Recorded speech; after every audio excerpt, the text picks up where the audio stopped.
The League Part 1 by Colton Dennis. When a race of supervillains comes together, it's up to a race of superheroes to stop them. Who will win this battle? New York City. People talking. Footsteps walking. Brandon is talking in his mind. Just because people look the way they do, doesn't mean they are different. I mean, everyone's their own person. And they always say it's white, black, and many others. But there's a new species. Us, said Brandon. James appears, looking over the city. A car swerves. Police sirens are wailing. The cars drive past. Brandon sighs, runs, jumps off the building, transforms his arms into wings, and then flies towards the car. Robber 1 sees Brandon flying towards the car. Holy shit, said Robber 1. Brandon goes through the windshield, then kicks Robber 1 through the back window. The car drives towards a gas station. Shit, said Brandon. The car explodes. People gasping. Robber 1 laughs, then points the gun. Who's next? Asked Robber 1. Screeching in the distance. Robber 1 turns around, then sees Brandon flying towards him. Brandon kicks Robber 1. Wings transform into arms. You're going to jail, buddy, said Brandon. Sirens wailing. Thanks, Flying Angel, said Officer 1. Brandon walks, then flies away. I'm getting sick and tired of being called that. Brandon lands on the balcony. The door opens and then shuts. Hey Alan, said Brandon. I saw what happened, said Alan Reedman, appearing. They called me Flying Angel again. I'm tired of being called that, said Brandon. How do you think I feel? I can't touch anything, said Alan. Yeah, it's a good thing your side can't melt, said Brandon. Yeah, because it's all dry ice. It's the only thing I can't melt, said Alan. Maybe we should give you dry ice clothes. 'Cause coming home to a naked man is not good, said Brandon. TV turns on. And today in the news. A new species of mutation. He calls himself Magnum. With the help of 2 others. Poison and venom, said Reporter 1. Well, newcomers. Meet me downstairs, said Brandon. Have you forgotten? Asked Alan. Right, stay here then, said Brandon. The door opens then shuts. Main. Footsteps walking. Hey boss, we're on the news, said Kyle Parsons, appearing on the couch.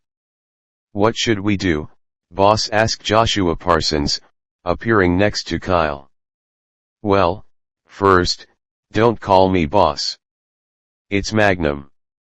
Second, who cares? No one will be able to stop us, said J. Law, appearing. A robber was stopped today. He stole tons of money. But thanks to Flying Angel. The robber was Dash, said Reporter 1. Rewind that. TV. Rewinds, then pauses. Mr. Brandon James, said Jay. Is something wrong? Asked Joshua. We need to get to New York. Let's go, said Jay. Both Joshua and Kyle look at each other. Footsteps walking. Brandon grabs a newspaper, then bumps into Sarah. I'm sorry. Hi, I'm Brandon, said Brandon.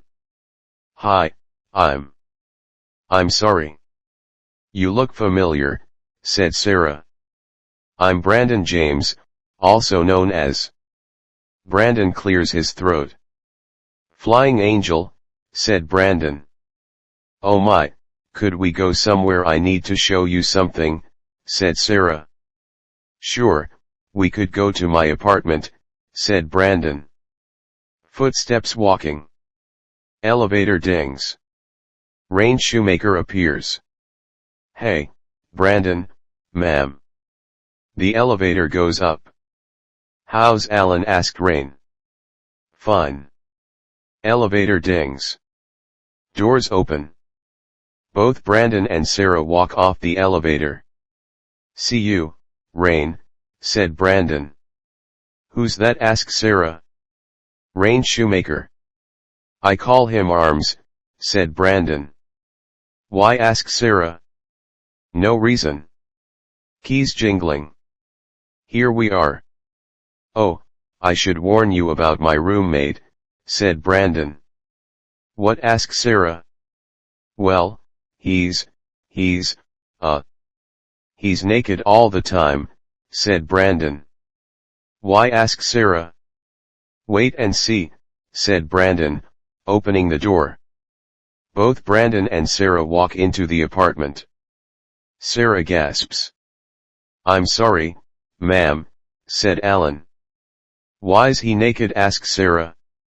You know how I can fly. Sarah nods. He has the power of acid, said Brandon. Power of acid, said Sarah. Do you see what he's standing on? That's dry ice. If he left that area, he'd melt this entire building, said Brandon. Well, do you think there's more of you? Asked Sarah. Like us, probably. Do you know any? Said Brandon. Well, besides you two, I know another, said Sarah. Who? Asked Brandon. Me. I'm one too, said Sarah. What's your power? Asked Brandon. I have the power of mist, said Sarah. Mist, let's see, said Brandon. Sarah transforms into mist, then floats around the apartment. That's so cool, said Alan. Knocking on the door. Sarah transforms back. Who is it? Asked Brandon. Room service, said male voice 1. Door opens. Jay, Joshua, and Kyle appear. Magnum, said Brandon. Hello, Mr. James, or is it Flying Angel? Mr. Reedman, aka Acid, said Jay. What are you doing here? Asked Alan. Well, I came to talk to you. I am making a group. We're going to rule the world. But I can tell you now. You'll try to stop us. So, we'll meet on a battlefield. If you don't show up, we'll hunt you down and kill you, said Jay. How many people? Asked Brandon. As many as you want. See you then, said Jay. Joshua hisses. All three are walking out of our apartment. Wait, when? Asked Brandon. I'll give you 2 weeks, said Jay. Door shuts. Brandon sits down, then sighs. Brandon, who was that? Asked Sarah. Jay Law, also known as Magnum. He's my father, said Brandon. Doesn't Magnum mean metal? Asked Sarah. That's his power. He bends metal, said Alan. So, do you know any others? Asked Sarah. Brandon looks at Alan. You'll have to do it, said Alan. Hang on. Intercom is being pressed. Rain, please come up here, said Brandon. Sure, Brandon, be right up, said Rain. He'll be here soon, said Brandon. Knocking on the door. Door opens. Rain walks inside. What's up, guys? Asked Rain. Well, Rain, she knows about us. So, would you show her your power? Said Brandon. He's one, asked Sarah. Yes, show her, said Brandon. All right, sit down, said Rain. Both Brandon and Sarah sit on the couch. Rain clears his throat. 4 extra arms appear. 4 extra arms, said Sarah. 6 altogether, said Rain. Arms disappear. How long have you known him? Asked Sarah. Me, Alan, and Rain have been friends since college, said Brandon. We have other problems. Starting with Magnum and the battle, said Alan. What battle? Asked Rain. Magnum wants to kill us. So, I need a group of people, said Brandon. I'm in, said Rain. I always have your back, said Alan. Do we know any others? Asked Brandon. I know who could help. 3 people. Here are their names, said Rain, handing paper. Footsteps walking. Hey Joshua, look at that, said Kyle. You're a pervert, Kyle, said Joshua. Both Joshua and Kyle are being choked. Both of you concentrate. We need more people, said Jay, lowering his arm. All 3 walk smashing sound. Jacob and Joseph appear to be holding bags. Sirens wailing. Police cars stop. Don't move, said Officer 2. Look at them, Jacob. They think they could stop us, said Joseph. Should we help them? Magnum asked Joshua. They already have help, said Jay, nodding. Wind whooshing. Officer falling.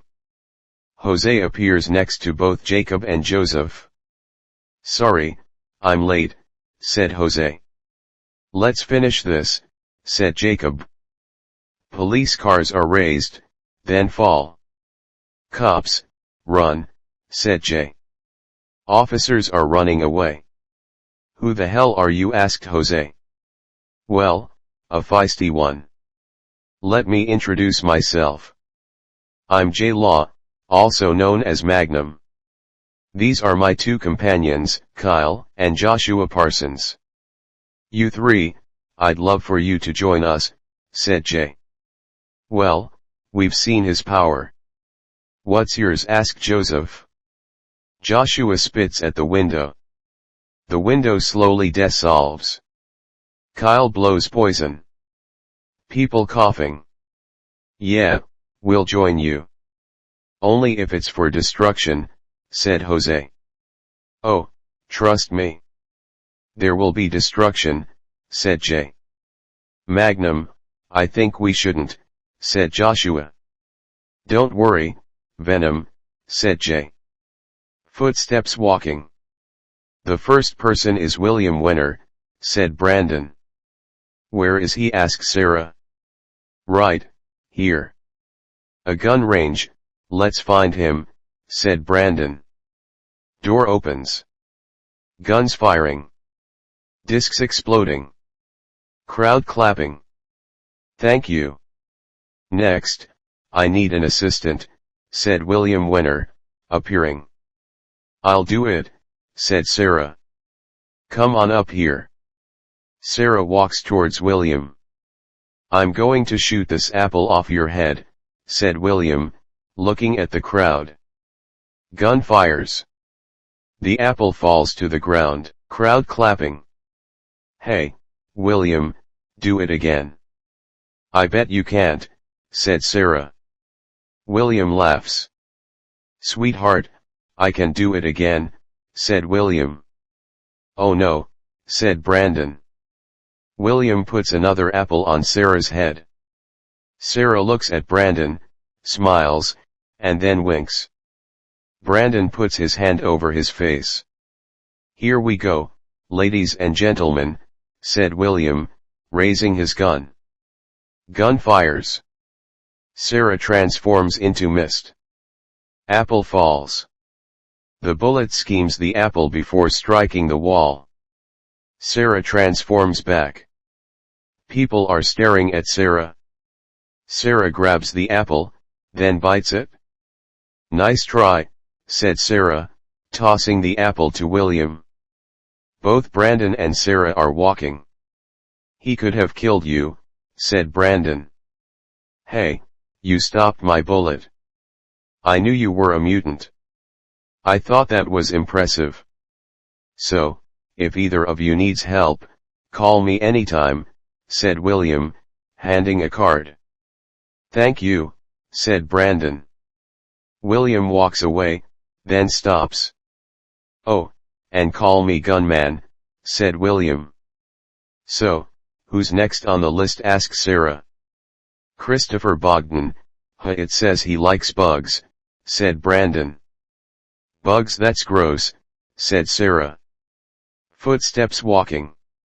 Hey Magnum, someone's following us, said Jose. Really, because I don't see anyone, said Kyle. Joshua sniffs.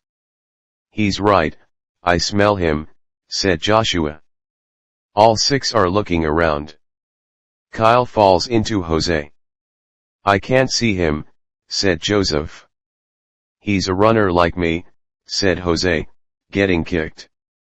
Sean Singer appears. Hello. I'm Sean Singer. I heard you need help, said Sean. And why would we take you, asked Jay. 'Cause you can't fight what you can't see, said Sean. I like him, said Jose. You're in, said Jay. All seven continue walking. This is where he lives, said Sarah. Apparently so. Let's go quickly, said Brandon. Knocking on the door. Door opens. Both Brandon and Sarah are walking inside. Tanks appear. Brandon, these are empty, said Sarah. Clanking sound. Both Brandon and Sarah are walking. Spider appears on the wall. Let's go, said Brandon. Both Brandon and Sarah turn around. Spider appears. Sarah screams.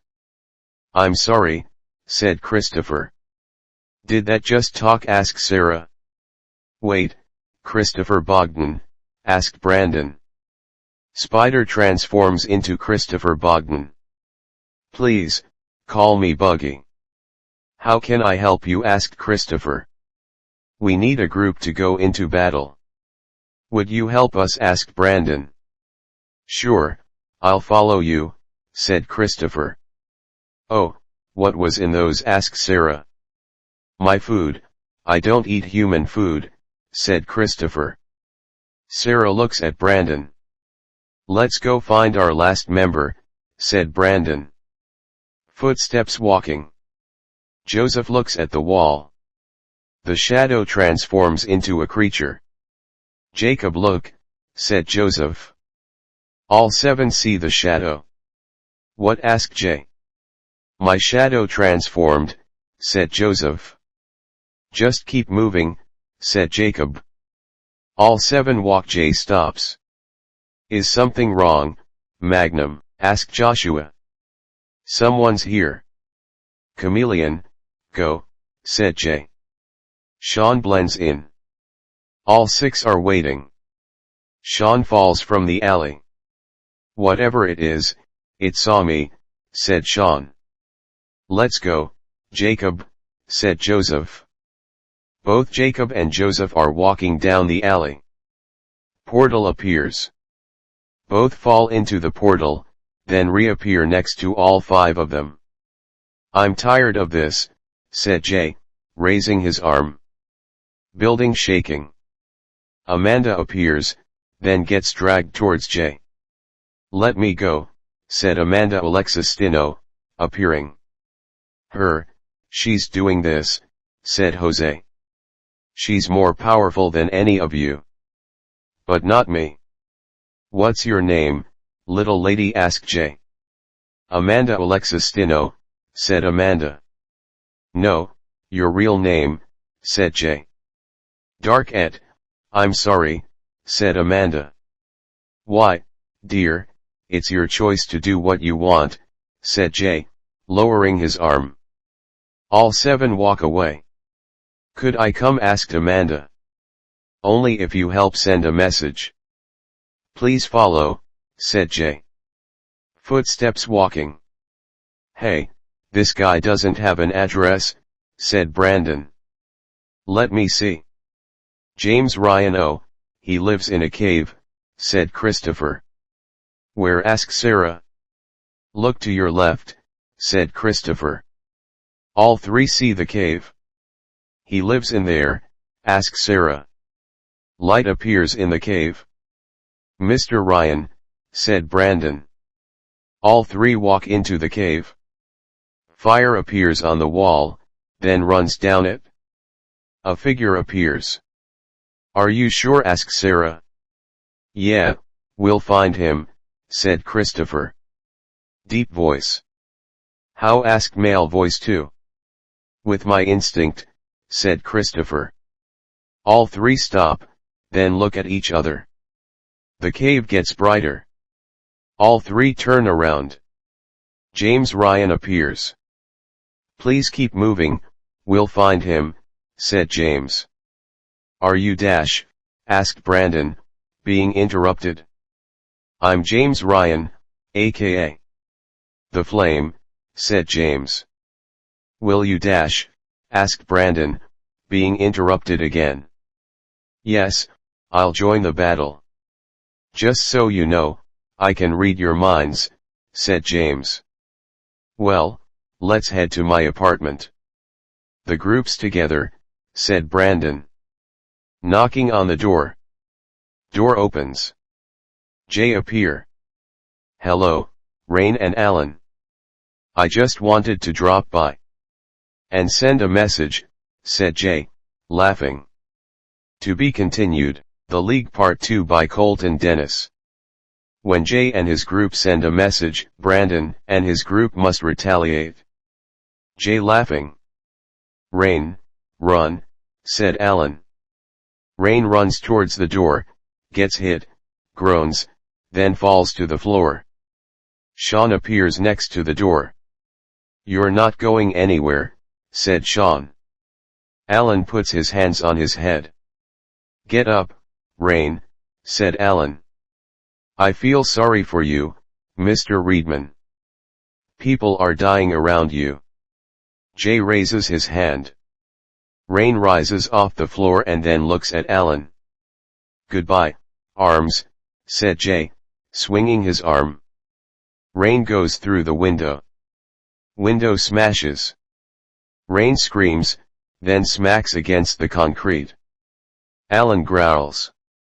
I should rip you apart, said Alan. Come on out. Message sent, said Jay, walking out of the apartment. All seven follow. Joshua stops. I'm sorry, Acid. Really, I am, said Joshua. Footsteps walking. People are standing in a circle. What's going on? asked Sarah. Who knows? All four run through the crowd, then see Rain's body. Rain, no, said Brandon, falling to his knees. Geez, I'm sorry, Brandon, said Sarah. Rain's body goes into an ambulance. Door opens. Alan is looking down.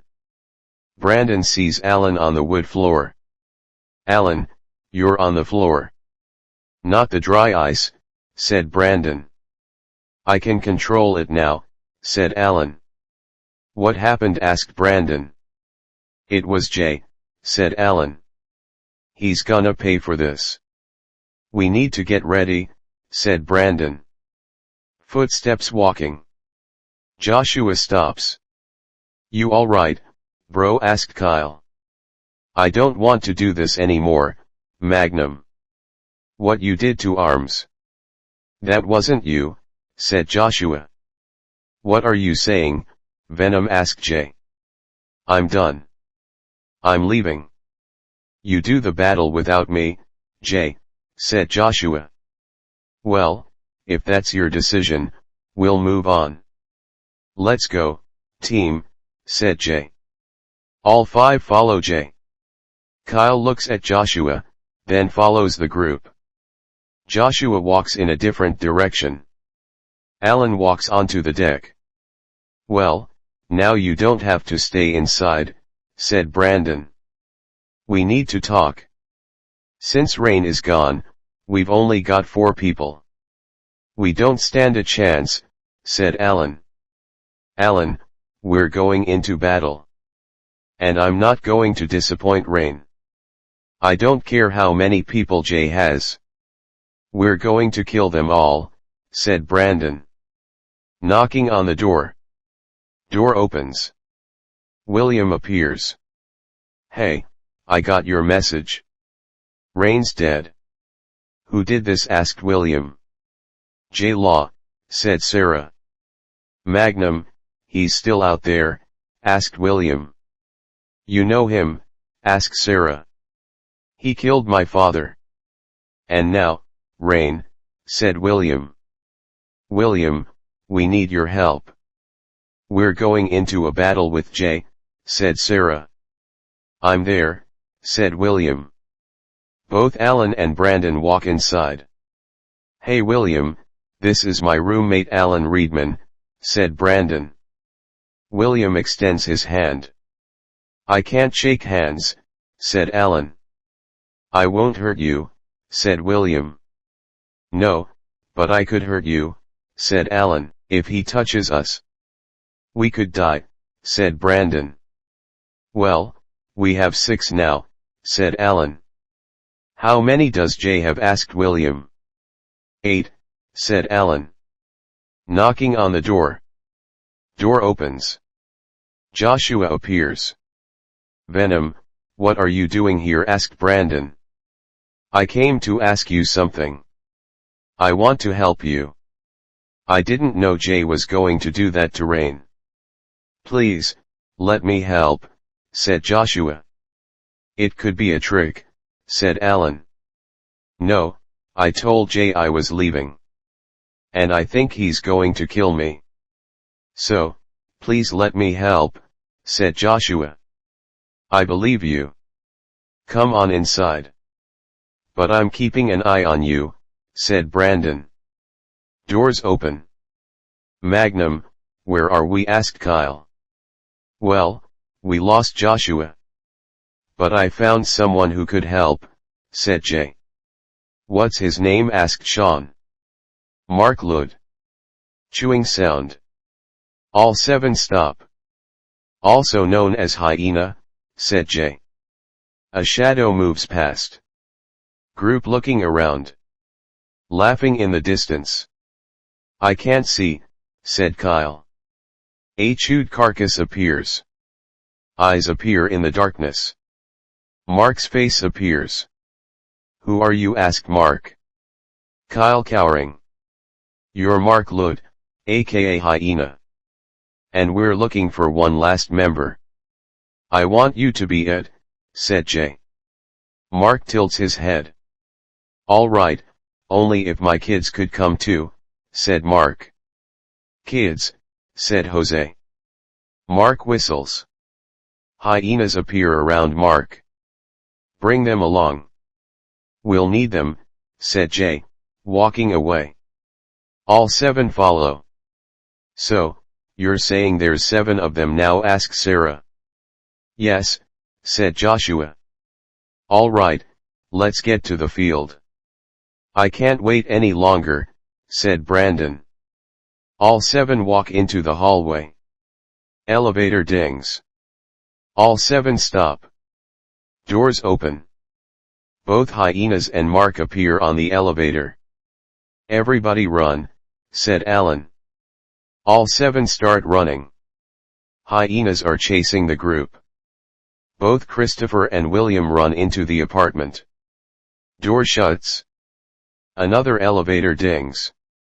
Doors open. Both Alan and James run onto the elevator. Doors shut. Brandon, Joshua, and Sarah are running.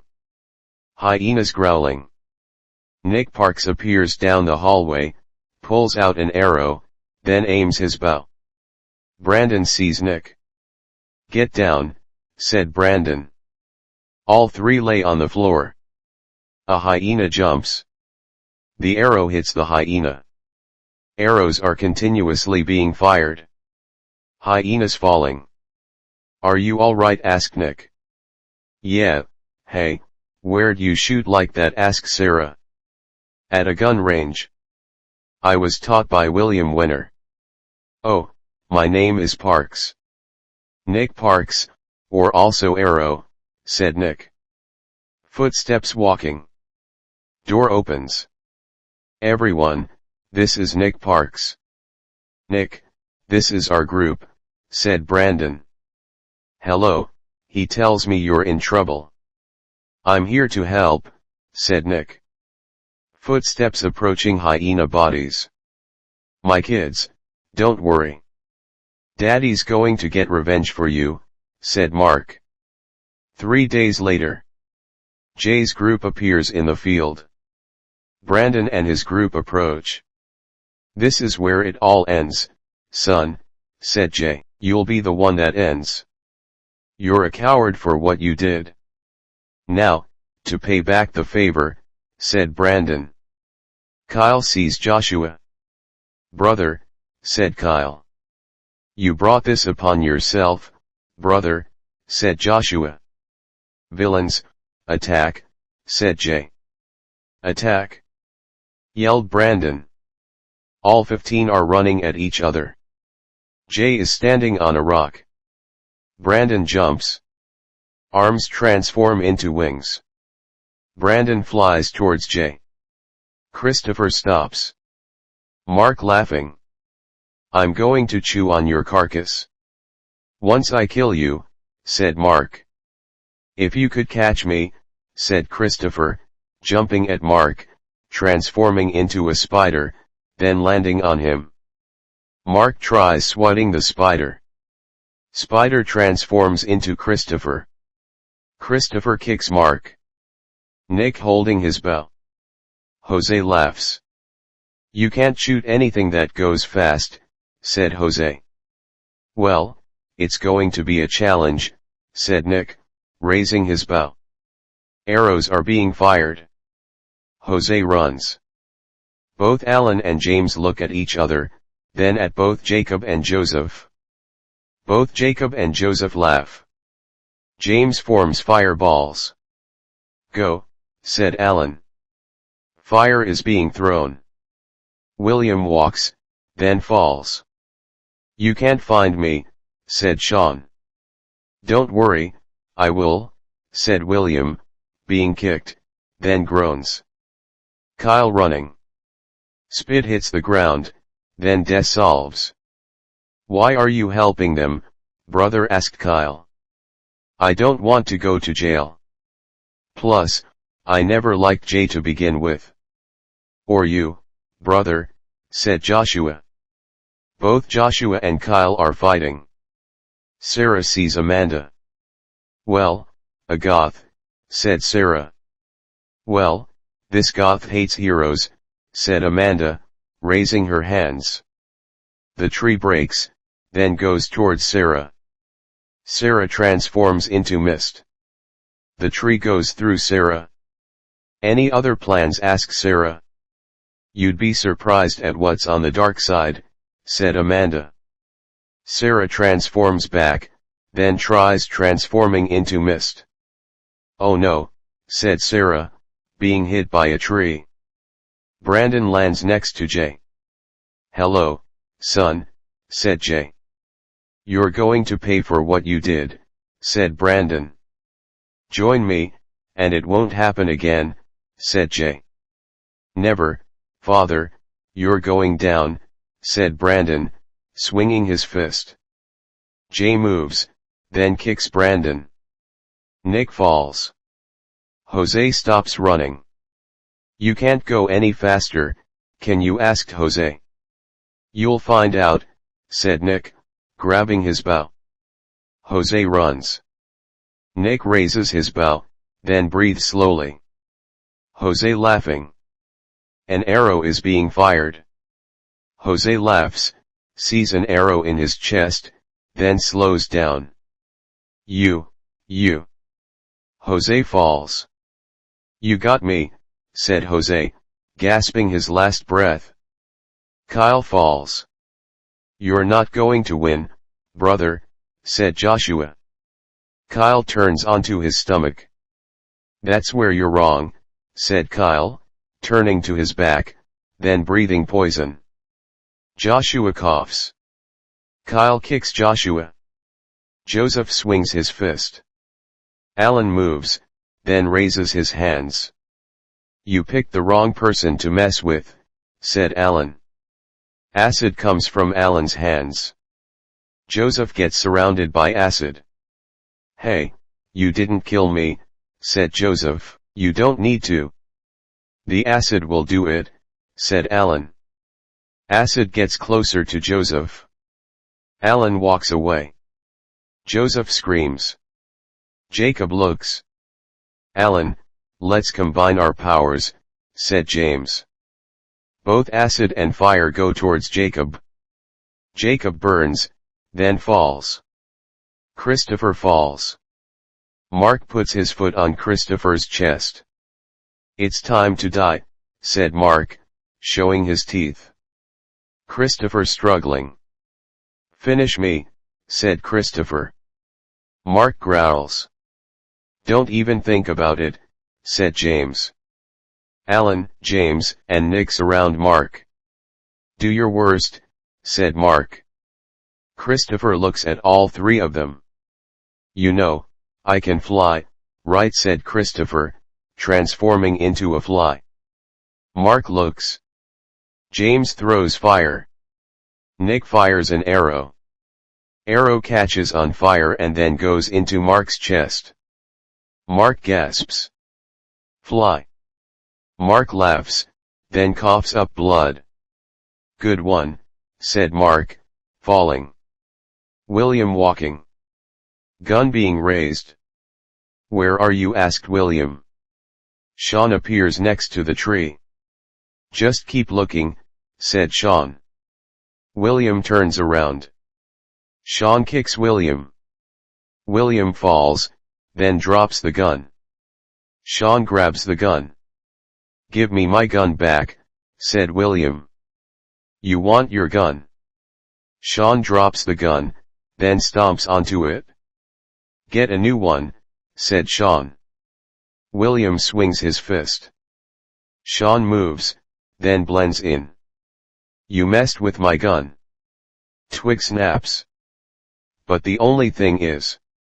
Another twig snaps. I have more guns, said William, turning around and firing guns. Bullets are hitting trees. Blood appears. Guns continue firing. Sean appears, then falls. Sarah groans. You lost, said Amanda. Why do this, sister, asked Sarah. You are my stepsister. I could do whatever I want, said Amanda. If you do whatever you want, why are you listening to Magnum, asked Sarah. Amanda stops, looks at Jay, then back at Sarah. You're right. I'm done, sister, said Amanda, forming a portal and then going through it. Portal disappears. Sarah smiles. Joshua lay on the ground. Kyle laughing. Are you done, brother? Look around. Your people are dropping like flies. You could stop this. We both could leave, said Joshua. Kyle looks around, then sees Jay. Brother, let's leave Jay. He brought this upon himself, said Kyle, pulling Joshua to his feet. Both Joshua and Kyle walk away. Brandon groans. You've lost, son, said Jay. I'm not the one who lost. You did, said Brandon, flipping backwards. Nick appears, then fires an arrow. Arrow goes into Jay's shoulder. Gun fires. Jay gets shot in the knee, then falls. Congratulations. Now finish it, son, said Jay. No, said Brandon, kicking Jay in the face. Jay goes unconscious. We won, said Sarah. 2 weeks later, door opens. Hello, father, here's your dinner, said Brandon. A tray is being placed on the table. You know, this won't hold me forever, son, said Jay. Well, I'll be waiting for that day, said Brandon, walking out of the room. Door shuts. Brandon walks upstairs, then looks out the window. Icebergs appear. Amanda, Joshua, and Kyle appear to be sitting in chairs. "So, we'll break him out," said Kyle. "Yeah, with our new team," said Joshua. People appear. All three are smiling.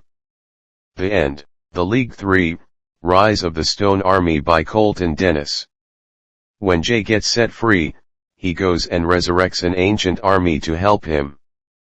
Will Jay be defeated in Jay's mind? A long time ago, an army ruled all mankind. The Stone Army. They killed many kings. The leader, Sergeant David Stone, would never die. Until a battle came between them and mutants. Sergeant David Stone was slaughtered by our kind. And his army was turned into statues. Then the mutants hid from the army. So no one could find them. To this day, no one has a clue where they are, said Jay. Door opens. Brandon walks into the room. "Here's your food, Dad," said Brandon. "Thank you." Jay picks up the sandwich and then bites it. "So, how's everyone upstairs?" asked Jay. "They're doing fine," said Brandon. "How's that little cutie pie the mist girl?" asked Jay. "Her name is Sarah." "We all have names," said Brandon. "And mutant names too. Isn't that right, Flying Angel?" Brandon shakes his head, then starts walking away. "Brandon, you can't keep me in here forever," said Jay. "Like I've always told you, I'll be waiting for that day," said Brandon, shutting the door. Jay smiles. "It'll come sooner than you think, my son," said Jay, finishing the sandwich. Brandon walks upstairs. The door shuts, then gets locked. Alan appears. "Is he still planning on escaping?" asked Alan. "When he does, I'll dash," said Brandon, being interrupted. "Deal with it?" "You say that now. But what if you don't?" asked Alan, walking away. A chair spins around. Joshua appears.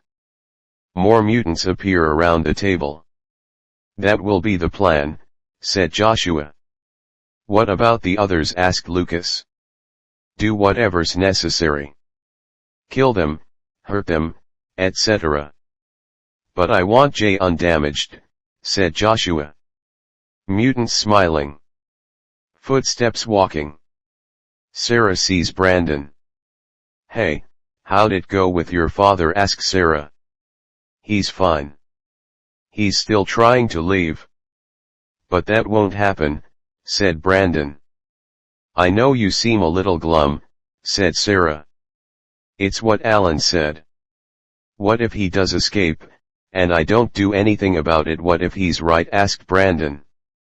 "Don't worry about what Alan said. The acid is going to his brain," said Sarah. Both Brandon and Sarah are chuckling. Alan stands next to the wall of the hallway, then walks away.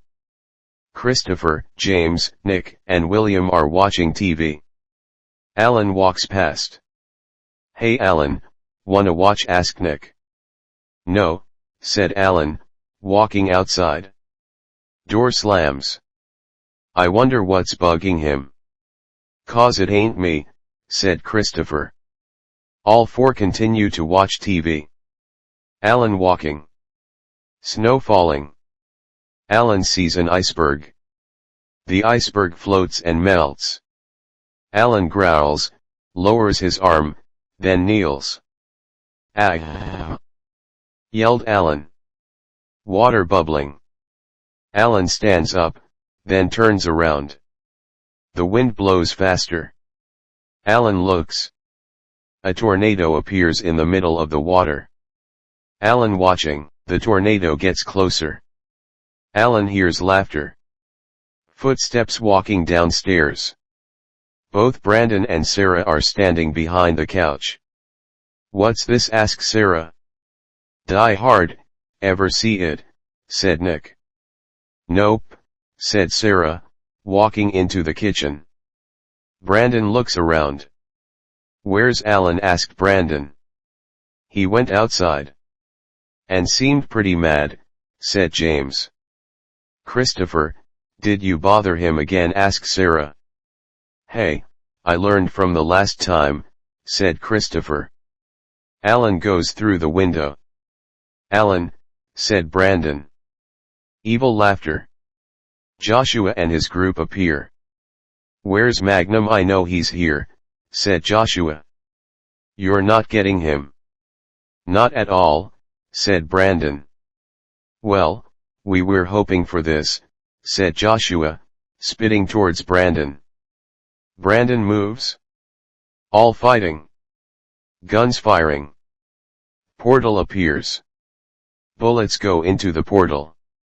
Kyle appears, then blows poison. Poison spreads.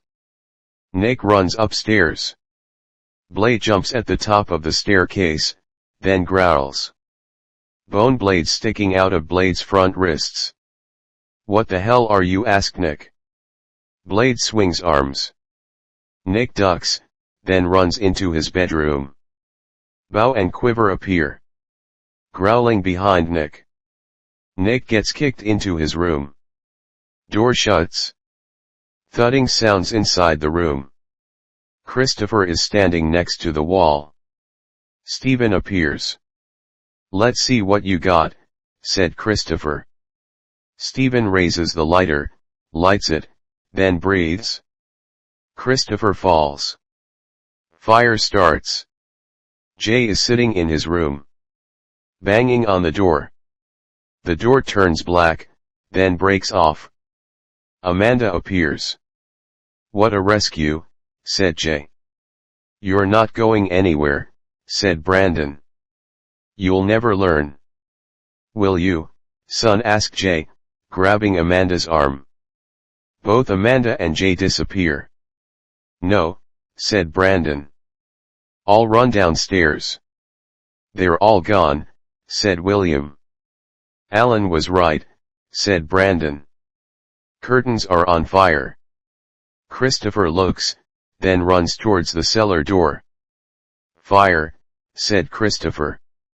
I'll run upstairs, then throw water onto the curtains. We'll get him back, said Sarah. Yeah. Thudding in the hallway. Nick limping. Nick, said Brandon. What happened? Asked Sarah. Nick is holding onto the banister. One of them followed me. I got him. But dash. Nick sighs. He got me too, said Nick, collapsing. All surround Nick. Nick, stay with me, said Brandon. Nick coughs up blood. It was an honor for me. Find Magnum, and kill, K-dash, said Nick, gasping his last breath. All start crying. William walks into Nick's room and then sees Blade's body. Hey Chris, come give me a hand, said William. Christopher approaches. Geez, what do you need? Asked Christopher. Help me take this body outside. Then throw it into the ocean, said William. Both Christopher and William carry Blade's body and then throw it into the ocean. Footsteps walking. Brandon, are you all right? Asked Sarah. Alan was right. I didn't think he would be. My father escaped. Alan's hurt, and Nick's dead. He's going to pay, said Brandon, walking away from Nick's body. The group appears to be sitting at the table. Welcome back, Magnum, said Kyle. It's great to be back. And you've got more people, said Jay. Yes, this is Stephen Grimes, Lucas Brooks, and Brian Luell, said Joshua. Brian Luell. Animal, isn't it? Asked Jay. Yes, sir, said Brian. You know him? Asked Amanda. I met him when I was in the Navy. Before I knew of my power, said Jay. Then I met Ion here. We joined another team, said Brian. Yes, the Stone Army, said Jay. Now, what about the others? Asked Joshua. Well, since I failed last time against them, I've got a new plan. And it deals with the Stone Army, said Jay. But no one knows where they are, said Stephen. No one knows where to look, said Jay.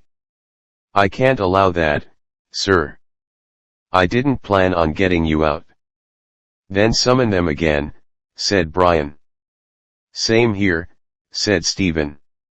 Well then, I guess I don't need any of you, said Jay, raising his hands.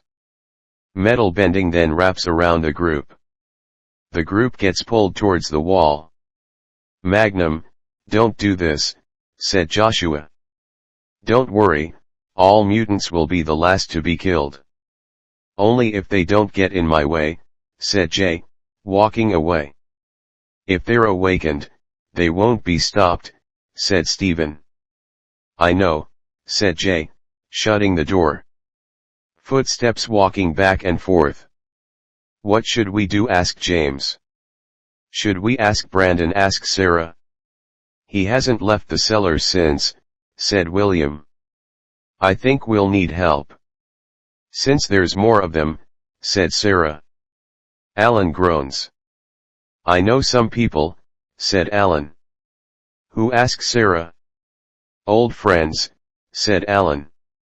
Sarah walks into the cellar. Brandon, are you down here? Sarah looks into the room. The room appears to be empty. Picture laying on the floor. Sarah picks up the picture, then sees both Brandon and Jay. Footsteps walking upstairs. Hey, Brandon's not downstairs. Where is he? Asks Sarah. Alan concentrates. Imagine of a building appears. Alan groans. He went after Magnum, said Alan, trying to stand up. Lay down. James, stay with him, said Sarah. What are you doing? Asked James. We're going after Brandon. Before something else happens. Where is he? Alan asked Sarah. Group struggling. Door opens. All see Brandon. Brandon, said Joshua. Where's my father? Tell me, said Brandon. He's going after the Stone Army, said Brian. Brandon walks out. All yelling for Brandon. Footsteps running. Where are we going? Asked Christopher. We need to find someone, said Sarah, knocking on the door. Door opens. Billy appears. May I help you? Asked Billy. Were you called Wrecking Ball at one time? Asked Sarah. Yes, how may I help? Asked Billy. Have you heard of a man named Magnum as well? Asked Sarah. Magnum, that piece of shit is still alive, asked Billy. Well, yeah. We found out that he's going after the Stone Army, said Sarah. If he awakens them, we're all dead, said Billy. Will you help us? Asked Sarah. Of course, so will my two other friends, said Billy, grabbing his phone. Jay stops at the cliff, then raises his hands. I can feel them. They're right here. Jay pulls out the spell book.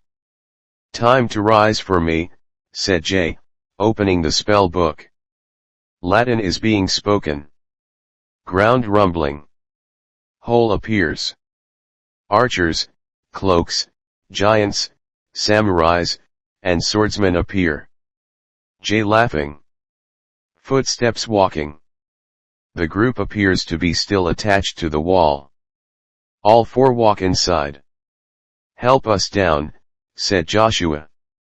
Brandon went after Jay. Since Jay is trying to raise the Stone Army, we need to work together, said Sarah. I only care if I'm let go, said Amanda. Billy, help them, please, said Sarah. Billy grabs the metal, then snaps it. Group falls to the floor. I can't wait to get my hands on Jay, said Brian. Phone ringing. Billy pulls out his cell phone. Yeah, you're there. Good. Stay there until we arrive, said Billy, hanging up his cell phone. Your friends? Asked Christopher. Friends? What friends? Asked Brian. Oh, you'll remember them, said Billy. I'll walk out of the building. Brandon stops at a cliff, then sees the Stone Army. Stone Army, listen to what I have to say. Kill every mutant that stands in my way. Now go, said Jay. The Stone Army starts walking in different directions. Brandon's arms transform into wings, then he starts flapping them. Wind flows towards both Jay and the Stone Army. Your plan stops here, father, said Brandon. I don't think so, said Jay, raising his hand. Ground rumbling. Metal pipes wrap around Brandon. Brandon is falling toward the ground. Lewis Matthews appears, then grabs Brandon. A portal appears, then disappears. Jay looks around. The portal appears behind a boulder. Both Brandon and Lewis appear. You all right? Asked Lewis. Who are you? Asked Brandon. Lewis Matthews, or Portal, said Lewis. Jack Lawrence appears. Good, you're safe. Billy's on his way, said Jack. Flying Angel meet Jackknives Lawrence, said Lewis. You two are the originals, said Brandon. Yeah, and your friends are coming too, said Jack. Stone Army, find and kill them, said Jay. Whistling in the distance. Jay looks. Group appears. We didn't miss anything, did we? Asked Sarah. Kill them, yelled Jay. Both groups and the Stone Army run towards each other. Yelling in distance. They're here, said Lewis. Let's go, said Brandon, flying up. Jack runs. Lewis goes into the portal, then kicks Cloak. Billy is smashing through the Stone Army. Giants appear. This is going to be fun, said Billy. Jay watching. Come on, said Jay. Brandon lands behind Jay. It's over, father, said Brandon. No, it's not, said Jay, turning around and raising his hands. Water tower is breaking. Brandon kicks Jay. Both Brandon and Jay are fighting. A giant raises his foot over Sarah. Fireballs are hitting the giant. Both Alan and James appear. Did you miss us? Asked Alan. Samurai swings katana. Christopher transforms into a butterfly. Samurai watches the butterfly, then sees Tyrannosaurus Rex. Tyrannosaurus Rex roars, then swings its tail. Samurai flies into the Stone Army. Archer firing arrows. Jack moves continuously, then throws knives. Knives are going into archers. Swordsmen swing swords. Sarah transforms into mist. Sword stabs another swordsman. William is firing guns. Good work, said William. Katana goes through William's back. William, said Sarah, running towards William's body. All look. Jay kicks Brandon into the wall. Brandon gets knocked out. How? I said. It's over, said Jay, raising his hands. The water tower's beam breaks. The lighter opens, then lights. Stephen breathes. Fire catches the Stone Army on fire. Alan sees Jay, then looks at the water tower. I've got a plan. Go help Brandon, said Alan, running towards the water tower. Sarah onto Jay's back. Jay struggling. Get off me, said Jay. Alan is climbing up the water tower. The water tower is squeaking. Alan burns a hole in the top of the water tower, then forms acid. Water bubbling. Jay knocks Sarah off his back. Brandon opens his eyes, then sees Jay standing over Sarah. "Hey Dad." Jay looks. Brandon punches Jay. "Stay away from her," said Brandon. "Billy, break the support beam," said Alan. Billy punches the support beam of the water tower. The water tower falls. "Everyone move," said Alan. Brandon grabs Sarah, then flies up. Lewis grabs Jack, and then both go through the portal. The water tower hits the ground. Acid water is burning trees. Amanda forms a portal. All disappear. Billy steps backwards. Lewis appears, grabs Billy, and then pulls him through the portal. Portal disappears. Acid water is burning the Stone Army. Jay groans as he sees the acid water getting closer. "It's my time," said Jay. Acid water burns Jay. All appear next to the building. "So, what now?" asks Sarah.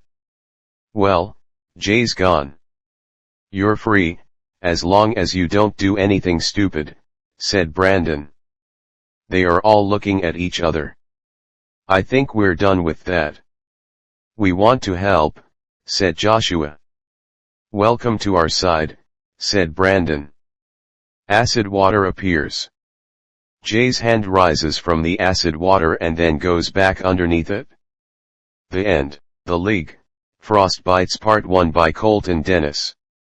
When a new set of villains appears, they unearth one of the oldest mutants of all time.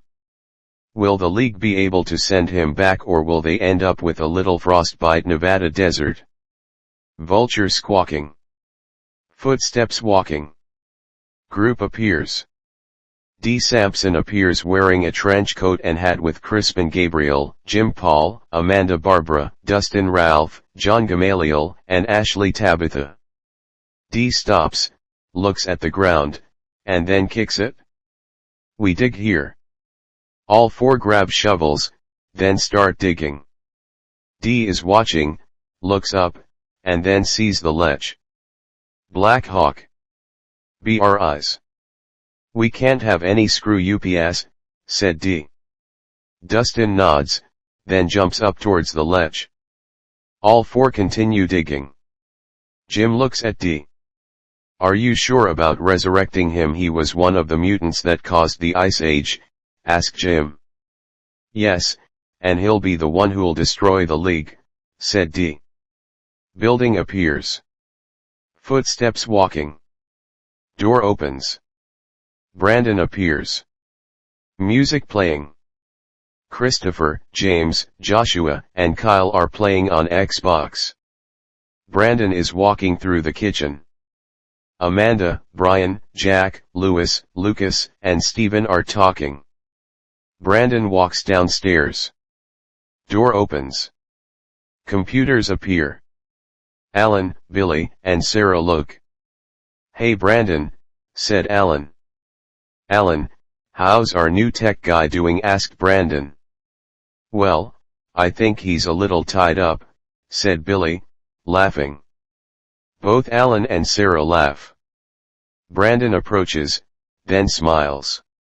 Jordan Felix appears tied to computer wires.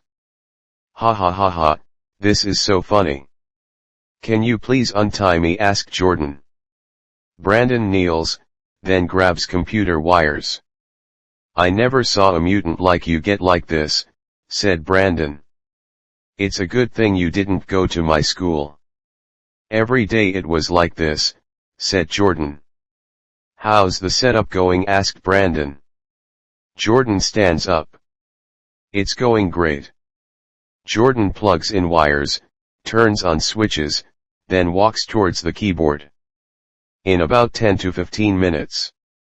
You'll have information, video, and audio. Anything you can think of," said Jordan. "Well, if anything comes up, just call up to us," said Brandon. No problem. And please take these 3 with you, said Jordan. All 3 look at Brandon. Come on, you 3, said Brandon, walking away. All 3 follow.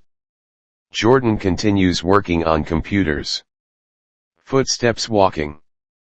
Hey Brandon, where'd you find techno? Asked Billy. Well, I got a call from the government.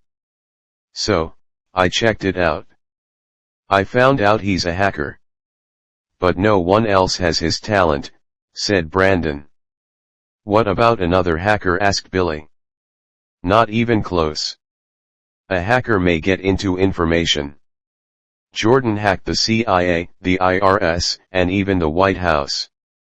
He changed the president's codes to different ones, said Brandon. I'm glad he's on our side, said Billy. Jordan typing. Video appears. Desert appears on screen, the group appears to be digging. Jordan walks past the monitor, comes back, then looks. What the hell is going on here? Typing on the keyboard. The screen zooms in. The group continues digging. D looks. Jordan gasps. Oh shit. Jordan types on the keyboard. Screen freezes. D's image appears. This isn't good at all. Brandon. Jordan runs upstairs. All 4 are standing next to the staircase. Brandon. Jordan approaches. Brandon, we have a problem. Everything is set up. And you won't believe what I've just seen. Follow me, said Jordan. All 4 follow Jordan, then walk into the room. What's going on? Asked Alan. Over to this screen. So you see him. All 4 nod. Well, this guy is a mutant. And he's dangerous, said Jordan. Who is he? Asked Sarah. His name is D. Sampson. Or outlaw, said Jordan. Outlaw? Why does he sound familiar? Asked Billy. Well, he destroyed a lot of cities. He had a gang with him. But he killed them all, except one, said Jordan. How do you know all this about him? Asked Brandon. 'Cause I was the one who escaped. But I'm wondering why they're out in the desert, said Jordan. Let's get there and find out what they're doing, said Brandon. All 5 are walking upstairs. All 6 look. Follow us, said Billy. All 11 are walking into the living room. All 4 are playing a game. Brandon walks up to the TV, then turns it off. All 4 look up. We need to talk. We found more mutants. They're in the desert. So, I'll need Alan, Kyle, Joshua, and Billy to come with me. The rest of you should stay here. We need to stop them. Before they finish what they've started. Get suited up. It's time to kick some ass, said Brandon. All 5 walk. Brandon, be careful. Outlaw is really smart and strong. So, he might know that you're coming, said Jordan. Well, either way, I will stop him. But thanks for the advice, said Brandon. All 5 get into the helicopter. The helicopter flies up. Brandon's arms transform into wings, and then he flies up. Jordan sits in a chair, then stares at a frozen image of D. What the hell is your plan? Asked Jordan to himself. The screen gets closer. D looks out at the desert. All 4 continue digging. Could we stop? It's getting too hot, said Amanda B. Don't stop, not until we find him. He's down there somewhere. I know it, said D. All 4 continue digging. Thudding sound. All 6 look. Is this him? Asked Crispin. Yes, pull him out of there, said D. All 4 are pulling out the crate. Both D and Jim grab the crate, then place it down. All six stare at the crate.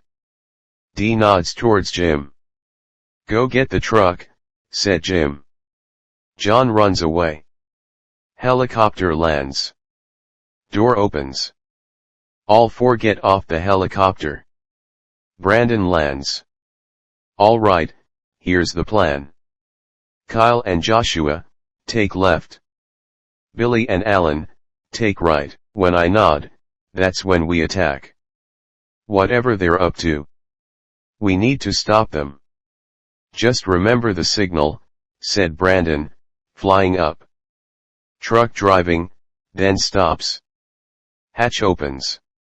"All right, put him into the truck," said D. Dustin watches all of them, looks up, then focuses. The image goes toward the figure. Brandon lands, then starts walking. "Outlaw, we've got company." "About 500 feet ahead," said Dustin. "Get him onto the truck now." "I'll deal with him," said D, pulling out his revolver. All five pick up the crate, then place it on the truck.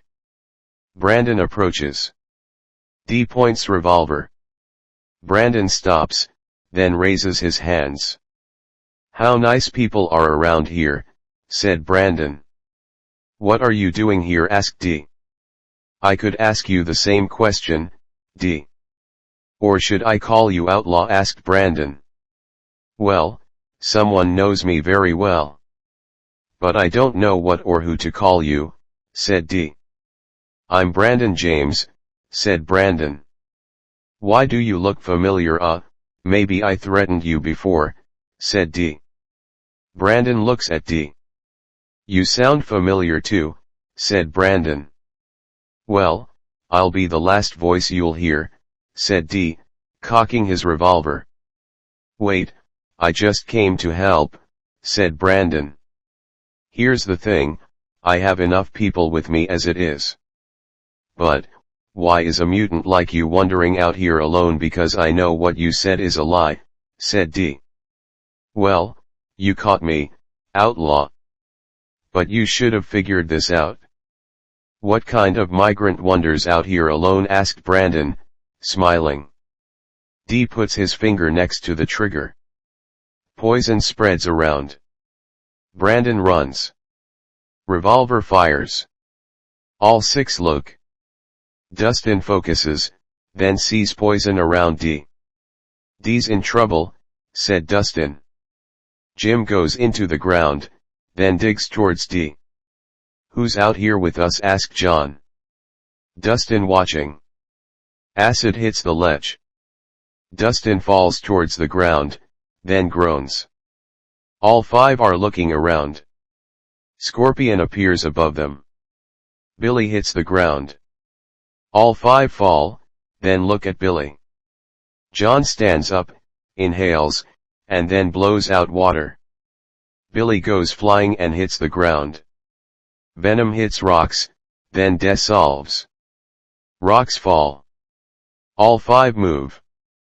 Rocks collide with the ground. Both Joshua and Kyle appear. Crispin stands up, then generates snakes. Snakes surround both Joshua and Kyle. Kyle exhales poison. Crispin coughing. Snakes disappear. Dustin focuses on the boulder. The boulder rises, then goes towards both Joshua and Kyle. Acid destroys the boulder. Alan appears, then raises his hands. Acid goes towards Dustin. Water collides with acid, goes through, and then hits Alan. Alan goes flying. Billy punches John, turns around, then sees Ashley. "I don't hit women," said Billy. Ashley smiles, then duplicates herself around Billy. D coughs, then looks around. "Where'd you go? You can't really hide out here," said D. Brandon flies towards D. D looks, then gets hit. Brandon lands. "Now what are you planning?" asked Brandon. D smiles, then laughs. "Don't worry, you'll find out soon enough," said D. Brandon is looking at D. Tail appears behind Brandon, then wraps around his legs. Brandon looks. Tail flips, Brandon. Jim rises from the sand. Brandon looks. Jim's claw transforms into a fist, then he punches Brandon. "Let's get out of here," said Jim. Kyle exhales poison. Poison spreads. Amanda B moves, then screams. Scream echoes. Both Joshua and Kyle go flying. Brandon slowly stands up. Both Joshua and Kyle fall onto Brandon. Billy is punched, gets spin kicked, then falls. All five look at Alan. Alan forms an acid ball, groans, and then falls. D appears. "Let's get out of here," said D. Truck drives away. Brandon groans, then stands up. "Is everyone all right?" asked Brandon. "Yeah, but we got our asses kicked." "Who are they?" asked Kyle. "Well, the leader is Outlaw. The others, I don't know. But whatever they were digging up, they got it," said Brandon. "Well, I got close to the crate. It read this number on it," said Alan. "We'll have Jordan figure it out. Maybe he could find out what's inside," said Brandon. Building appears. Jordan continues staring at the screen. Sarah appears. "Hey Jordan, what's going on? You've seemed different since you found out about Outlaw." "What happened between you and him?" asked Sarah. "Well, me and Outlaw's gang hunted mutants. Are kinda good ones. The last one we did. I came to my senses and helped those we kept prisoner escape. Outlaw thought it was the others. So, he killed them. While he did that, I escaped. I know I shouldn't have left them. But he would have killed me too," said Jordan. "You did the right thing," said Sarah. Jack appears, then clears his throat.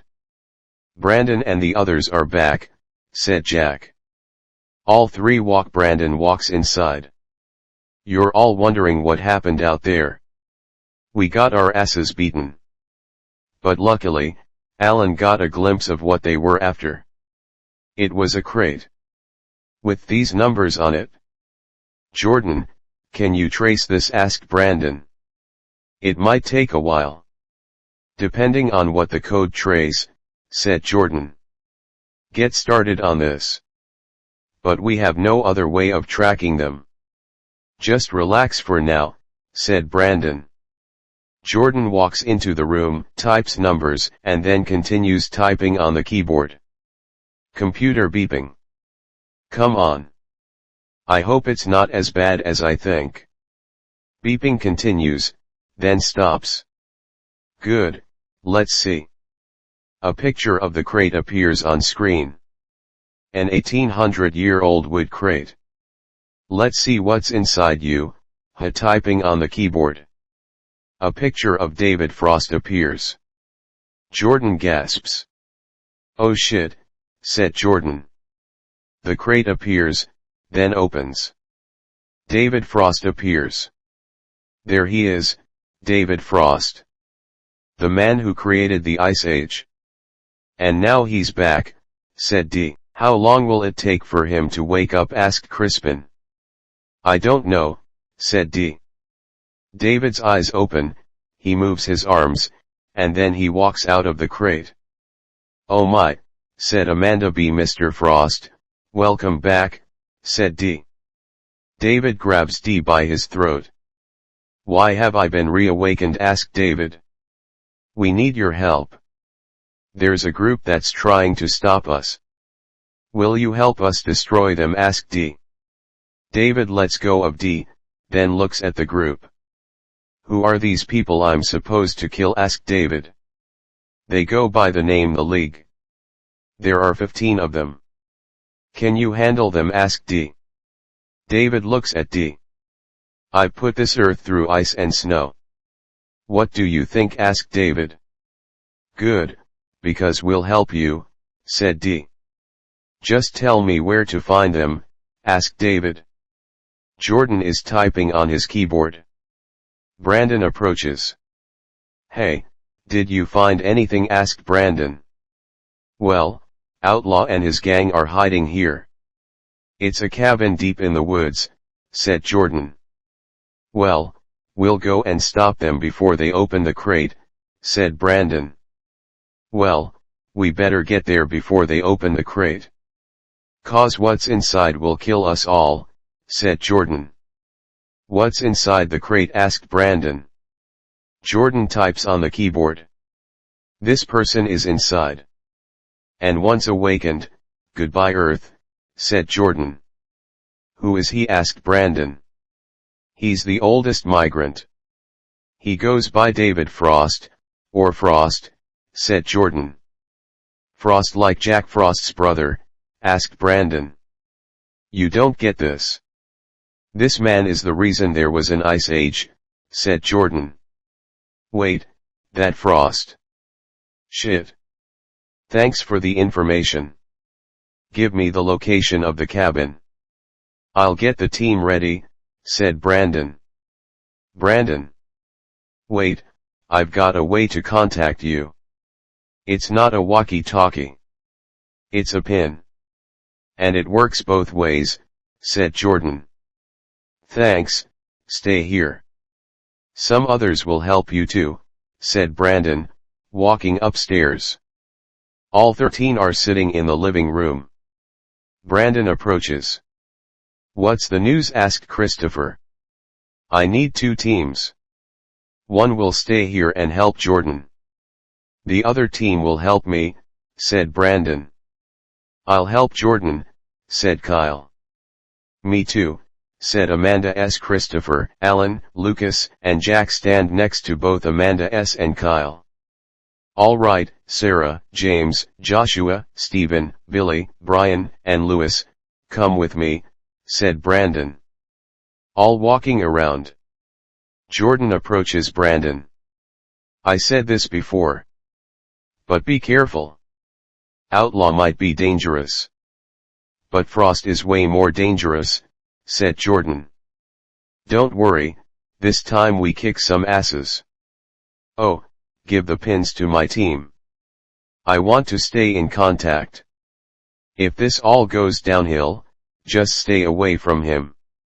As long as you can, said Brandon, walking away. Brandon. Brandon stops. Thanks for bringing me into the team, said Jordan. Hey, we're humans too, said Brandon, walking away. The helicopter flies up. Brandon follows behind. All 7 are walking back into the building. Jim appears, then looks at the building. It's clear, said Jim. All 5 appear.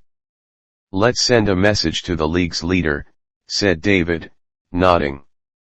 All 6 are walking toward the building. Knocking on the door. Christopher looks through the peephole, then sees darkness. Said Christopher, opening the door. Whip goes around Christopher's neck, then gets pulled. Chris, said Amanda S. Amanda B. appears, then screams. Amanda S. goes through a window. Jack throws knives. Knives stop, transform into ice, and then shatter. David looks at Jack. Lucas forms a tornado. Crispin forms darkness. Tornado turns around, then hits Lucas. Lucas hits the wall. Jack pulls out his knives. Jim breaks through the wall, then throws Jack through a different wall. Kyle punches Jim. Crispin forms darkness.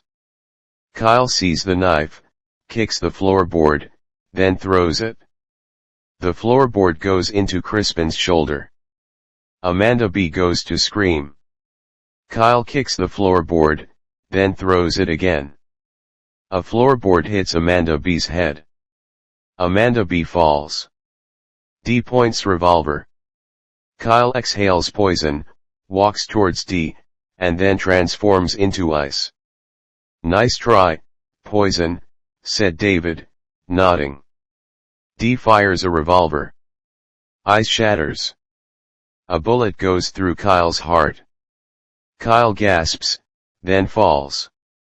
Both David and Dee are walking. Both Alan and Jordan are in the room. Footsteps approaching. What are you guys doing up there? Asked Alan, turning around. Dee smiles. David appears. Hello, Acid, said David, kicking Alan. Alan falls, then gets dragged. Jordan is typing on his keyboard. Alan, come here, said Jordan. Footsteps approaching. Jordan continues typing on the keyboard. Computers transform into ice. Jordan looks at the computers, stops, turns around, and then sees David. Techno, how've you been, pal? Outlaw told me a lot about you. Jordan cowering. Don't worry, I only came here to send a message to your leader. Now, stay calm. This'll only hurt for a little bit, said David, putting his hand on Jordan's chest. Ice forming on Jordan's chest. Jordan gasping.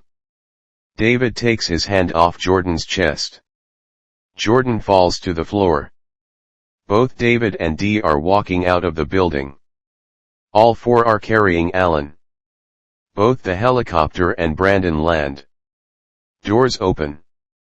All seven get off the helicopter. What's the plan? asks Sarah. Take the seven of them in. But try to put Frost back into the crate, said Brandon. All eight walk. Cabin appears. Brandon nods. All eight surround the cabin. Brandon slowly looks through the window, then sees Ashley. Anybody? asks Sarah. I only see the one, said Brandon. Billy walking. Twig snaps. Billy looks around.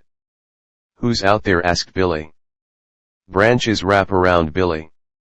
Billy struggling. Dustin appears. Look what I caught, said Dustin. Billy continues struggling. Dustin smiles. Snorting behind Dustin. Dustin looks, then sees a rhino. The rhino charges Dustin. Dustin jumps over the rhino. A fireball hits Dustin. Dustin falls, then takes off his jacket. James appears, then raises his hand. Dustin raises his arms. Brandon ties up Dustin. Keep an eye on him, said Brandon. Knocking on the door. Door opens. Ashley appears. Lewis appears. Hello, I'm Lewis. I'm kind of lost, said Lewis. Well, you'll have to go back that way, said Ashley. Thank you, said Lewis. A white mist floats past Ashley. Door shuts. Ashley is walking away. Door shuts. Ashley walks away. Mist grabs a pen, then transforms into Sarah. Psst, said Sarah. Ashley looks, then gets hit. A duplicate of Ashley appears behind Sarah. A portal appears in front of Ashley. Ashley walks into the portal, then appears outside. Billy grabs Ashley, then ties her up. All three walk inside. Search everywhere, said Brandon.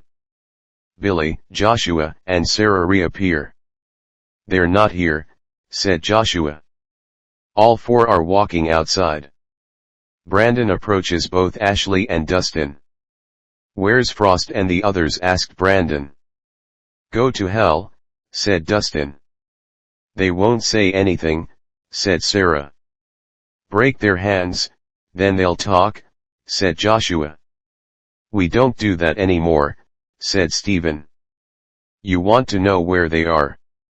Follow your heart, said Ashley. Follow my heart. What's that? No. Send them to jail. We need to get back quickly, said Brandon. The portal goes underneath both Ashley and Dustin. Both Ashley and Dustin fall through. A second portal appears. All 8 walk through. Portal disappears. David, D, Crispin, Jim, Amanda B, and Alan appear. A portal appears outside the building. Christopher is lying on the ground. Chris, check the others, said James. Christopher groans. Amanda S is crawling. Sarah runs towards Amanda S. Billy looks at Lucas. Louis looks at Jack. Joshua walks, then sees Kyle. Kyle. Joshua runs toward Kyle. Kyle. Kyle, come on back.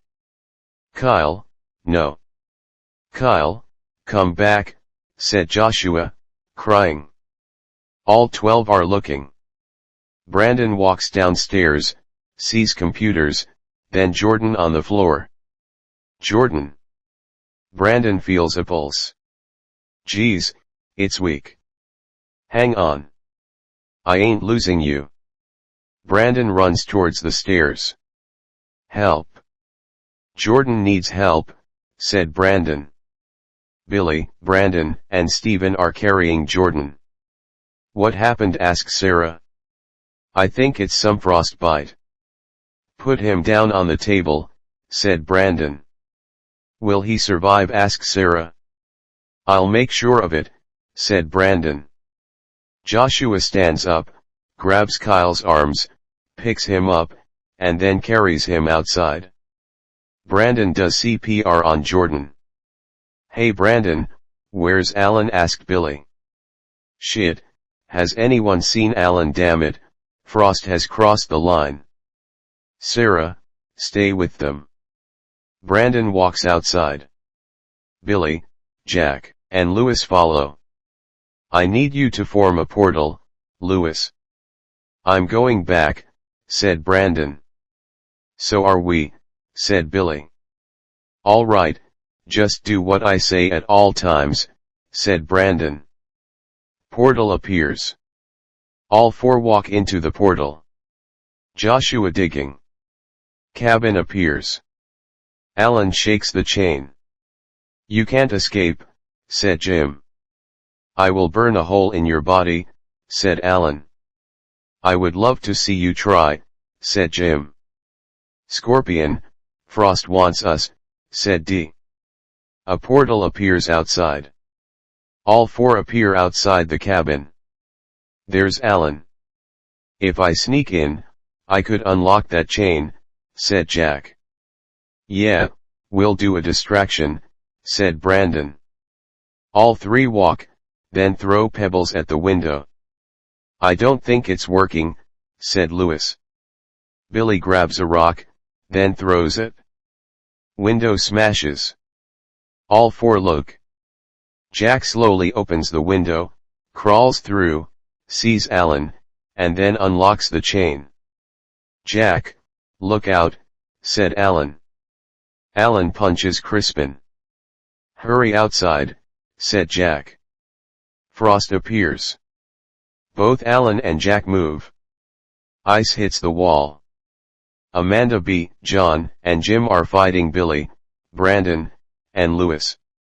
Jack throws knives. Ice cycles hit knives. I got a plan, asked Alan. No, you, asked Jack. Alan opens a window. Possibly. Alan grabs Jack. Hang on, said Alan, throwing Jack through the window. Jack stands up. All right, you're next, said Jack. D hits Alan. Alan falls. D points revolver. Jack moves. Revolver fires. All 6 continue fighting. Revolver echoes. All 6 look. Guys, inside, said D. Give us Alan back, said Brandon. All 4 walk inside. Stay there, said D. David holds Alan. Brandon goes to step. Both Billy and Lewis grab Brandon. "Did you get the message? This is a warning. Join us or die," said David. "Never," said Brandon. David smiles. The cabin transforms into ice. All three hit the ice. "It's not breaking for me," said Billy. "Flying angel, you've lost one. One is dying, and I have a hostage. One more time." "Join us or die," said David. "Never," said Brandon. David smiles.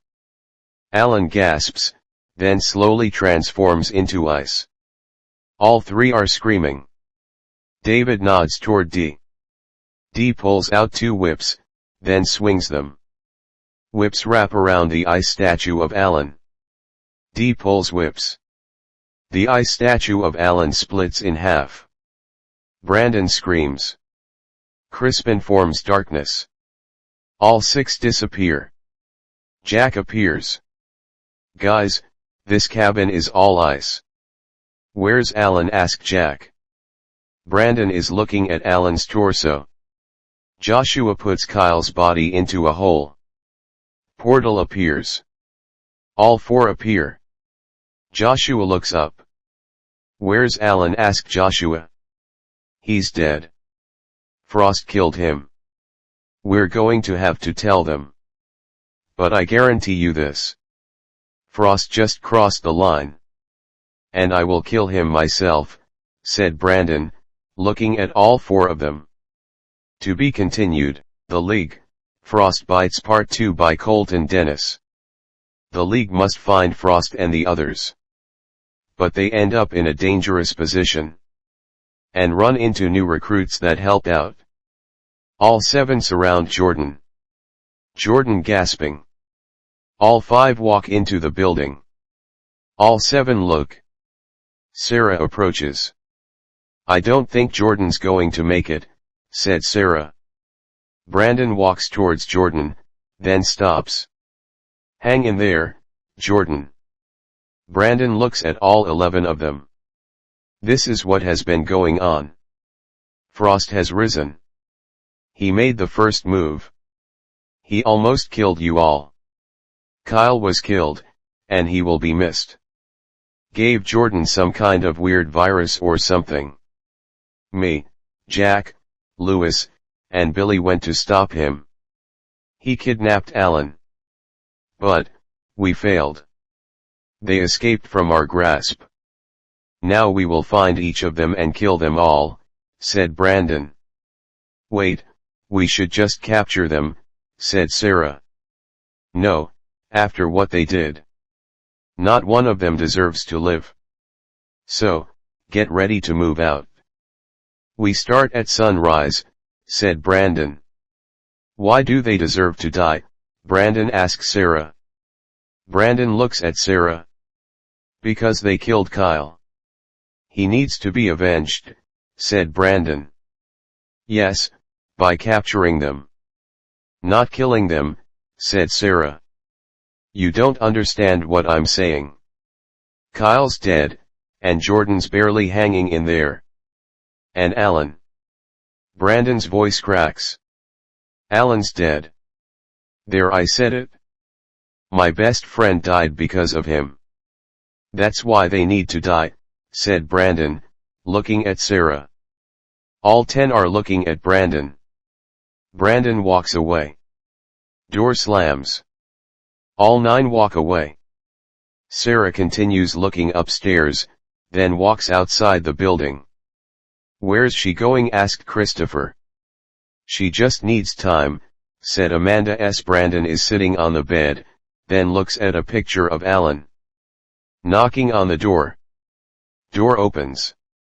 Billy appears. Brandon, could we talk? Asked Billy. Sure, what is it? Asked Brandon. Well, said Billy. Sarah walks, then stops. I can't believe he kept that from me. Alan, I can't believe it, said Sarah. Twig snaps. Sarah looks. A shadow moves past. Sarah's hands form mist. Shadow moves past again. Sarah looks left. The ground beneath Sarah rises. Sarah walks backwards. Jim appears. Sarah turns around. Both Amanda B. and John appear. Darkness transforms into Crispin. Both David and Dee walk out of the woods. Mist, how've you been? Sarah looks at all six of them. You don't trust us. I get that. I just wanted to tell you. Either join us or die. It's your choice, said David. You killed Alan and Kyle. Why would I join you after killing my friends? Asked Sarah. True, but I could have you join them, said David. You don't want to piss me off right now, said Sarah. David nods. Dee pulls out the revolver, then points it. Revolver fires. Sarah transforms into Mist, then hits all 5 of them. Where'd she go? Asked Dee. All 10 are running. Christopher tries opening the door. Both Amanda B. and John are in front of the door. It's stuck on something, said Christopher. Lewis, a portal, said Brandon. Portal appears. David looks, then raises his hand. Ice goes towards the portal. Portal freezes. Lewis holds his hand. Frost stopped me, said Lewis. David freezes buildings outside. He's sealing us inside, said James. Hey, where's Sarah? Asked Brandon. Dee is looking around. Mist appears behind Dee. Hand transforms, then punches Dee. Dee falls. Mist transforms into Sarah. You're too slow, said Sarah. Dee points revolver. Sarah transforms into Mist. Ice freezes Mist. All 10 are looking out the windows. Revolver fires. Ice shatters. No! Yelled Brandon, pounding on the door. David looks, then smiles. I told you. Join us, or die. This is your last chance. Don't let any more of your people die, Flying Angel. Do the right thing, said David. Come in here and show me how tough you really are, said Brandon. Just wait your turn. Now, if you don't mind, I've got a plan for Earth, said David. All 6 disappear. Brandon pacing. What do we do? Asked Lewis. I don't know, said Brandon. I know someone who could help us. He's at a lab, said Billy. A scientist is going to help, asked Christopher. Yes, take us to him, said Brandon. Lewis forms a portal. All 8 walk through the portal. Brandon, what about Jordan? Asked Lewis. Brandon carries Jordan through the portal. A portal appears in front of the building. He's here, asked Stephen. Yes, follow me, said Billy. All 10 walk into the building. Door opens. Felix Henstridge appears, then looks. Billy works. How long has it been? Asked Felix. Too long, guys. This is Lieutenant Felix Henstridge. Felix, this is the League, said Billy. It's nice to meet you all. Please follow me, said Felix. We have a problem. A mutant named Frost was unearthed. And he wants to do another ice age. Do you know anything about him? Asked Billy. No, I wish I did. Felix stops. But a scientist does, though. Follow me, said Felix. Who is this scientist? Asked Brandon. Actually, he said, he fought the League. It was some sort of battle, said Felix. Where we took Jay as a prisoner, said Brandon. You are the one who defeated Magnum. Well, this way. Door opens. Everyone, please welcome Professor Lud, said Felix. A chair turns around. Mark Lutt appears. "Hello League, it's been a while," said Mark. "Hyena," said Brandon. "Yes, Brandon, I'm alive," said Mark. "How the last time we saw you?" "A flaming arrow went into your chest," said Brandon. "Well, there are two reasons. One, this man saved me. No thanks to you. And the second reason, I can't really die. I sold my soul long ago." "So, why have you come to me?" asked Mark. "We need information about a mutant." "He goes by the name Frost," said Brandon. "Frost was one of the original mutants. I know him." "A really fucked up mutant," said Mark. "How do you know about him?" asked James. "Well, Frost, of course, did the Ice Age. But how do I know him? I defeated him. Not by myself, though. The original League defeated him. And now that he's back, we need to do the same thing again," said Mark. "How'd you defeat him last time?" asked Brandon. "Well, it was me, Death Ray, Laser, Magnum, and Acid." "Where is our dear friend?" asked Mark. "Frost killed him," said Brandon. "Are the other two still alive?" asked Christopher. "No, I know, because I killed them both myself," said Mark. "Sorry to interrupt. But what about Frost?" asked Felix. "Well, we put him in a box." "That's what we're going to do again," said Mark. "Just a box," said Christopher. "Well, we have a new one. This one will contain him. But his powers will be drained," said Mark. "Now, how do we get him inside it?" asked Brandon. "Well, we will lure him out. With a decoy," said Mark, smiling. "The metal box is being lowered." "Do you really think he'll come out here?" asked Brandon. "Trust me. I've dealt with him before," said Mark. "What's the decoy?" asked Billy. "Whatever he likes. Horses neigh, then walk into the metal box." "And it happens to be a horse," said Mark, walking away. "Oh, Jordan's being helped," said Amanda. "Good, just hopefully he comes out 100%, said Brandon. Felix approaches Mark. "Is everything all right?" asked Felix. "Everything's fine. Keep an eye on them.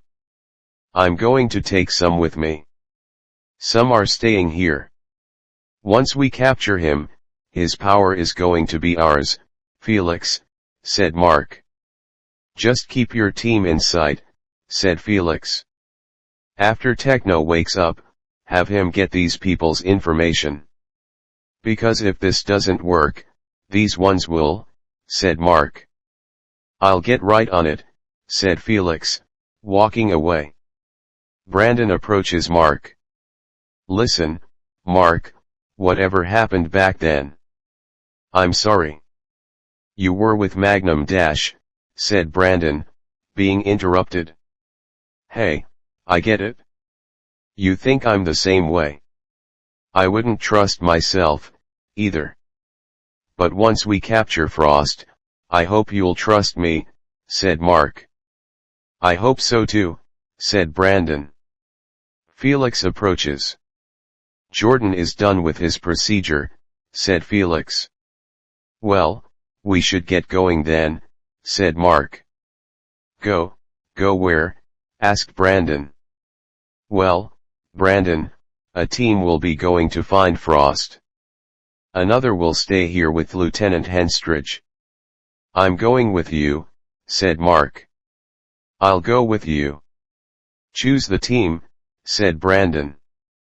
"Felix, just remember that information." "I want them here once I come back," said Mark. "Don't worry, Professor. I'll have them here in a snap." "I'm a good persuader," said Felix. Brandon approaches. "All right, I'm going to need 2 teams. One will stay here with Light, Henstridge. The second team will help find Frost. So Amanda, Billy, Lewis, and Jack come with me. Brian, Lucas, Stephen, Joshua, Christopher, and James will help Lieutenant Henstridge. And keep an eye on Jordan, said Brandon. Mark approaches. Did you choose your team? Asked Mark. Yes, let's get this over with, said Amanda S. Now, Dark Ed will send the box through a portal. Once there, he'll come, said Mark. Portal appears. The metal box rises, then goes through the portal. All 6 walk through, then appear in the desert. Mark opens the metal box door. Horse neighs. It's all right, said Lewis. What do we do now? Asked Billy. We wait for Frost to come, said Mark. And if he doesn't? Asked Brandon. We move to plan B, said Mark. Which is? Asked Brandon. If this doesn't work, I've got friends to help, said Mark. Building appears. All 5 are walking around. So, we just wait here. Until they get back, asked Joshua. Just sit down, son, said Felix. Jordan opens his eyes, sits up, and then stands up. Footsteps walking. Christopher looks. Jordan, said Christopher. All 5 look. Jordan walks downstairs. How are you feeling? Asked Stephen. A little better, said Jordan. Felix walks toward Jordan. Techno, Mark wants you to find these people. Can you do that? Asked Felix. I only got a little frostbite. I didn't lose my technology knowledge. Just hand me the names. I'll get started, said Jordan, walking towards the computer. Typing on the keyboard. Both Brandon and Mark are standing next to the cactus. It's been a while. Are you sure he's coming? Asked Brandon. Oh, he'll be here. I bet my life on it, said Mark. Clouds appear in the sky. Snow starts falling. All 6 look up at the sky. Jack looks into the distance. Ice forming over sand. He's coming, said Jack. David walking. Ice continues to form, then stops. David looks at all 6 of them, then at the metal box. So, trying to capture me again, said David. That was the plan, said Mark. Hyena, it's been too long. David looks at all 6 of them. You look like you're ready for a sneak attack. Don't worry. I've got a plan, too. But it's when you'll least expect it, said David, smiling. All 6 look at David. Building appears. Amanda B, Crispin, D, Jim, and John appear, then walk into the building. Typing on the keyboard. Here they are. That was easy. Like doing a Rubik's Cube, said Jordan. The alarm goes off. All 7 look. What's going on, LT? Asked Joshua. You 6 stay here. I'll find out, said Felix, opening the door. Jim appears. Felix raises the gun, then gasps. Tail sticking through Felix. Felix is being thrown. Light, said Christopher. Amanda B appears, then screams. All 6 move. Wall collapses. All 5 walk into the room. James throws fireballs. All 5 move. Crispin forms darkness, then throws it. Darkness transforms into a black hole. Items are being sucked into the black hole. Lucas raises his hands. A tornado goes into the black hole. The black hole explodes. Stephen opens lighter, stands up, then exhales. Fire being blown. John exhales water. Joshua spits. Amanda B moves, then screams. Joshua goes into the wall, then goes unconscious. Josh, said Brian, transforming into an elephant. Elephant charges Amanda B. Darkness forms in front of Amanda B. The elephant hits the darkness. Whips get wrapped around elephant's legs. Elephant falls. Floor tips. Fireball hits both Crispin and Jim. D raises his revolver. Lucas raises his hands. Tornado goes towards D. Amanda B moves D, then goes out the window. D repoints the revolver, then fires it. Lucas gets shot. Lucas, said James. Lucas falls from the building, then hits concrete. The elephant charges D. D goes through the wall.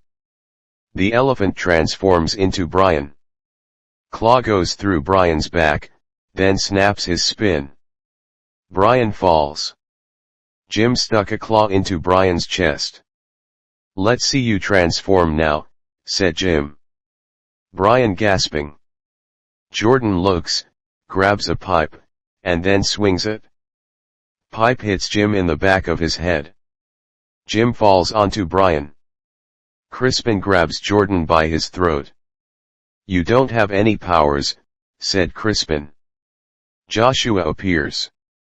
He may not, but I do, said Joshua, spitting venom. Crispin screams, then runs. Fire and water collide. James looks, then raises his hands. The fire goes toward John. John goes through a wall. All five are standing up. Both D and John look at all five of them, then run. Jim groans. Jordan ties Jim's arms together. Well, we've got one of them, said Jordan. All four stop. D nods. Amanda B screams. The building collapses from the bottom. All four walk away. David stares at all six of them. Now, I have a feeling my plan worked, said David. What plan? asked Brandon. Well, as I said, I'll do a sneak attack when you least expect it, said David. The others, you sent your friends, said Brandon. So, are you finally realizing you can't win? asked David. Brandon nods towards Jack. Jack slowly pulls out a knife. We will kill you, said Brandon. No one can kill me, said David. Jack throws the knife. Ice freezes the knife. Billy jumps, then punches David. David falls, then throws icicles. The portal appears, disappears, then reappears above David. Icicles are hitting David. David growls. Amanda S. raises her hands. A black light appears, then goes towards David. David forms an ice shield. Brandon jumps over the ice shield, then punches David. Ice breaks. Billy lifts his leg.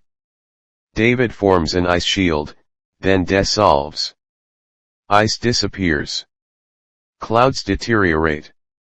He left, said Brandon. Let's get back, said Mark. Portal appears. All six appear, then see the collapsed building. Search everywhere, said Brandon. All six are digging. Jack sees Lucas. Guys, I found Lucas. He's dead, said Jack. Parts moving. Spider appears, then transforms into Christopher. Guys, over here. There's still 4 down there, said Christopher. Billy throws rubble, then finds Jordan, James, Stephen, and Joshua. All 4 are being pulled out. Rubble moving. Jim appears, then is pulled up. Where's Frost? asked Brandon. Go to hell, said Jim. Brandon punches Jim. Tell me now, said Brandon. How? I said, Go to, said Jim, being punched again. I'm not playing around. Where is Frost? Asked Brandon. Jim spits in Brandon's face. I can't wait until Frost kills you all. You all will suffer so much pain. Are you ready for pain, Flying Angel? Are you ready? Brandon grabs Jack's knife. Jim, for example, was stabbed in the chest and collapsed. You all listen. These people don't deserve to live.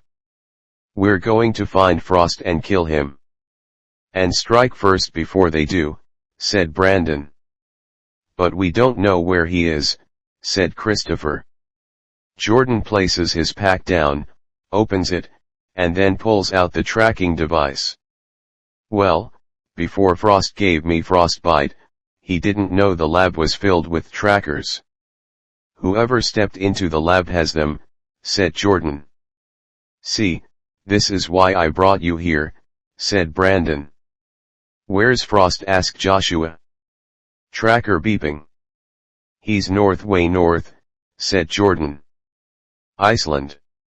All six appear, then start walking. Why are we here? Asked Dee. Because it's time for the Ice Age to begin again, said David, raising his hands. Ice covers Iceland. Brandon lands. Frost, stop what you're doing, said Brandon. Flying Angel, you've come alone. And you are too late, said David. I'll give you another warning. Stop what you're doing, said Brandon. Or what? You can't defeat us by yourself, asked David. I wasn't planning on it, said Brandon. A portal appears behind David. Billy appears, then punches David. David falls. Crispin forms darkness, then throws it. Portal appears. Darkness goes into the portal. Another portal appears behind Crispin. Darkness hits Crispin. Amanda B goes to scream. A black light hits the ground next to Amanda B. Steven lights his lighter, then exhales. John exhales. Both fire and water collide. David stands up, then looks at Brandon. You shouldn't have stopped me, said David. Well, the Ice Age already had its chance. So, it's time for your extinction, said Brandon. David forms an ice ball, then throws it. Brandon jumps over the ice ball, then flaps his wings. Wind blowing. Dee looks, then points his revolver at Brandon. A knife hits the revolver. Dee looks at Jack. Let's see what you got, said Dee. Jack throws knives. Dee swings whips. Whips deflect knives.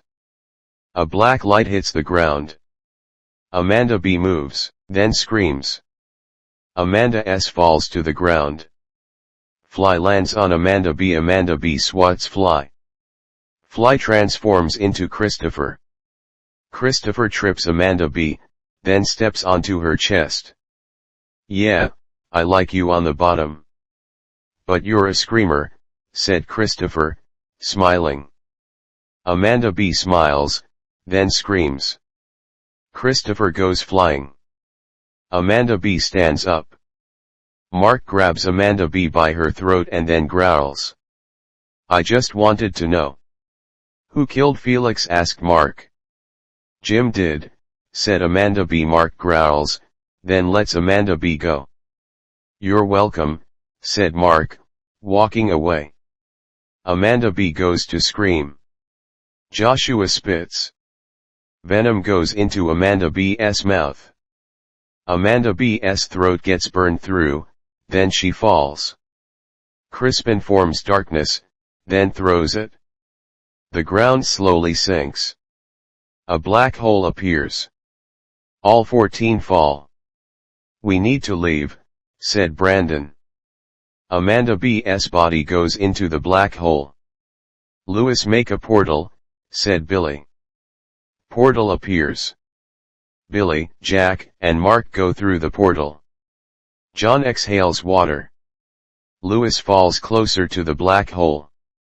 Lewis, said Brandon. Amanda S. raises her hand. A black light hits John. John falls, then grabs Lewis' leg. Pull me up, said John. Lewis forms a portal. Amanda S., Christopher, and Joshua go through the portal. The black hole slowly grows. Crispin forms darkness.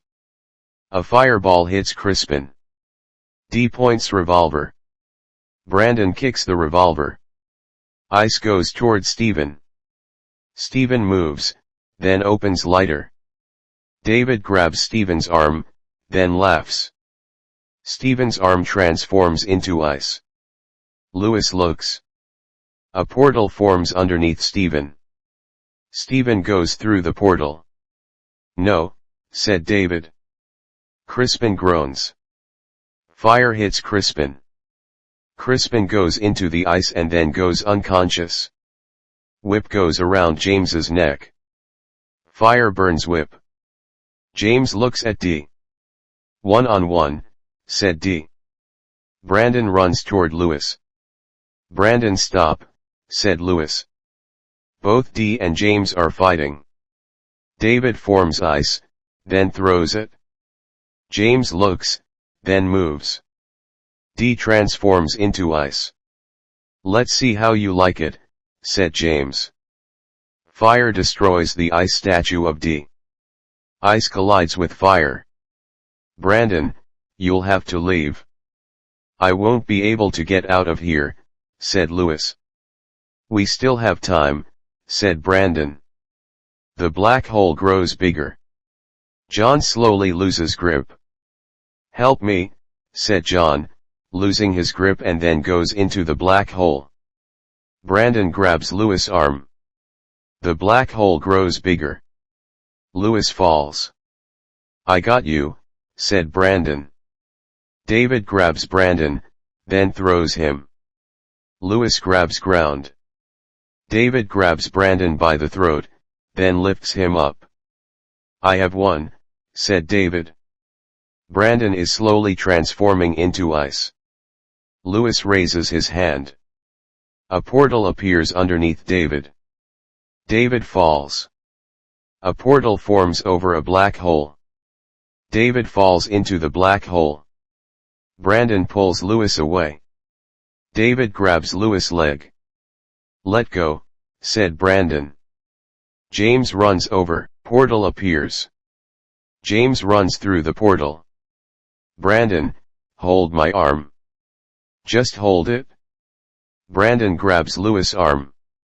A portal forms behind Brandon. Take care of the team, said Lewis, throwing Brandon into the portal. Portal disappears. Lewis grabs David's arm. Portal appears.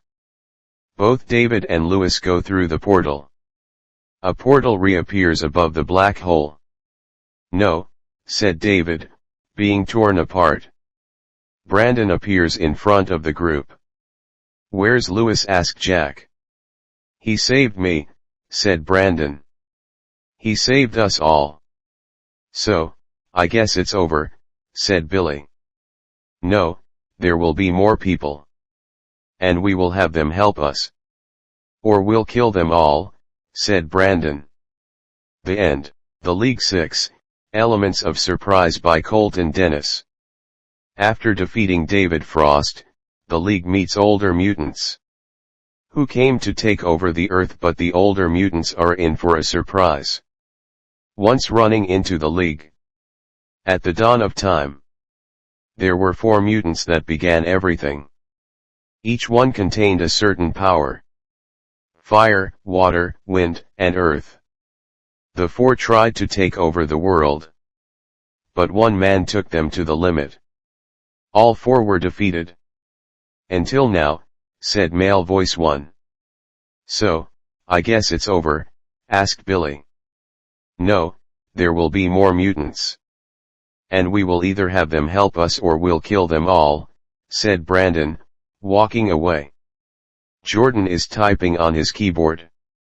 An image of Iceland appears on the screen. Brandon, guys, said Jordan. Footsteps running. What's going on? Asked Brandon. It's Iceland. It's sinking, said Jordan. Oh no, Nightmare formed a black hole. We need to stop it, said Brandon. How are we going to do that? Not one of us could stop it, said Billy. Amanda, could you? Asked Brandon. I'm strong, but not that strong, said Amanda S. The only way we'd be able to stop it? We'd need to go back in time. To stop Nightmare from forming the black hole, said James. That's exactly what we'll do. A group of us will go back in time. But some need to stay here. Just in case something happens, said Brandon. But Brandon, there's no time-traveling machine, said Billy. I know someone who'll help us out. He owes me a favor, said Brandon. Knocking on the door. Door opens.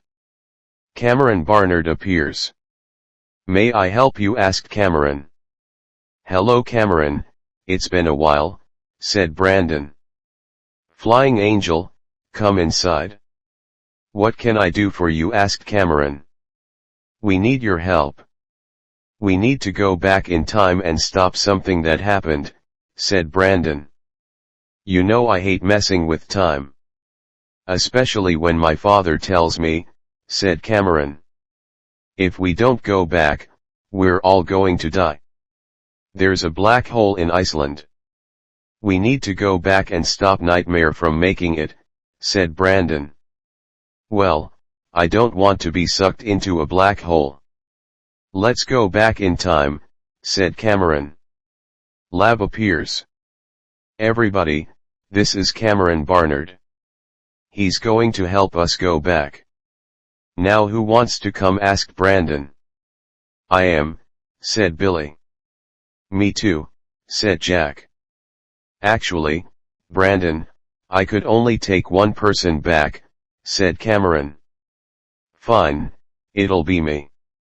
Billy, you're in charge. Whatever happens here, just be safe, said Brandon. We will stop Nightmare from doing this, said Billy. Don't worry, we'll have everything under control, said James. Yeah, it's not like something's going to fall from the sky, said Christopher. All right, Cameron. I'm ready, said Brandon. Cameron pulls out a watch. Hold on tight, said Cameron, pushing the timer. Clock ticking. A white light appears. Both Brandon and Cameron disappear. A white light reappears. Both Brandon and Cameron reappear. Where are we? Asked Brandon, looking around. People walking. Brandon looks across the street and then sees himself grabbing a newspaper. Sarah bumps into Brandon. Hi, I'm Sarah. I'm sorry, you look familiar, said Sarah. Brandon looks at Cameron. You brought me to the wrong time, said Brandon. Sorry, I don't control the power. The people I bring back do. They think of a time. That's how this works, said Cameron. Present day. All nine walk. I'm guessing it worked, said Joshua. Well, at least we get to rest now, said Christopher. Park appears. Ground rumbling. Dirt rises, then transforms into Stephen Manuel. It's a new day to rule the world, said Stephen M. Wind blowing. Stephen M. looks. The wind forms into Jacob Nathan. Earth, it's been too long, said Jacob. Yes, it has. Are the others coming? Asked Stephen M. Man 1 sits on a bench and lights a lighter. Fire blows towards Man 1. Man 1 catches on fire then falls. Fires transforms into Akira Kelvin. Is it time again? Asked Akira. Yes, it is. We just need water, said Stephen M. A manhole cover shakes, then flies up. Water rises, then transforms into Sandra Beatrice. "Hello boys," said Sandra. "Why now all of a sudden?" asked Jacob. "Because I feel danger in Iceland. And whatever it is, we'll be the ones who'll take the credit," said Stephen M. "That sounds good to me," said Akira.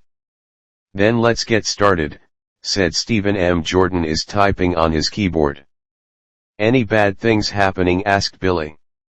"Well, the black hole is becoming bigger," said Jordan. "Just hopefully Brandon stops it in time." "Before something bad happens," said Billy. Screen scrambling. Jordan continues typing on the keyboard. "Shit. I lost the screen." Jordan continues typing on the keyboard. "Nope, we need to go to Iceland." "Something's happening," said Jordan. "Guys, suit up." "We're going out," said Billy. Past Brandon walking. "So, how far are we supposed to go?" asked Cameron. Brandon stops, then sees Rain Shoemaker outside the hotel. "Oh, my God. It's Rain," said Brandon, starting to walk. Cameron grabs Brandon's arm. "Don't, we can't interact with anyone." "One small thing changes everything," said Cameron. Brandon looks, then sees Jay and his group walk inside the hotel. "No, I'm sorry, but I can't lose him again," said Brandon, running. Cameron follows. Brandon's arms transform into wings, then he flies up. Cameron grabs Brandon's leg, then hits the timer. Rain goes through the window. Clock ticking. A white light appears, disappears, then reappears. Both Brandon and Cameron fall. "Where are we?" asked Cameron. "I don't know." Brandon looks. Cameron," said Brandon. Cameron looks. Rain appears, then stands up. "What's going on here?" asked Rain. "This is why I hate time travel," said Cameron. "Rain, dinner time," said Woman 1. Rain starts to walk. "Don't if you go down there. She'll go into shock." "We're definitely in Rain's past," said Cameron. "What do we do?" asked Brandon. "Well, let's do what we came here to do. Stop Nightmare from making that black hole," said Cameron. "And him?" asked Brandon. "I don't think it'll hurt to bring one person back," said Cameron, pushing the timer. Clock ticking. A white light appears. All three disappear. A white light reappears. All three fall. Cameron looks around. "This is Iceland," said Cameron. "Actually, no. All three see battle. I think I know where we are." "We're at the Battle of Us and the Stone Army," said Brandon. "Well, are we getting closer?" asked Cameron. "Almost." Brandon sees William. "Gunman," said Brandon. "Present. Iceland." Footsteps walking. Stephen M. looks at the black hole. "This is the reason," asked Akira. "What do we do?" asked Sandra. "Let it suck this place up," said Stephen M. Darkness hits Jacob. All three look. Crispin appears. "Get out of the way. We need to destroy the black hole," said Crispin. "Look at this young kid. Trying to hurt us," said Stephen M., stepping. Ground rumbles. Crispin looks down. Ground caves. All four laugh. "Let me make it bigger," said Akira. All four raise their hands. Elements go into the black hole. The black hole becomes bigger. All four rise up. The black hole sucks up Iceland. "The world will know of us mutants," said Stephen M. All four disappear. Helicopter flying. All four see the black hole. Holy shit, said Billy. Get back. Away from it, said James. The helicopter flies away. Jordan appears in the lab, lights flicker. A black orb appears, then disappears. Crispin appears, then falls. Past. All three are watching the battle. Cameron, what happens if we bring people back to the present? Asked Brandon. It would make a ripple in the timeline. Just one person. But I don't think it'll hurt if we bring him back, said Cameron, looking. Rain is gone. Where'd he go? Rain. Brandon sees Rain running toward battle. Rain, said Brandon, running towards Rain. Brandon, said Cameron. Rain kicks Cloak. Brandon jumps over Samurai. Rain, we can't be out here, said Brandon, seeing himself fighting Jay. A swordsman raises his sword. Gun fires. Swordsman falls. William approaches. You all right, Brandon? Asked William. Yeah, thanks, said Brandon. Who's your friend? Asked William. We need to go, said Brandon. Go where? Asked William. Brandon sees swordsmen swinging swords. Move, said Brandon. William moves, then fires a gun. Good eye, said William. Listen to me. Alan's going to tip that water tower over. Go by portal. Then go through it, said Brandon. Brandon, we need to leave. Before that falls, said Cameron. All three are running. William watches. All three stop. All right, next stop. Iceland, said Brandon. Cameron pushes the timer. A white light appears. All three disappear. All three fall. Brandon looks around. Is this Iceland? Asked Rain. Yes, we must be here before frost, said Brandon. Well, then we'll have to wait, said Cameron. Present. Crispin wakes up, then sees all five of them. Hello Crispin, how are you feeling? Asked Jordan. Crispin sits up. I'm fine, said Crispin. Now, what are you doing here? Asked Mark. Well, when I woke up in Iceland, I saw 4 people. They made the ground below me cave in, said Crispin. The ground, said Jordan. Yes, then they made the black hole bigger, said Crispin. Wait, 4 mutants came just to make the black hole bigger, asked Christopher.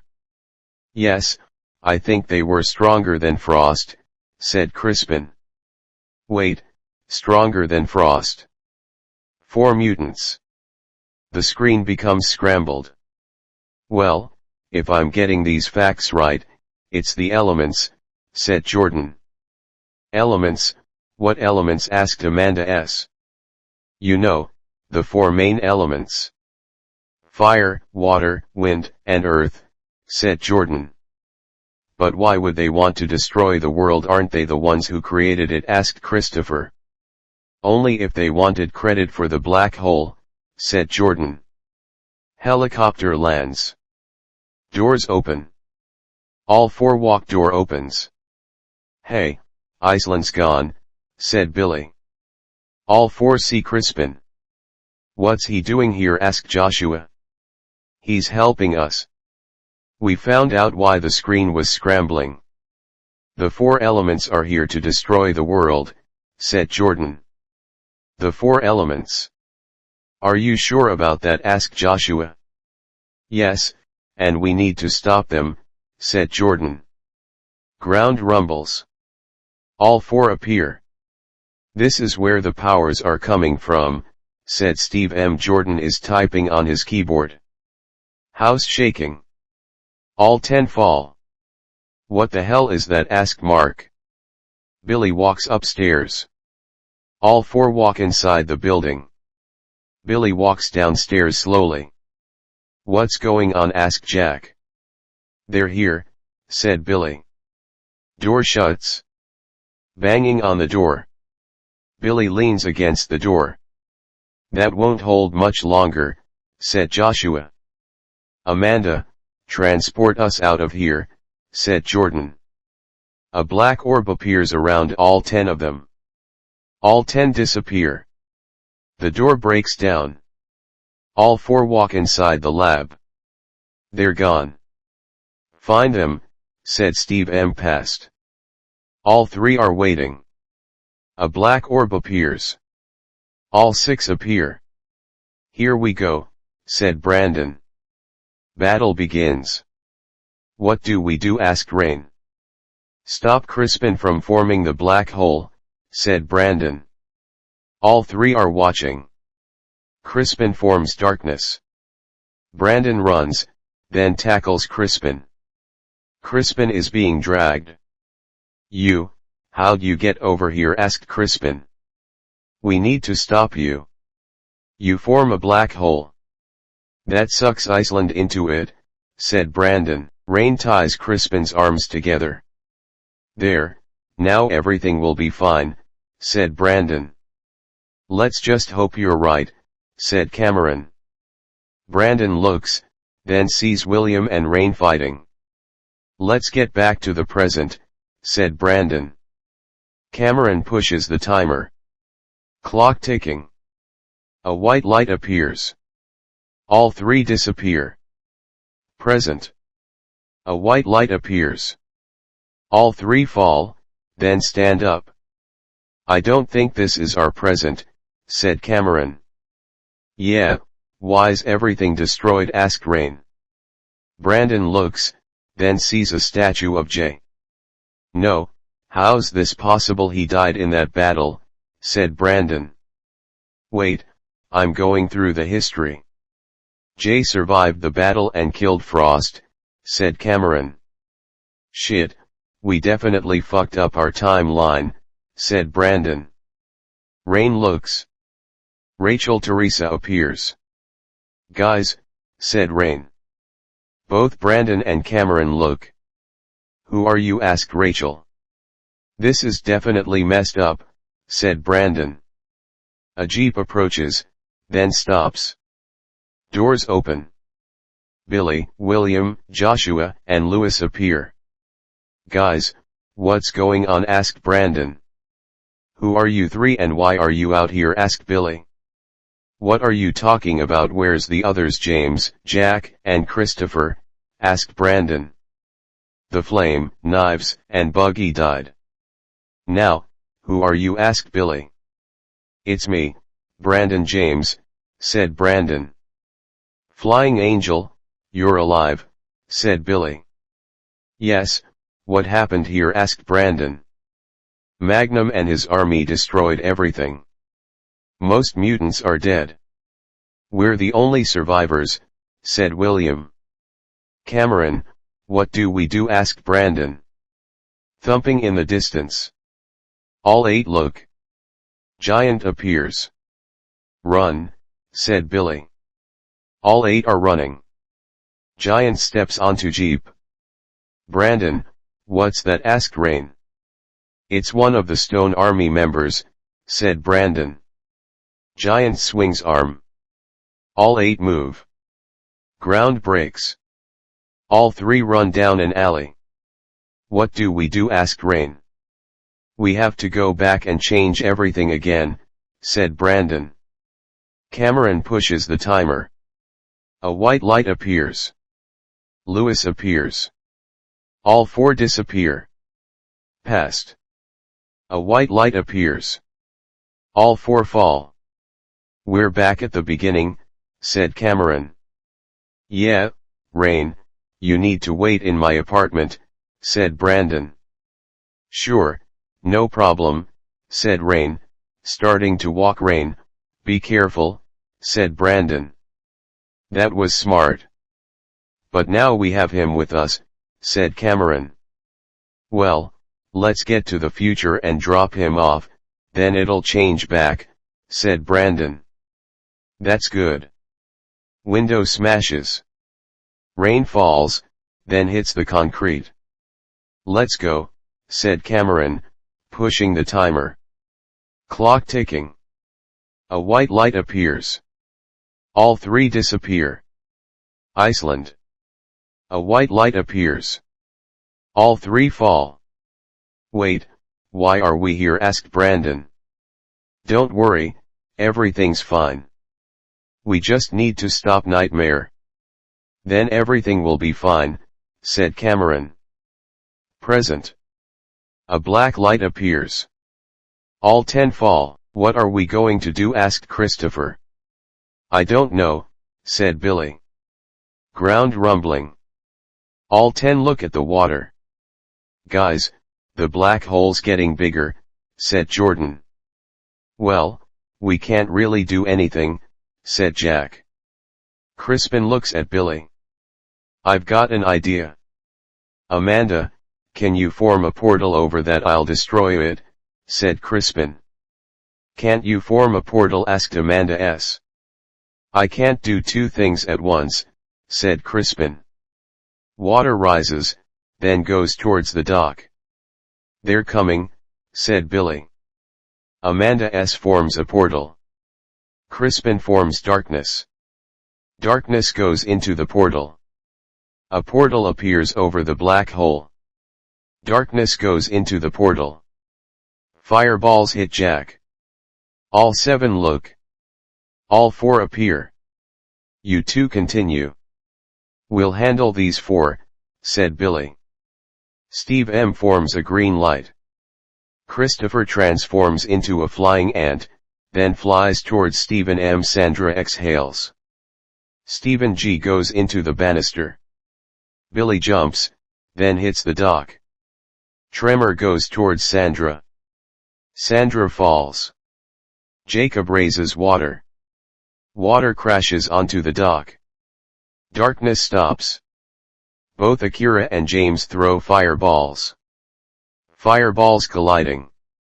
Let's dance, pretty boy, said James. Jack throws knives. Sandra exhales. Knives fall. Mark jumps at Sandra. Water hits Mark. A flying ant transforms into Christopher. Christopher kicks Steve M. Steve M.'s eyes turn green. Seaweed wraps around Christopher's leg, then pulls him into the water. Chris, said Stephen G., jumping into the water. All 10 continue fighting. Portal forms. Darkness goes through a portal. Past. All 3 are waiting. A black orb appears. All 6 appear. I've got a plan. Lewis, you'll replace the other Lewis who comes. All fighting. Brandon walks, then hides. Lewis is forming a portal.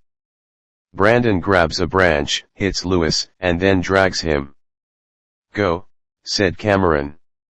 Lewis runs out. Brandon appears next to Cameron. Just one more thing to do, said Brandon. Crispin forms darkness. Brandon tackles Crispin, then knocks him unconscious. David looks. Brandon looks up, then jumps behind the rock. Ice hits rock. Go, said Cameron. David looks behind the rock, then sees nothing. Crispin groans, then raises his hand. Darkness goes into the ground. A black hole appears. No, said Brandon. Crispin gets knocked into the ice. Lewis pushes Brandon through the portal. Both David and Lewis go into the black hole. Brandon, we could still stop it? Wake up, Crispin, said Cameron. Brandon shakes Crispin. Hey, undo the black hole. Before we get sucked up, said Brandon. Crispin stands up, then forms darkness. Darkness goes into the black hole. Lewis groans, then looks. Nightmare, said Lewis, running towards Crispin. Brandon looks, then tackles Lewis. Lewis lands next to the black hole. Brandon grabs Lewis' arm. "Hang on, Lewis," said Brandon. The black hole slowly dissolves. "Hurry, Crispin," said Cameron. The black hole disappears. Both Brandon and Lewis stand up. "Thank you," said Brandon. "Present." Steve M approaches Billy. "You lose league," said Steve M. The black hole disappears. All three look at the water. "Earth, the black hole." "It's gone," said Akira. Steve M looks. "All right, league, you win. But I promise you, we will return," said Steve M. All four disappear. Past. Both Brandon and Cameron are standing next to each other. "Everything's going to be fine now," said Brandon. "Yes, and it's time to go," said Cameron. "Will I ever see you again?" asked Lewis. "Yes, you're coming with us," said Brandon. Crispin approaches, then shakes Brandon's hand. "I helped you. Now you'll help me," said Crispin. Darkness goes up Brandon's arm. "What was that?" asked Brandon. "You'll find out soon enough," said Crispin. Cameron pushes the timer. All three disappear. Crispin smiles. Present. A white light appears. All three fall. "Guys," said Billy. "Lewis," said Jack. "Let's go home," said Brandon. House appears. Brandon walks into the room, then lays down. Light flickers. Brandon sits up. The light goes out. Brandon stands up. A figure appears in the chair. "Hello Brandon," said male voice 2. "Who are you? What do you want?" asked Brandon. The figure stands up. "I'm here to tell you. You may think it's over. It ain't over yet," said male voice 1. "Who's next?" asked Brandon. "The humans. They are preparing for war," said male voice 1. "Who are you?" asked Brandon. "You don't recognize my voice." "The voice of your own father," said male voice 1. Brandon gasps. "Magnum," said Brandon. The figure walks into the light. Jay appears.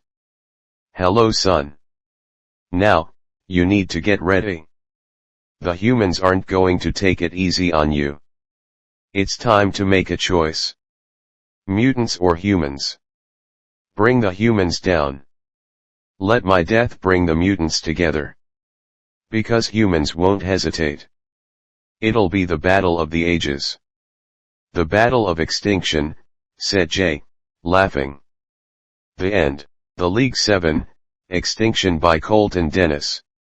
When the League is attacked by humans, they must decide to either fight or surrender. Will this be the extinction of the mutants? Building appears. Brandon's apartment is empty. Wind blowing. The door gets kicked open. A SWAT team walks into the apartment, then looks around. "It's clear," said SWAT member 1. Beatrix Snow appears. There were no signs of any of them. SWAT member 1 shakes his head. "Shit, we need to find them," said Beatrix. Creaking in the pantry. Guns cocking. Beatrix nods. SWAT member 2 opens the door. Broom falls. Beatrix looks into an empty pantry. "What now?" asks SWAT member 2. "Go back, then find another of their hideouts, please," said Beatrix, walking out. SWAT members 1 and 2 follow. Door shuts. Spider crawls down, then transforms into Christopher. Door opens. Hallways empty. "Hey, an agent and 2 SWAT members, we're just here," said Christopher. "Thanks for telling." Guns cocking. we're in a little predicament. Another team has a second team. Find Lewis and get him here, said Brandon. No problem. Door opens. Christopher walking. Floor creaks. Oh shit. Guns cock. Fuck, said Christopher. Agents no, we found one, said SWAT member 3. Keep him there, said Beatrix. Listen, I need to leave. So, if you don't mind. Christopher goes to step. Guns are being pointed. Fine, no flying around, said Christopher. Don't you mean, no fucking around, asked SWAT member 4. No, I meant flying, said Christopher, smiling, then transforming into a fly. Get him, sized SWAT member 3. Both SWAT members 3 and 4 are trying to catch Christopher. SWAT member 3 raises a gun. No, we need him alive, said SWAT member 4. Fly goes through the window. SWAT members 3 and 4 get to the window. Fly transforms into Christopher. You can't get me. Shit, said Christopher, falling. SWAT members 1 and 2 are holding a net. We got him, said SWAT member 1. A portal appears above the net. Christopher goes through the portal. The portal disappears. Beatrix appears behind SWAT members 3 and 4. You lost him, didn't you, asked Beatrix. Yeah, said SWAT member 3. Beatrix hits SWAT member 3's head, then pulls out his phone. Agent Aries, how are you doing, asked Beatrix. We got some cornered, said Marcellus Aries, appearing. Good, we're on our way, said Beatrix. Guns firing. Brandon, Billy, Joshua, and Jordan are behind the car. We need a plan, said Joshua. Jordan, said Brandon. Jordan pulls out the computer. Hurry, Jordan, said Joshua. I'm trying. I don't do so well under pressure. SWAT members are approaching. Joshua looks, then spits. SWAT member 5 falls. Jordan is typing on his keyboard. Beeping noise. I got it. Into the building, said Jordan. All 4 are running. Door opens. Brandon looks, SWAT member 6 raises a bazooka. Shit. Get inside, said Brandon. Door shuts. Bazooka fires, then explodes. SWAT members are approaching. Shit, we needed them. Well, let's meet with the others. They may have some, said Marcellus. Car drives away. Building burning. Water goes into the drain. Sewer appears. All 4 appear in the desert. Both Christopher and Lewis are approaching. That was close, said Jordan. Yeah, how's the other group doing, asked Lewis. They're getting more of us, said Brandon. Footsteps running. Both Jack and Stephen G appear, following Rachel Teresa appearing. Send her east, said Stephen G. Jack throws a knife. Rachel stops, then runs right. Both Jack and Stephen G continue following Rachel.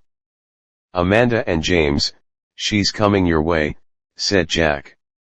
Footsteps approach. Black forms into a falcon. Rachel pulls out the katana. Katana goes through the falcon. Rachel continues running. James throws fireballs. Rachel ducks, sees a fire escape, then climbs a ladder. All 4 stop. Rachel pulls up the ladder and then continues running up. She's good, said James. Well, I would say yeah. But we've got her, though, said Amanda as Rachel gets to the roof, then exhales. Growling behind Rachel. Rachel looks. Mark appears with hyenas.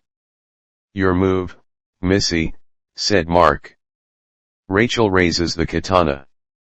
Black forms into a falcon, then disappears.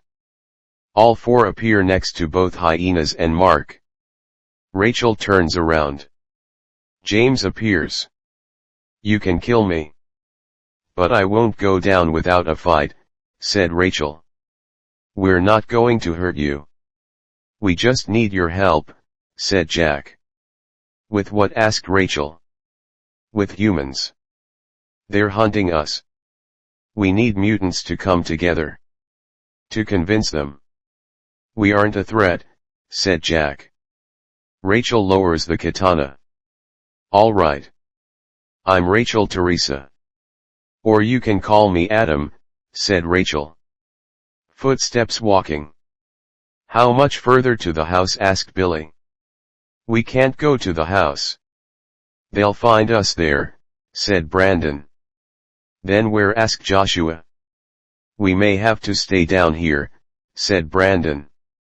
Down here, this sewer, said Joshua. Well, we can't go above. If we do, a war is going to start. Do you want to start that something you can't finish? Asked Brandon. Joshua walks ahead. All four follow. Brandon exhales. You know, you're right. Jay appears. You don't want to start a war. Because you hate confrontation. But let me tell you something, son. If you don't stop these people, all of your friends will die.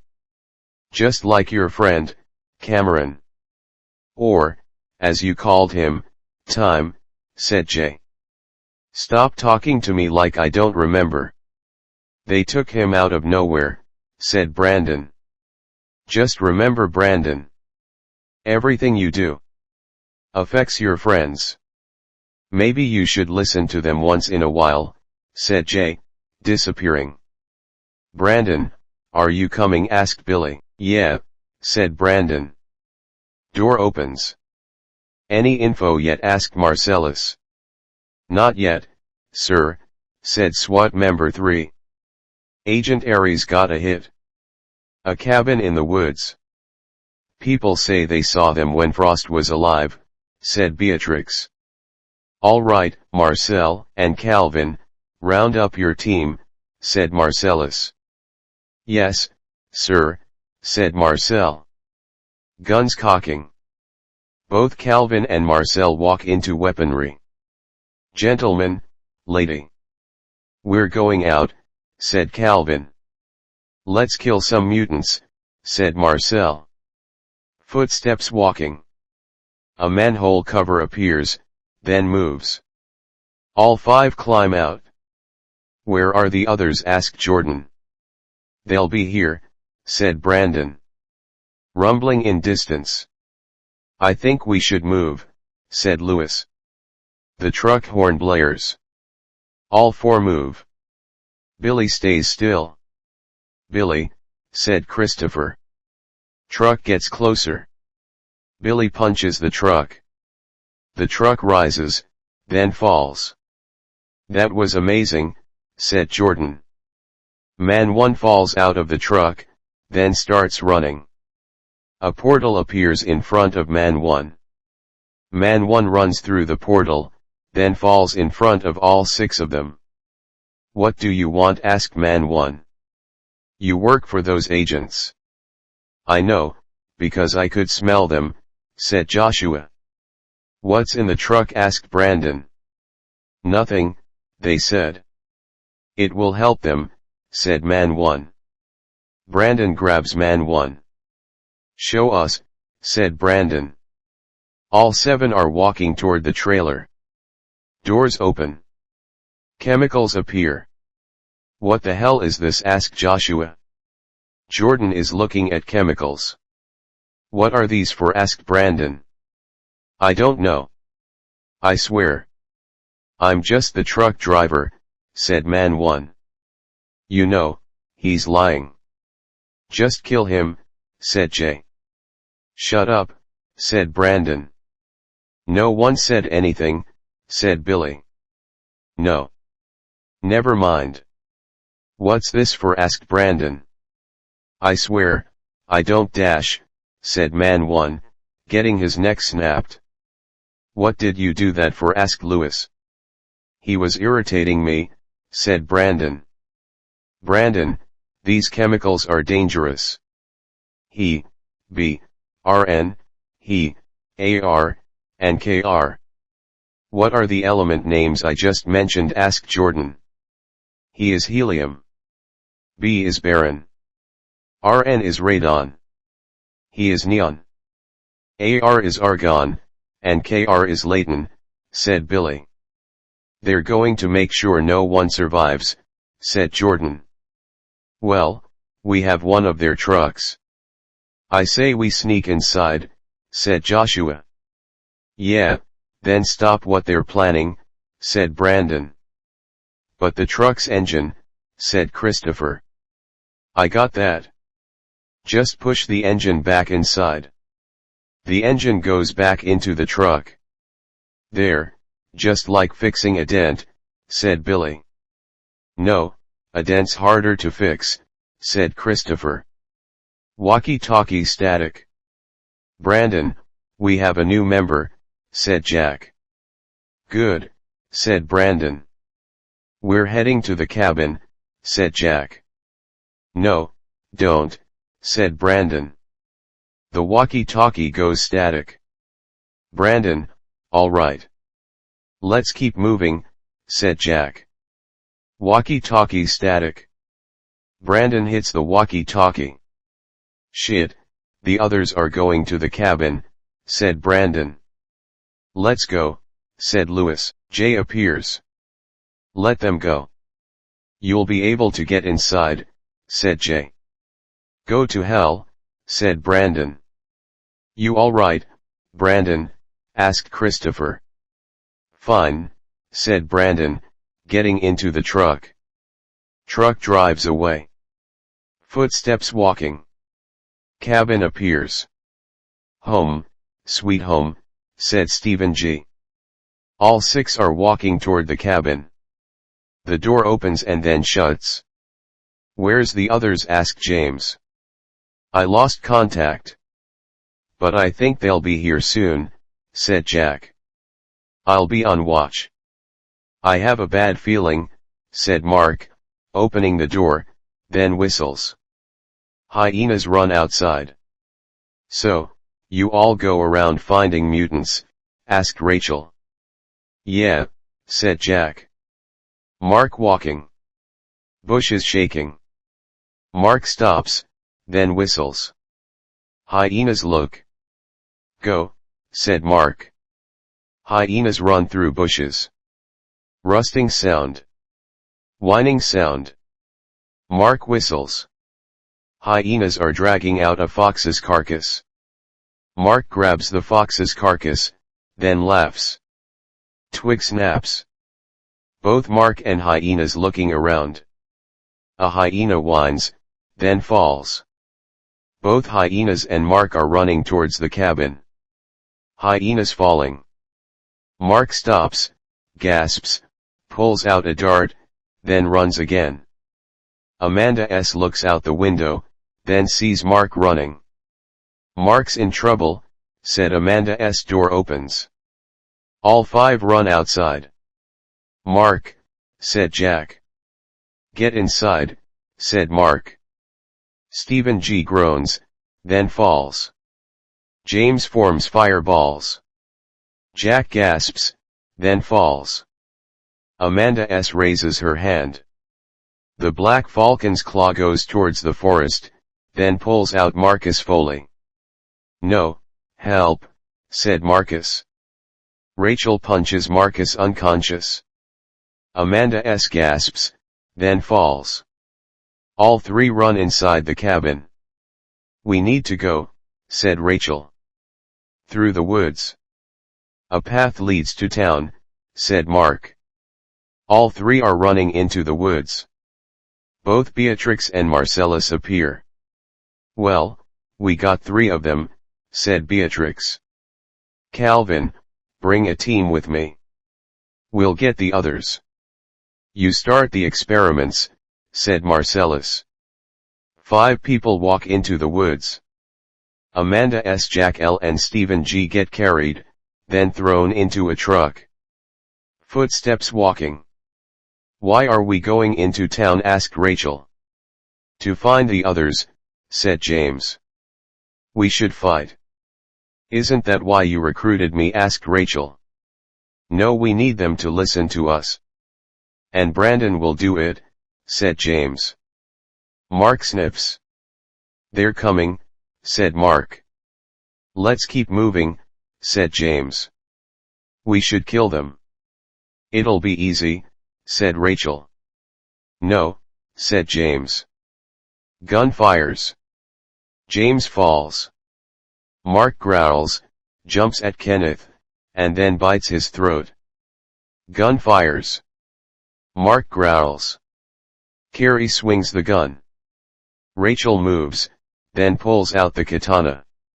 You chose the wrong woman to mess with, said Rachel. Carrie raises a gun. Gun fires. Rachel hits the bullet. Carrie looks at Rachel. Rachel swings the katana continuously. Carrie runs. Mark jumps onto Carrie, then growls. Gun cocks. Don't move, said Marcellus. Both Calvin and Jack M. catch on fire. James looks at Marcellus. Put your guns down, said James. Marcellus drops the gun. Where are the others? Asked Rachel. I ain't telling, said Marcellus. James forms fireballs. Tell us now, said James. All right. I'll take you there myself. But just so you know, there's a bomb. And if Brandon James enters, goodbye to everyone and everything, said Marcellus. How? Asked Mark. Crispin Gabriel, or, as you know him, Nightmare. He gave Brandon a piece of his power, said Marcellus. That's why you never went after Nightmare, said James. Smart, we just needed a plan B. Just in case, said Marcellus. To kill every living being, said Rachel. If I don't survive, no one should, said Marcellus. Truck approaches. All 6 see hyenas laying on the ground. Shit, they came, said Brandon. Footsteps walking. Billy sees all 5 walking out of the woods. You're all right? Asked Billy. Yeah, said James. Agent Ares, I think your bazooka missed, said Brandon. His team took the others, said Mark. Well, we took his truck. We found out they're making a bomb, said Brandon. Yeah, and like any other bomb, there's a catch, said Rachel. You must be the new recruit, said Brandon. Brandon, stay focused. If you dash, said Mark, being hit. Beatrix appears. Hello League, said Beatrix. All 8 are hit with darts, fall, and then get thrown into trucks. Truck drives away. Sun rises. Hyenas are licking Brandon's face. Get out of here. Brandon groans, then looks around. Guys! Yelled Brandon, stepping onto Jordan's computer. Computer opens. Video plays. Beatrix appears. Hello Brandon, this message is really important. If you are wondering why we didn't take you, it's because Crispin gave you part of his power. If you came here, that power would charge the bomb we have. We are at the Wills Tower. Now you have a choice. Either come here and destroy the world, or leave and never come back. It's your choice. Make the right one, said Beatrix. Video stops. Brandon kicks the computer. Jay appears. Well, you're in quite the predicament, said Jay. I failed them, said Brandon, sitting on the ground. Jay sighs, then sits next to Brandon. Listen, son, you brought these people together. Most were with me. But you changed their minds. I may have had my bad moments. But this is the proudest moment of yours. When you killed me. Brandon looks at Jay. Not at first. When you formed the League into a legacy, now you know what you have to do. I know what you're going to do. Just make me proud, son. And just so you know, if you go, a loss will take place. You can still stop the bomb, said Jay, disappearing. Brandon is crying, stops, and then looks up. Let your death bring mutants together. In the battle of extinction. Brandon stands up. I will make you proud, father. Humans and mutants will go extinct, said Brandon. Will's tower. Beatrix walking. You know, you will die, said Rachel. No, you mutants will. Then, humans will have their world back. Without mistakes, said Beatrix. Mistakes? You think we're mistakes? The only mistake I see is me in this cage, said Mark. Agents know, we're ready, said Lancelot. Excuse me, mutants, said Beatrix. Footsteps walking. Ada looks at the camera. Brandon appears. Agents, Brandon's here, said Ada. Speaks turn on. You are very stupid, Brandon, said Marcellus. Or I know I can stop your bomb, said Brandon.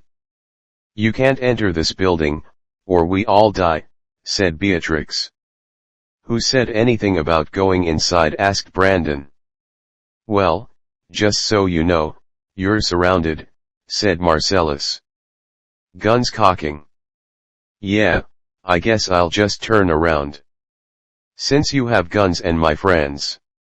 Brandon walks away. Marcellus laughing. Brandon stops, then turns around. Marcellus stops laughing. You know, I was thinking about that saying. Keep your friends close. And your enemies closer. Well, you do have my friends. But, what about my enemies? Asked Brandon. Both Beatrix and Marcellus look at each other. Marcel on the roof. Screeching in the distance. Marcel looks. Dustin appears, flies down, and then knocks Marcel off the roof. Guns firing. Bullets stop. Ving Randall appears, then throws bullets. SWAT members are falling. What is going on? Asked Marcellus. Alacia Allen appears from the floor. Hello, said Alacia. SWAT member 3 jumps at Alacia. Alacia goes through the floor, then comes through the screen. Run, said Ada. Ashley appears with duplicates. Kill them, said Beatrix. Guns firing. Alacia kicks SWAT member 3.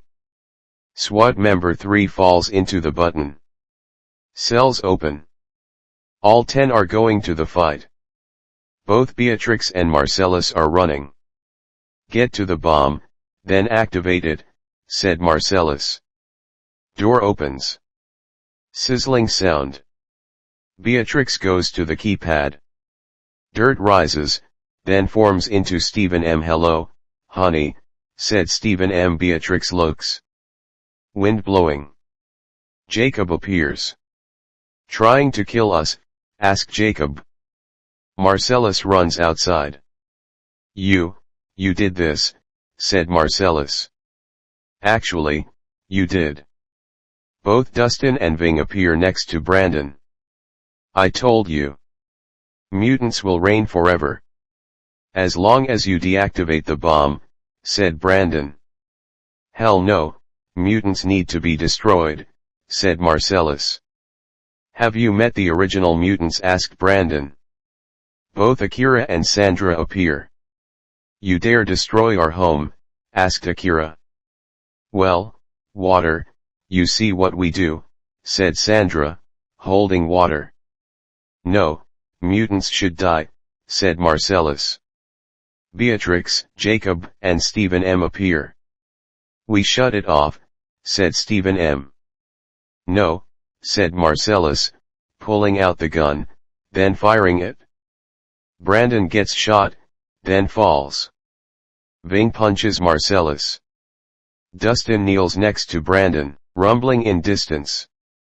What's going on? Asked Dustin. Will's tower is slowly sinking. The bomb, said Akira. All running from the building. Brandon coughing. Jay appears. Remember, son, there must be a loss, said Jay. Brandon slowly stands up, then walks towards Will's tower. Brandon, what are you doing? Asked Jack. Brandon stops, then turns around. Saving you all, said Brandon, falling into the building. The building continues to sink. Brandon! Yelled Billy. Debris falling. Sizzling sound. Brandon sees the bomb. A support beam falls onto Brandon. All 26 are watching. Will's tower continues to sink. Brandon struggling. Jay appears. Son, you need to do this. Do this for all those people you call friends. Even humans. Which aren't bad after all, said Jay. Brandon moves the support beam, stands up, then walks towards the bomb. Dad, I'm sorry for everything I ever did. Killing you, disobeying you, said Brandon. Jay touches Brandon's shoulder. It's all right, son, said Jay. Brandon looks at the bomb. Dad, will this hurt death, asked Brandon. Like hell, but there's a nice place on the other side, said Jay. Brandon smiles, then walks into the bomb. The bomb grows, then sucks up the building. Everybody down, said Jack. White light appears, then disappears. All 26 stand up. Buildings are gone. Listen, we could start all over, said Marcellus. Rachel punches Marcellus. You're going to jail, pal, said James. 4 weeks later. Anything? Asked Jack. Nothing, said Lewis. Well, how does his body disappear? Asked Jack. How do buildings? You know, if it weren't for Brandon, I'd be dead, said Lewis. And Cameron, it's never going to be the same, said Jack. Door opens. Anything? Asked James. His body disappeared, said Jack. I remembered when he recruited me, said James. Same here, him and Sarah. They walked inside my home, and I scared them. More Sarah, said Christopher. He always had encouraging advice for all of us, said Mark. He brought me, Amanda, and Stephen in. Even after our battle, said Joshua, I remember Sarah coming to my door. Asking for my help, said Billy. Jordan raises beer. Here's to Brandon, one of the best people we've ever known, said Jordan. Brandon appears, then opens his eyes. Jay appears. Dad, am I dead? Asked Brandon. Yes. Brandon hugs Jay. Some people have been waiting for you, said Jay. Brian, Lucas, Kyle, William, Nick, and Rain appear. Hey Brandon, said William. Hey, where are they? Asked Brandon. Door opens. Alan appears, then looks. Welcome, brother, said Alan. Brandon hugs Alan. It's nice to see you again, brother, said Brandon. Hand taps Brandon's shoulder. Brandon turns around. Sarah appears. Hey, I'm sorry, you look familiar, said Sarah.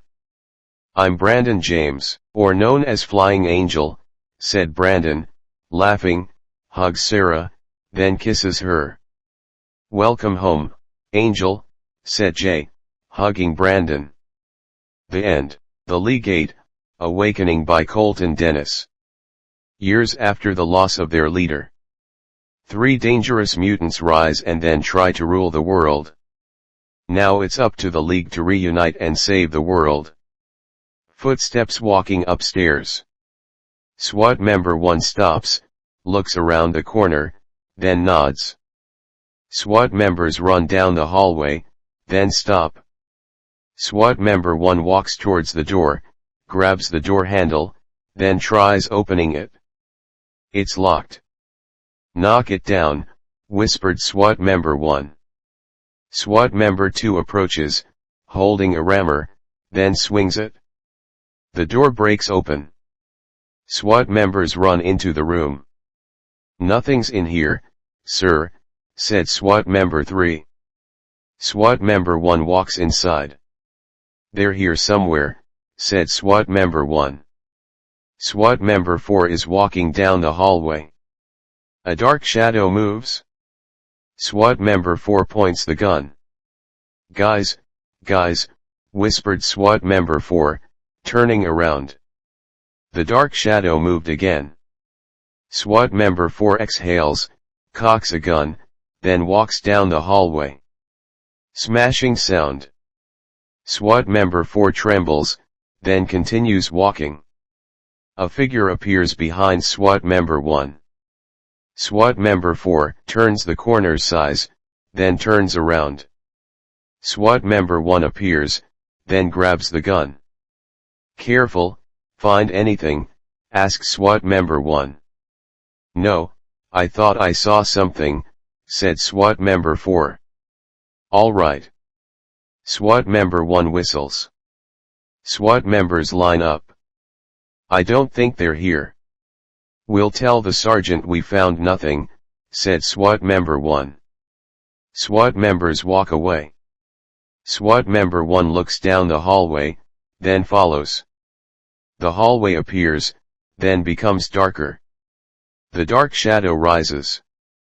Cape moves. Amanda S. appears, then looks out the window. SWAT truck drives away. Amanda S. bangs onto the wall.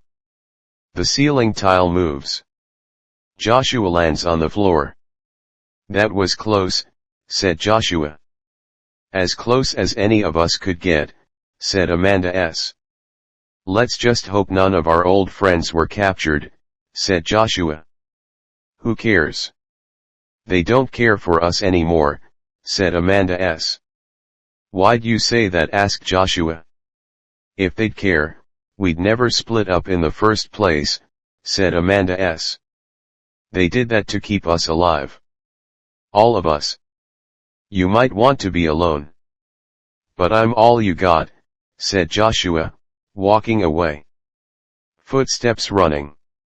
I think I see him, said SWAT member 5 firing gun. Tree being shot. Jack appears behind a tree, then breathes heavily. SWAT member 6 points the gun.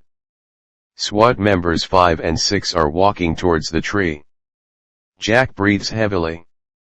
A portal appears underneath Jack. SWAT members 5 and 6 look behind the tree, then see nothing. Where'd he go? asks SWAT member 6. Twig snaps. SWAT member 5 points, then raises the gun. Check it out, said SWAT member 5. SWAT member 6 walks towards the bushes. Bushes move. SWAT members 5 and 6 point guns. It's nothing, said SWAT member 6. Let's head back, said SWAT member 5. Footsteps are running away. Bushes move. Both Jack and Lewis appear. We can't keep doing this, said Jack. Yeah, let's go, said Lewis, walking. Where are we headed? asked Jack. I have a plan, said Lewis. Thunder rumbles. We better take cover, said Jack. Damn storm, I hate rain, said Louis. Lightning flashes. Van drives past, then stops. Doors open. All right, I want a perimeter check. 4 men at each point. None of them come through, said Sergeant 1. Yes, sir, said SWAT member 7. SWAT member 8 is standing next to the woods. Twig snaps. SWAT member 8 looks, points a gun, then walks into the woods. Bushes shaking. SWAT member 8 moves bushes, then sighs. Shadow moves. SWAT member 8 fires a gun, then follows the shadow. I've got one on the run, said SWAT member 8. SWAT members follow. Sergeant 1 goes to run, stops, then looks. A hooded figure appears. You, said Sergeant 1. The hood gets taken off. Crispin Gabriel appears. Hello Sergeant, I came to tell you. You're dealing with the wrong mutants. Someone will rise again. And we mutants will need help. You, Homo sapiens, are our only help. If you don't, everyone will die by quake, said Crispin, turning around. Who is this quake? Person asks Sergeant 1. Crispin turns around. Quake is a destructive, heartless mutant, Sergeant, said Crispin, walking away, then putting his hood up. Footsteps running, then stop. SWAT member 8 looks around. SWAT members appear. Where is it? asks SWAT member 7. I lost it, somewhere around here, said SWAT member 8. Twig snaps. SWAT members fire guns. Hold your fire, said SWAT member 7, walking towards the bushes. A figure appears behind SWAT members. SWAT member 7 looks, then sees a dead fox. SWAT member 9 gets kicked. Guns firing. A figure runs behind the trees. SWAT member 8 walks towards the trees. The figure grabs the gun, punches, flips, and then points the gun at SWAT member 8. Please don't, said SWAT member 8. Gun being taken apart. SWAT members approach, then look. SWAT member 8 is lying on the ground. The rain starts pouring. Lightning flashes. Typing on the keyboard. Jordan appears in the chair. Footsteps approaching. Christopher appears. Jordan, we need a hand, said Christopher. All right, I'll be right there, said Jordan. Hurry, something's up, said Christopher, walking away. Jordan follows. Footsteps walking downstairs. All 6 appear. What's up? asked Jordan. James, said Christopher. I've got a bad feeling. We better find the others. I know it will be safer away from everyone. But we need them, said James. All right, I'll get them. Let's hope your feeling is wrong, said Jordan, walking away. Cars driving. The ground rumbles, then slowly cracks. Road breaks. Cars swerve, then crash. Scott Farrelly appears, then looks around. The car door opens. Man 1 looks at Scott. Hey asshole, you're going to pay for this, said Man 1. Scott looks at Man 1. The name is Quake, asshole, said Scott, stomping foot. The road underneath Man 1 collapses. People running. Scott laughs, then walks away. Mark appears, then growls. Footsteps approaching. Mark looks, and then his nails grow. Crispin appears. Put those away. Come on, we have to tell the others, said Crispin, walking away. Mark follows. Building appears. Joshua is lying on the bed. Amanda S. walks into the room. Joshua looks. Is everything alright? Asked Joshua. I'm not good at this. But I want to apologize for what I said Amanda S. It's alright. We've been through a lot, Dark Ed. I could read you like a book, said Joshua. Amanda S. walks towards Joshua, then kisses him. Did you see that in my book? Asked Amanda S. Actually, that's the first shocking part. But Joshua flips Amanda S. onto the bed. I know what happens next, said Joshua, kissing Amanda S. Clothes are being taken off. Footsteps walking. SWAT member 1 appears, then cocks a gun. Both Aminata S. and Joshua look. Don't move. I knew you were here. Now, get up, slowly, said SWAT member 1. Both Amanda S. and Joshua stand up. You Homo sapiens are pissing me off, said Joshua. I'd watch what you say, said SWAT member 1. Creaking sound. SWAT member 1 looks down the hallway, then back at both Amanda S. and Joshua. See anything? Asked Joshua. No, start moving, said SWAT member 1. Both Amanda S. and Joshua are walking into the hallway. All three are walking down the hallway. SWAT member 1 gets pushed into the door, punched, then flipped. Man 2 appears wearing a mask, then looks at both Amanda S. and Joshua. SWAT member 1 pulls out a knife. Look out, said Amanda S. Man 2 ducks, kicks SWAT member 1, then looks back at both Amanda S. and Joshua. Who are you? Asked Joshua. Are you kidding me? It's me, said Man 2, taking off his mask. Stephen G. appears with a burned face. Ion, what happened? Asked Joshua. You don't want to know, said Stephen G. Good timing, though, said Amanda S. SWAT member 1 stands up, then grabs the gun. You think you won. But you mutants will die, said SWAT member 1, raising a gun. Gun fires.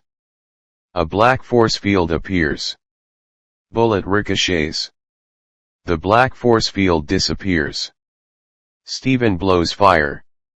SWAT member 1's arm catches on fire, then he runs.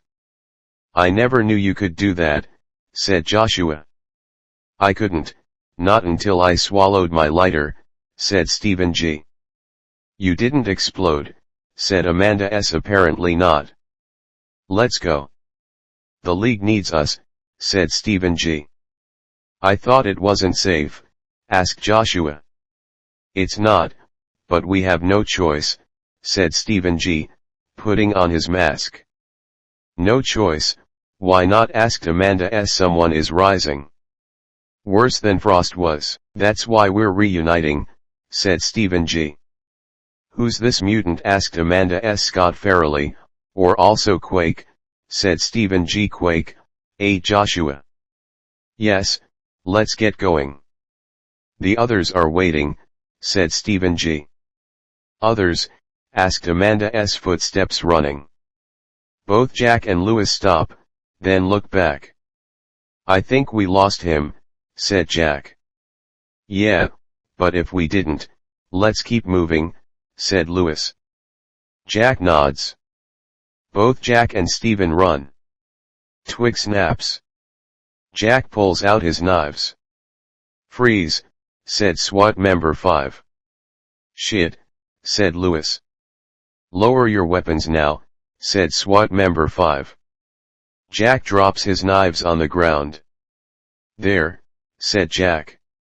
Now, on the ground, said SWAT member 5. Both Jack and Lewis lay on the ground. Got any ideas? Asked Lewis. Shut up, or I'll kill you. This is SWAT member 5. I've got 2 of them, said SWAT member 5. Good, I'm on my way, said SWAT member 6. You two must be the worst mutants ever, said SWAT member 5. Jack looks at Lewis, then nods. Lewis kneels. Excuse me, I got a question, said Lewis. SWAT member 5 points the gun. Lay down, said SWAT member 5 being tripped by Jack. Both Jack and Lewis run. SWAT member 5 stands up, then points the gun. Lightning strikes the ground next to SWAT member 5. SWAT member 5 hits the tree.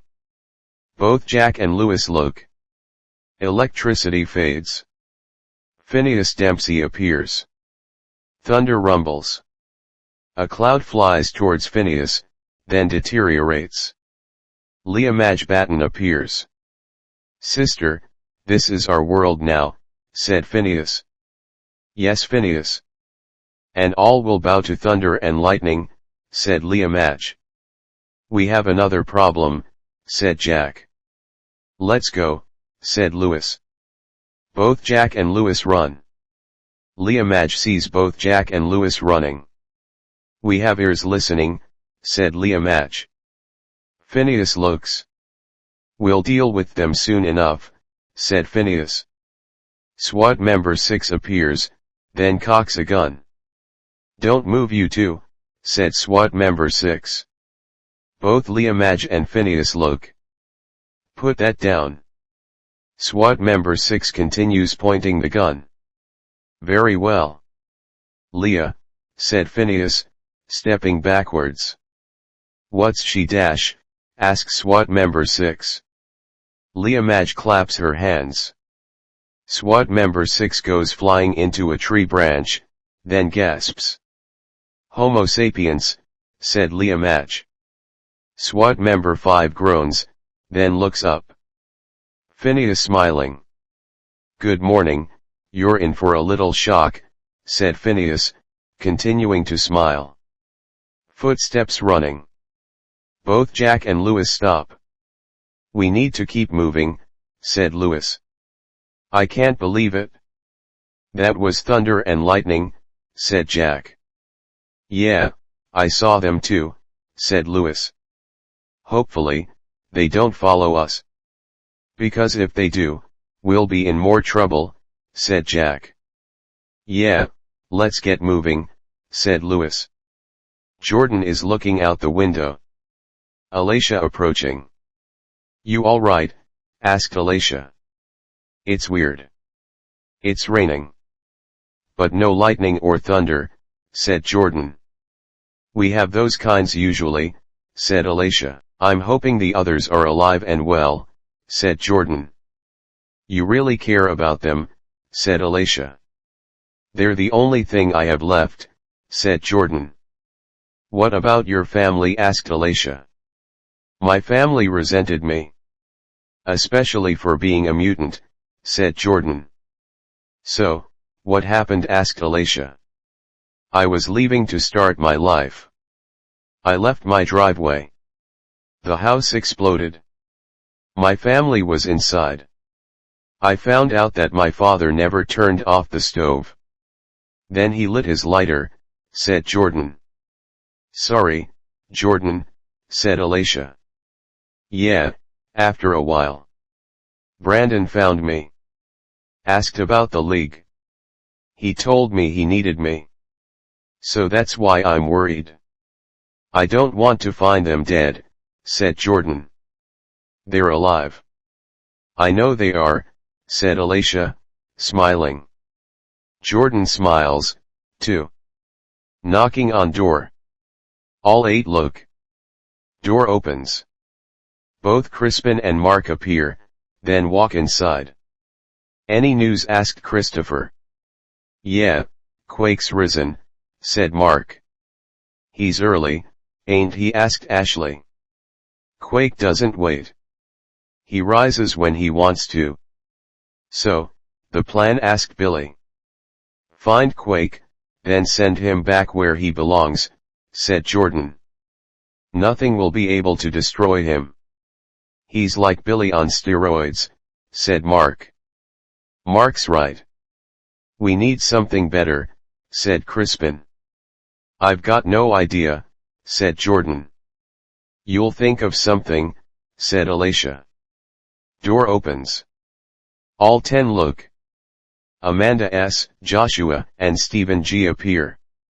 Hey, what's up? asks Stephen G. Well, we just found out. Quake has risen. And we're figuring out a plan, said Jordan. Well, those damn SWATs continue following us. So, better watch ourselves, said Stephen. We will, said Mark. Where's Jack and Lewis? asked Dustin. Footsteps running. Jack sees the cabin. Look, it's the cabin, said Jack. Hurry, get inside. Before someone sees, said Lewis. Both Jack and Lewis run towards the cabin. Door opens. All 13 look. You guys made it, said Billy. Yeah, said Lewis. You're just in time. Quake has risen, said Jordan. He's not the only one. Thunder and lightning have too, said Lewis. Wait, thunder and lightning. Why would they be here, especially now? asked Jordan. I don't know. But I think we lost them, said Jack. Wait, they were following you? asked Crispin. Not at first, but said Jack, being interrupted. Thudding on the roof. What's that? asked Ving. Christopher laughs. It's Santa, everyone go to sleep, said Christopher, lying down. Fucking idiot, said Crispin. Creaking from above. Someone's up there, said James, walking towards the staircase, then forming fireballs. Jordan looks out the window. Lightning flashes. Jordan's eyes widen. Lightning goes through the window, then hits James. James hits the support beam, then goes unconscious. All 14 look.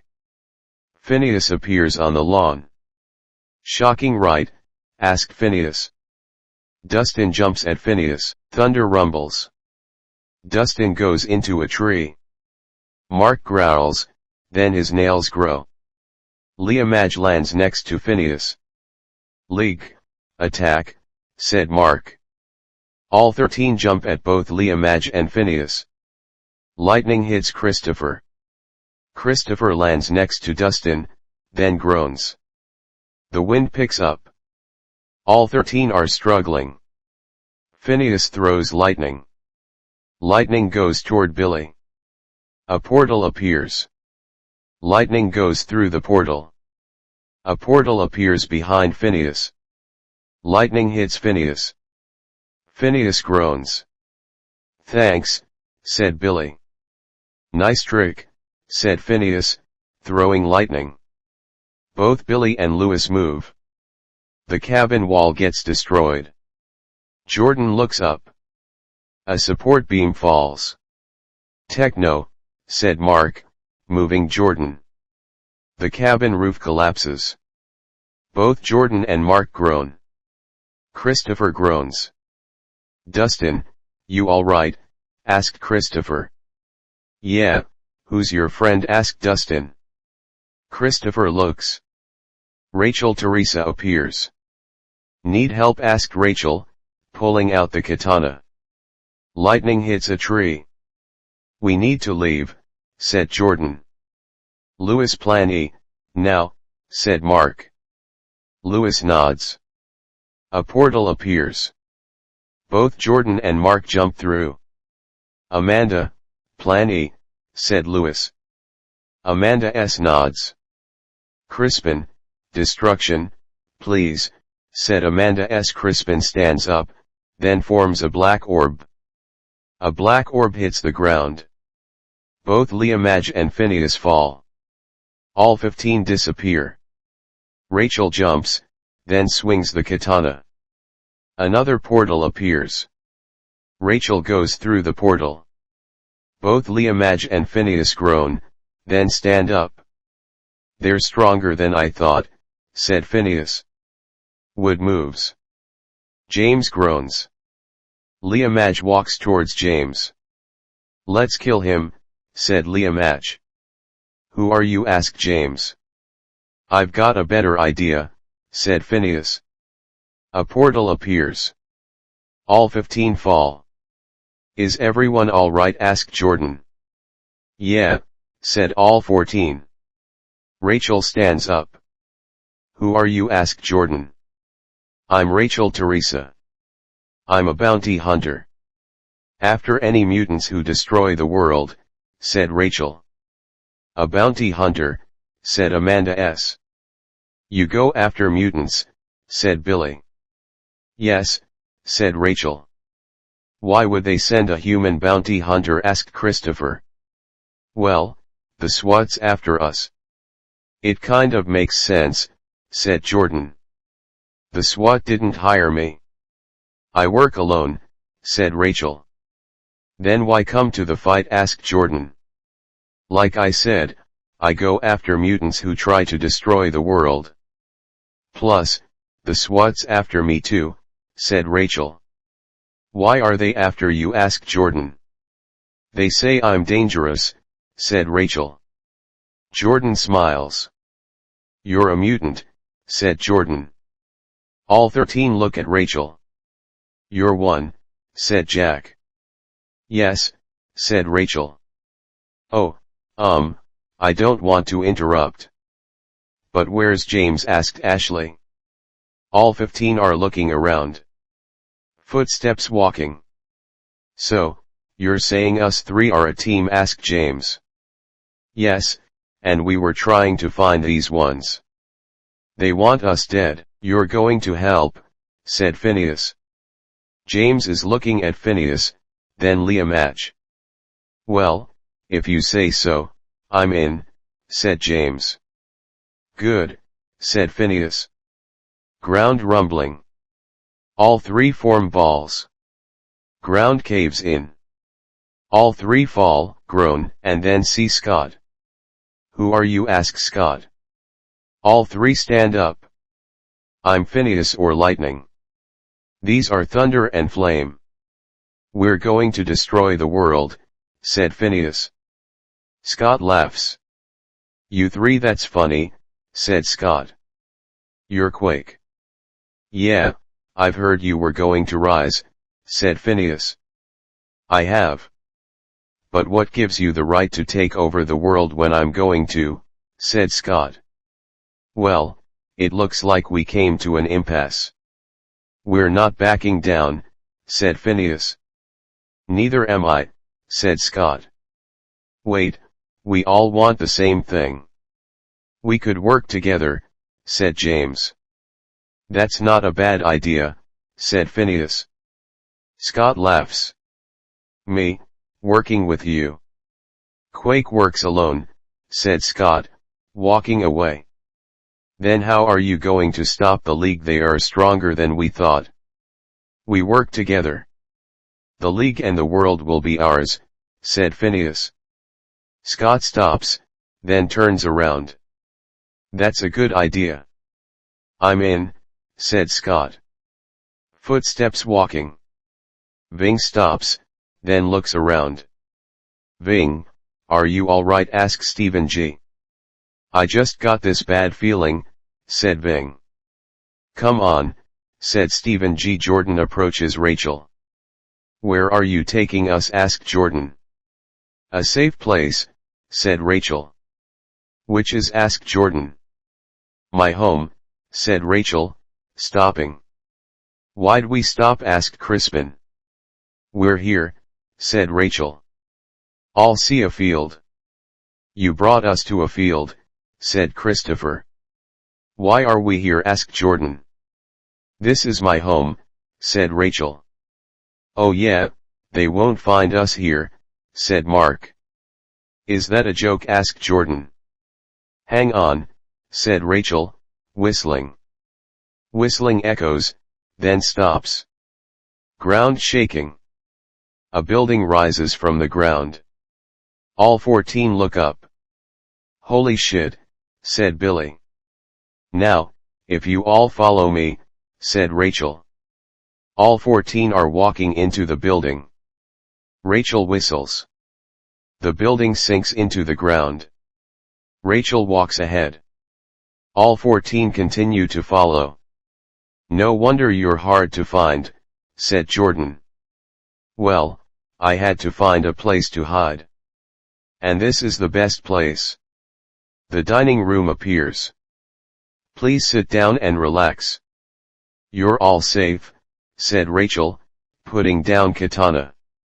"So, you've been down here alone?" asked Jordan. "At first, there were a dozen of us. They got kidnapped. It's just the two of us now," said Rachel. "Two of you," said Louis. "Yeah, I guess he ain't here," said Rachel. "Shouldn't we have waited for him instead of having this rise again?" asked Joshua. "Oh, he could get inside," said Rachel. "While the building's in the ground," said Jordan. "Yeah," said Rachel. "What is he, a teleporter?" asked Mark. "No," said Rachel. "Drilling sound." "What the hell is that?" asked Crispin. The drilling sound stops. "It sounds like he's back," said Rachel.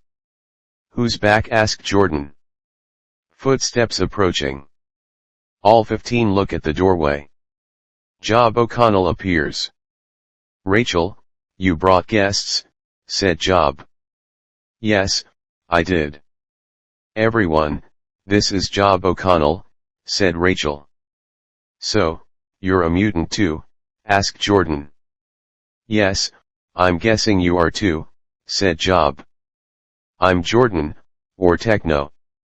That's Portal, Knives, Wrecking Ball, Ion, Dark-Et, Venom, Buggy, Zero Gravity, Nightmare, Hyena, Black Hawk, and Addition," said Jordan.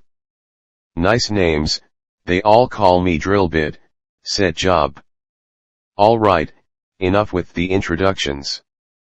What are we going to do about thunder, lightning, and quake?" asked Crispin.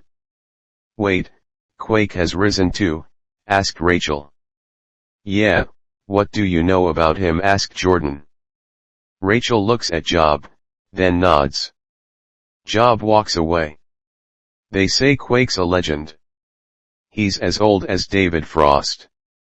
"That's wrong, Quake or Scott Farrelly is only 50 years old." "You kind of remind me of him, Wrecking Ball," said Rachel. Job appears, then hands book. Rachel places the book down, then opens it. All 16 surround the table. Rachel spins the book. "He's the original Quake." "Carrie Quakinson," said Rachel. "Where'd this new one come from?" asked Jordan. "Well, Scott Farrelly was an adopted child. Quake was his father," said Rachel. "How'd Quake die?" asked Alicia. "Carrie Quakinson never died. He was frozen," said Rachel. Jordan looks at Rachel. "I don't understand why Quake didn't rise until now," said Jordan. "Quake's a mutant who does it his way." "Where, why, and when?" said Job. "I think we're avoiding the question." "How do we kill him?" asked Mark. "Well, he's just like his father. A strong-ass person who doesn't care," said Rachel. "That's not the question I asked," said Mark. "He's human and could still die." "Everyone dies eventually," said Rachel. Mark laughs. "Well, I guess I'm the lucky one," said Mark. "Why?" asked Job. "I can't die. Ever since I sold my soul," said Mark. "All right, let's make a plan." "To stop them," said Jordan. "Why don't I just rip them apart?" asked Mark. "If they said Quake's strong, he'd probably knock you out," said Jordan. Sergeant 1 is sitting. SWAT member 1 approaches. "Sergeant, we got a lead on the league," said SWAT member 1 handing device. Beeping noise. "Let's go, tell the other," said Sergeant 1. SWAT member 1 walks away. Sergeant 1 looks at the device. In his mind. We need your help, said Crispin. Trucks driving. Ving gasps. Is something wrong? Asked Jordan. I don't know. But something's coming, said Ving. No one can find us in here, right? Asked Amanda S. Right, said Rachel.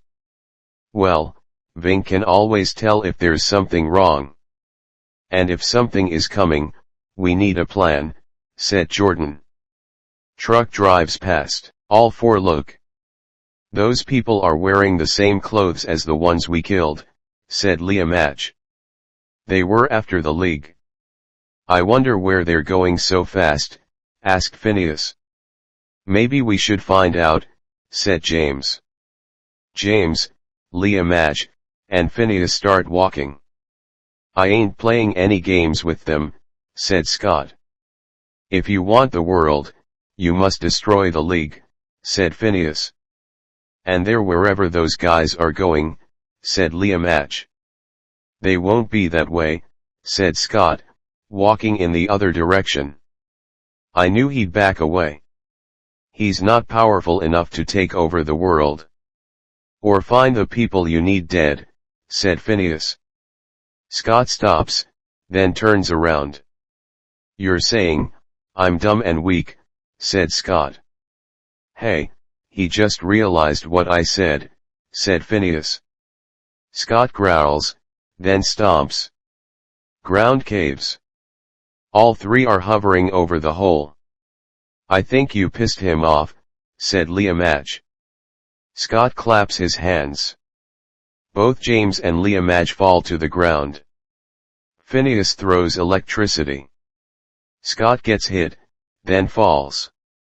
Phineas lands next to Scott. Are you done with your bitch fit? Come on, get up, said Phineas, helping Scott stand up. Scott looks at Phineas. Let's go kill the League, said Scott. Both James and Leah Match groan.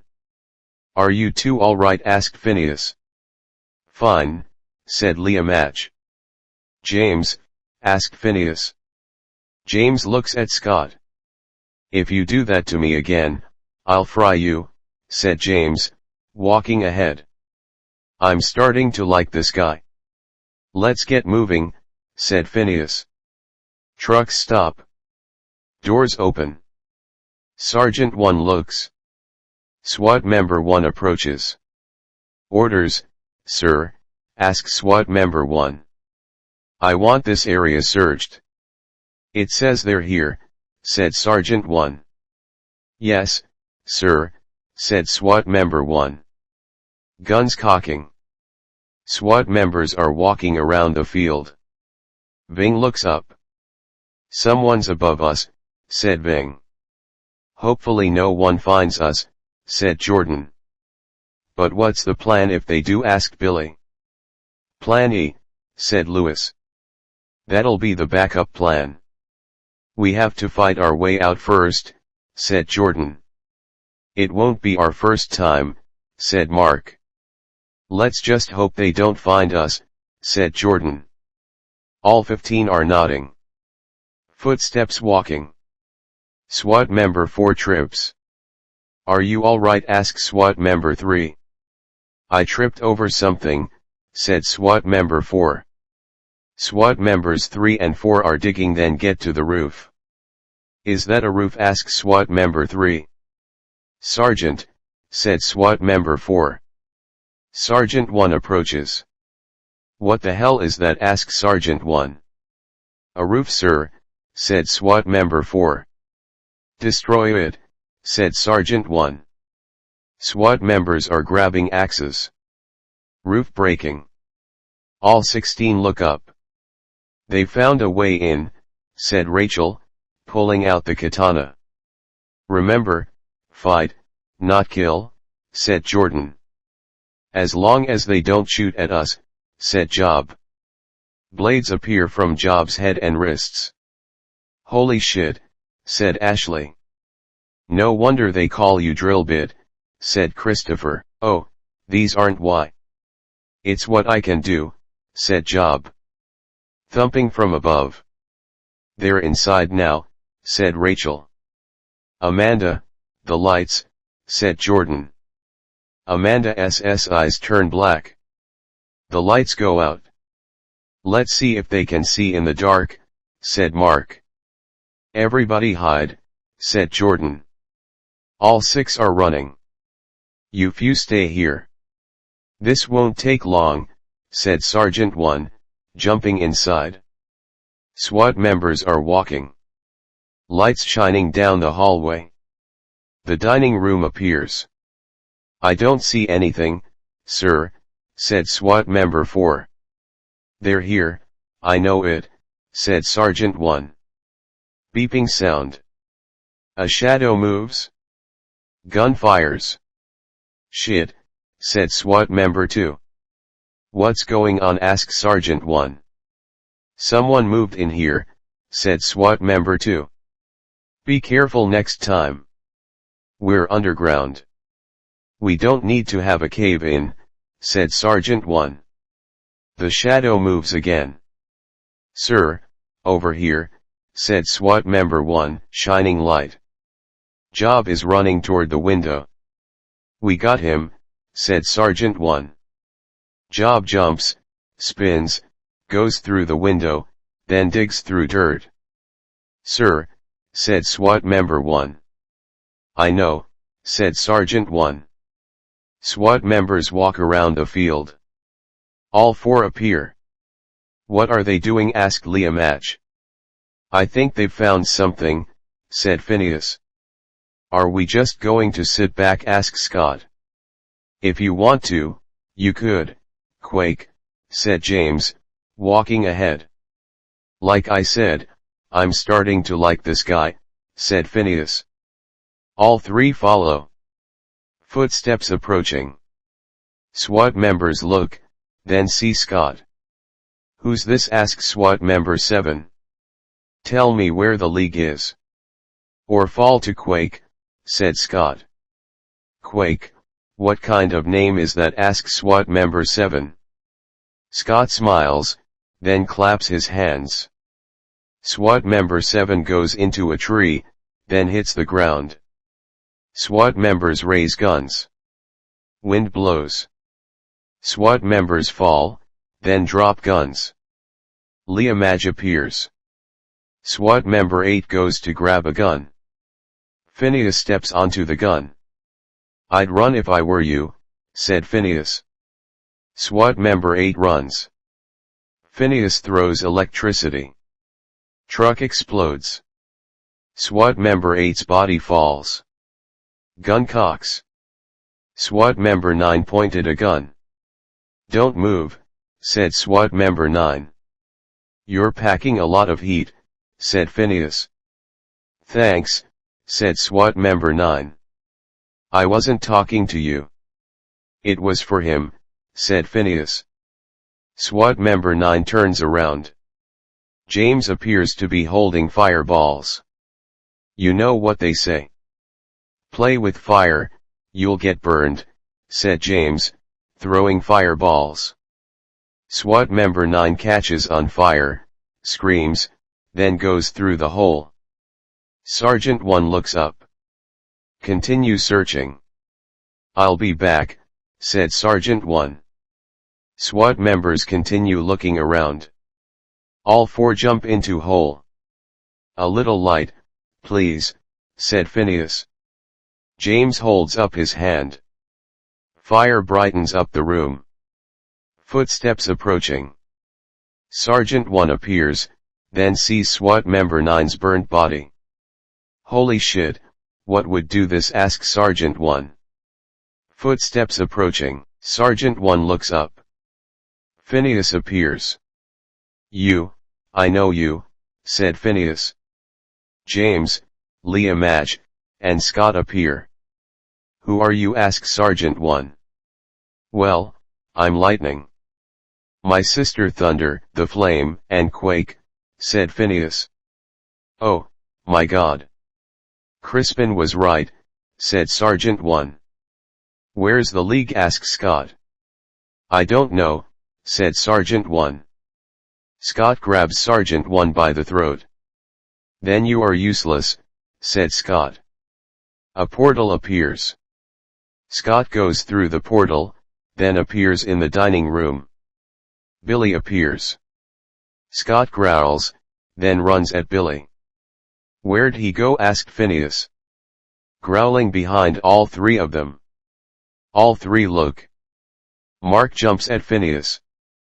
Leah Madge goes to exhale. Alicia rises from the floor, then punches Leah Madge. James forms fireballs, then throws them. Fireballs stop. James looks. Ving appears.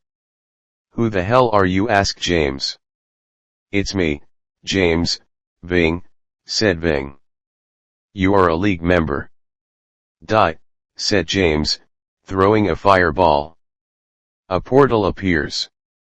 The fireball goes through the portal. The portal appears behind James. The fireball hits James. James falls, then groans. James, said Ving, helping James stand up. James grabs Ving by his throat. Ving is slowly being burned. Can't you stand the heat? Asked James. Ving, said Mark, jumping at James. Ving falls, then coughs. Ving, you all right? Asked Alicia. Alicia, get Ving out of here, said Mark. Both Alicia and Ving go through the floor. Mark looks. Both Leah Madge and Phineas approach Mark. SWAT members continue walking. Thudding sound. What the hell is that noise? Asks SWAT member 1. Billy goes through the wall. SWAT members point their guns. I'd run if I were you, said Billy. Scott appears, then swings his fist. Billy ducks, then punches Scott. Scott falls next to the SWAT members, looks at Billy, and then claps his hands. Billy goes into the wall. SWAT members run. Scott looks, then stomps his foot. Floor collapses. SWAT members fall. Billy tackles Scott. Both Billy and Scott are fighting. Scott falls, groans, and then stands up. You're hell of a fighter, said Scott, throwing Billy upward. Mark hits Phineas, then James. Leah Madge looks at Mark. Let's see how well you fight, said Leah Madge. I don't hit women, said Mark. Too bad, said Leah Madge, forming a small tornado. Thumping sound. Billy goes through the floor, then the roof. Leah Madge hits the wall. Like I said, I don't hit women, said Mark, jumping through the hole. All 13 are waiting. What's taking so long? Asked Ashley. Footsteps approaching.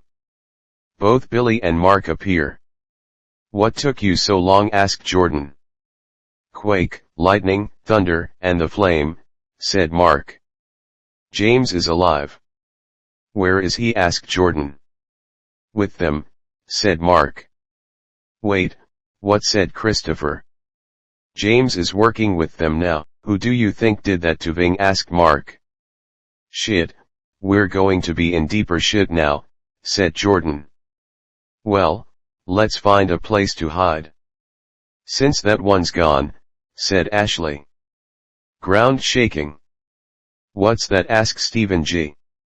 All 15 see the ground moving towards them. The ground stops moving. Job appears from the ground. Job, said Rachel. I found a place to hide, said Job. Let's go, said Rachel. All 15 are walking. Mark looks at Crispin. Crispin looks at Mark. Mark, let's go, said Crispin. All right, said Mark. Is something wrong? Asked Crispin. Keep your eyes in the back of your head, said Mark, walking ahead. All 4 are looking at each other. These League members are strong, said Scott. I told you, said Phineas. What's the plan? Asked Liam. Find the League and kill them, said Phineas. How? We already tried, said Scott. Only if there was a way to lure them into a trap, said Phineas. James sees paper. New Year's Eve party in Times Square. Hey, I found a way, said James, holding paper. Phineas grabs the paper.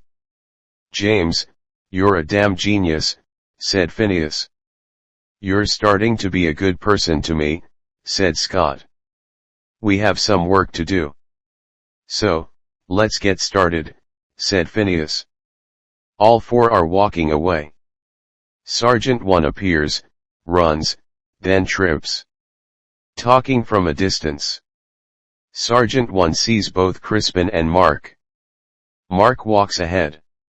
Footsteps walking. Factory appears. This is the safe place, asked Ashley. Better than out in the open, said Jordan. All 16 are walking inside. What's the plan? Asked Rachel. Let's get settled first. Then we'll figure it out, said Jordan. We need to figure out something. They could attack any second, said Job. Yes, I know they can. I've been in this position before, said Jordan.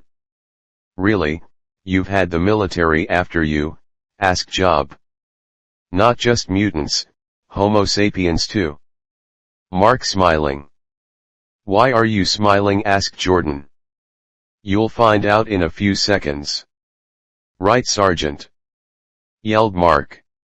All 16 look. Sergeant 1 appears.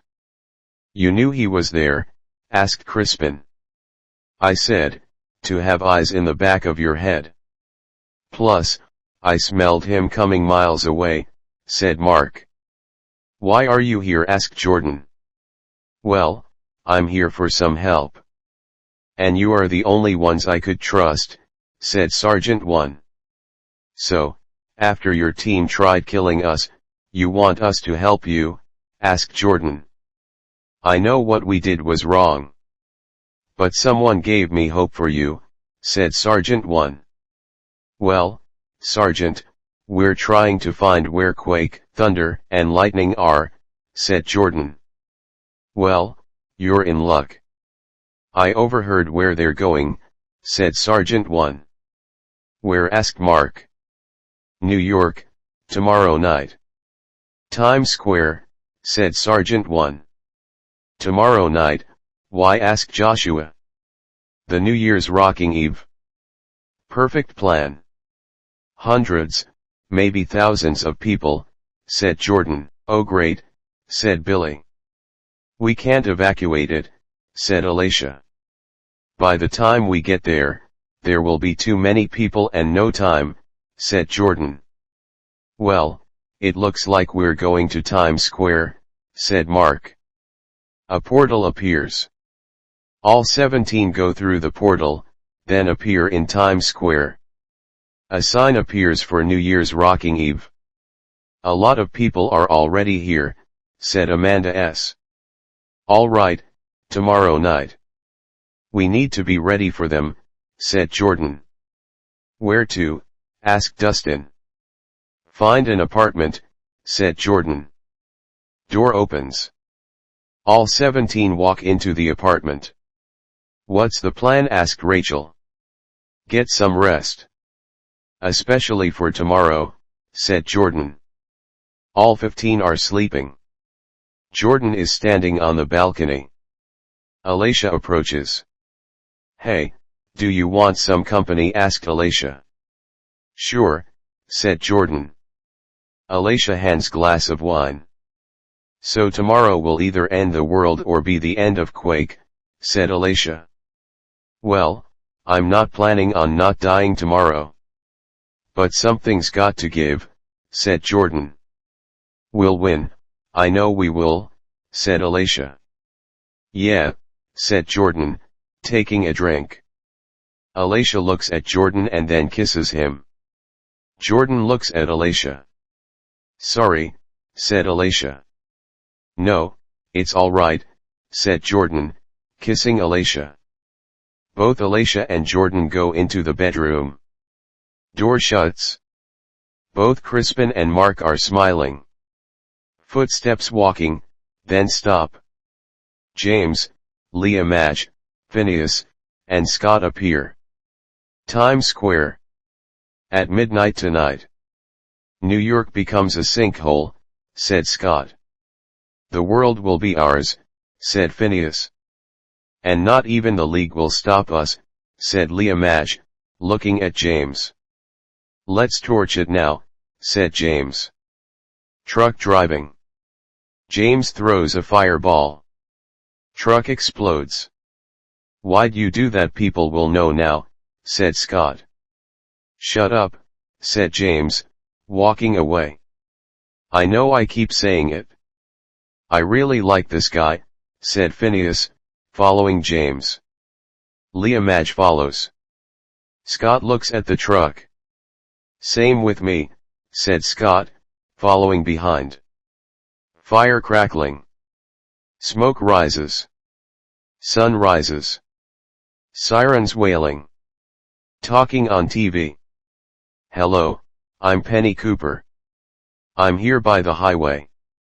A truck has been burned, said Penny. They're here, said Jordan. What's the plan? Asked Ashley. We're going to spread out tonight. If you see any of them, proceed with caution, said Jordan. 30 minutes until midnight. Footsteps walking. Jordan is typing on his keyboard. Both Crispin and Mark approach. I haven't seen them yet, said Crispin. Keep looking, they need to be here, said Jordan. Both Crispin and Mark are walking. Both Ashley and Dustin are walking. See anything? Asked Ashley.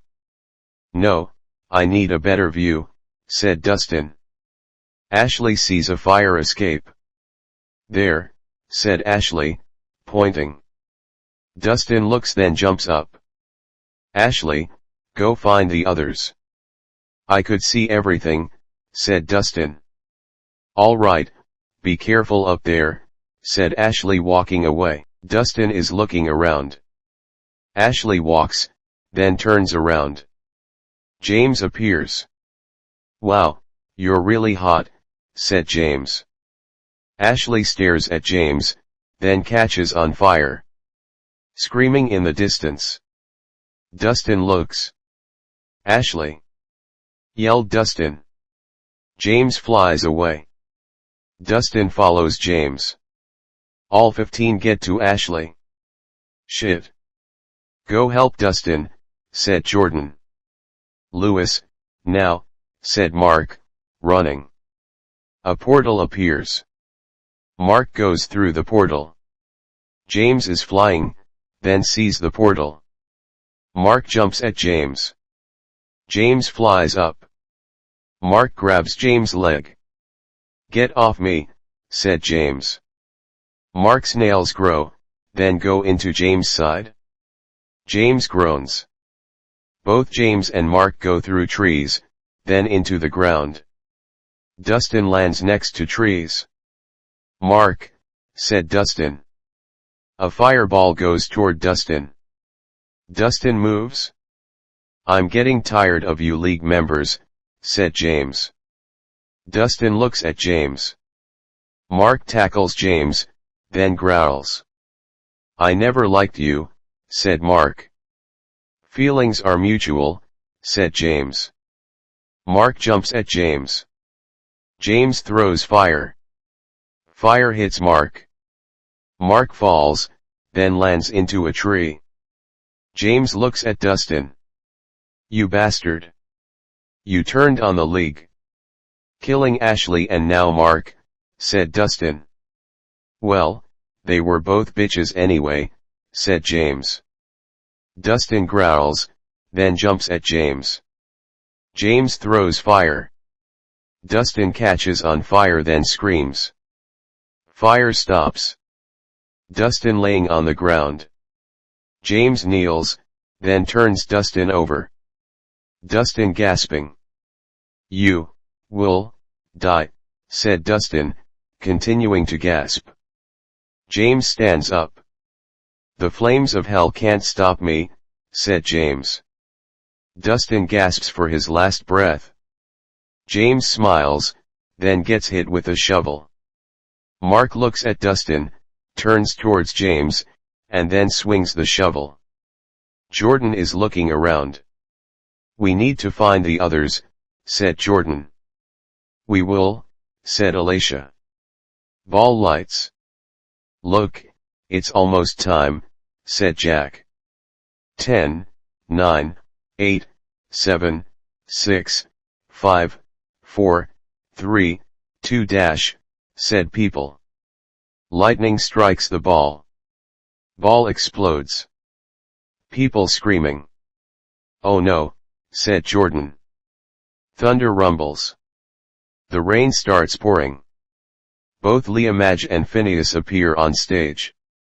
Phineas grabs the microphone. Everyone calm down. Let me introduce myself. I'm Lightning, my sister Thunder. You Homo sapiens have been after my kind. It's time we fought back. Oh, and I forgot Quake, said Phineas. Ground rumbling. Scott jumps through the road. Homo sapiens. The League's keeping you alive. You'll be safe if they come, said Scott. Jordan, the plan, asked Alicia. Amanda, Lewis, and Alicia, stay back. Get people to safety. The rest of us need to distract them, said Jordan. All 15 nod. And me, asked Sergeant 1. You have a gun, right? Shoot them, said Jordan. And only them, Sergeant, said Crispin.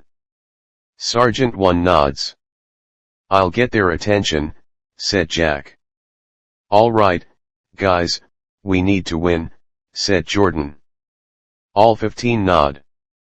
Jordan looks at Alicia. We got this, said Alicia. Phineas sitting. Scott pacing. We should kill one. Just in case, said Scott. Quake, you don't get how this goes. We kill one, people start running, then die. Then no League comes. Just relax, said Phineas. Scott growls. Leah Madge standing next to the speaker. Knife goes into the speaker. All 3 look. All 12 appear. Well, you wanted us. So, where are we? Said Jordan. This ends tonight, said Phineas. You took the words out of my mouth. League, attack! Yelled Jordan. All 3 run toward the League. Phineas throws electricity. Both Jack and Stephen G fall. Wind blowing. Both Christopher and Joshua fall. Scott hits both Job and Rachel. Ving goes to raise his hands. Scott grabs Ving by the arms. Rachel looks, pulls out the katana, then swings it. Scott ducks, then moves Ving's arms. Katana cuts off Ving's arms. Scott laughs. Ving said Jordan. Scott hits Rachel. People are disappearing slowly. Scoot looks. Alicia appears. Hold on, said Alicia, being grabbed. Scott appears. Where are you going? Asked Scott. Alicia's struggling. Jordan, said Billy. All 11 look.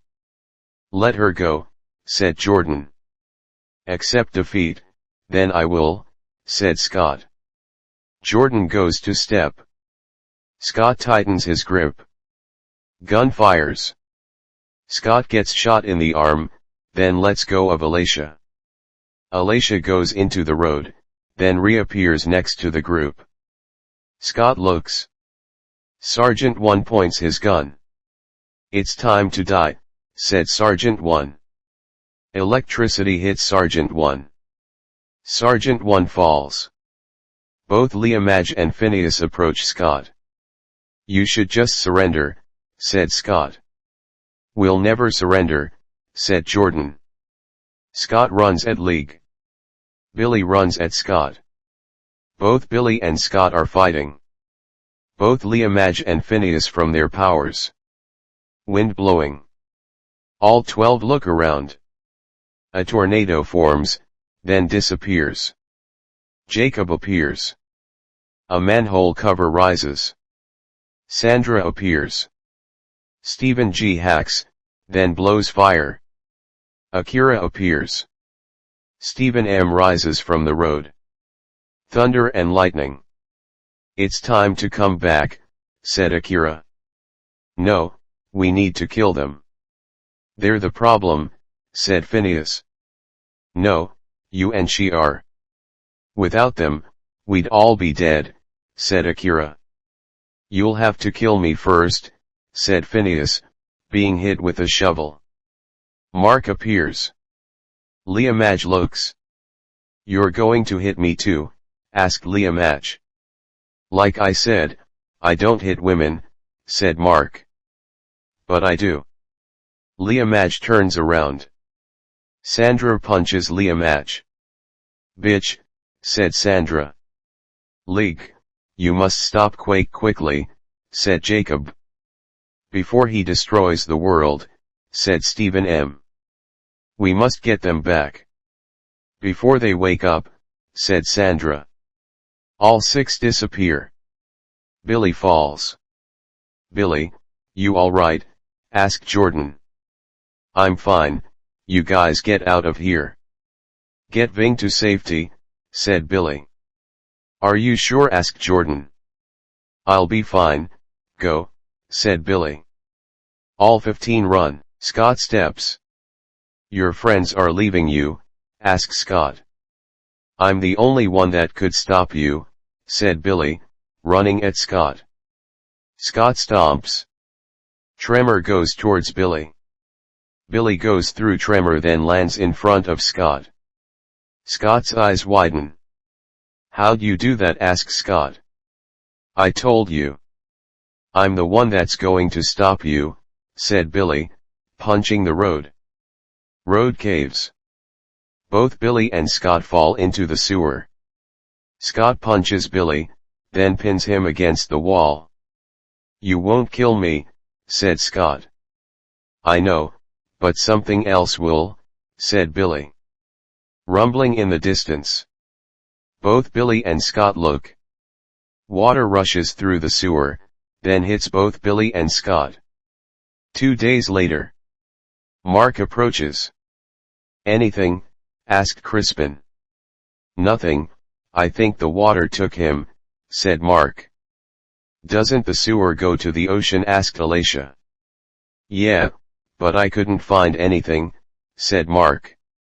"If Billy's out there, he'll be back," said Jordan. "He will," said Alicia. All 15 nod. Ocean appears.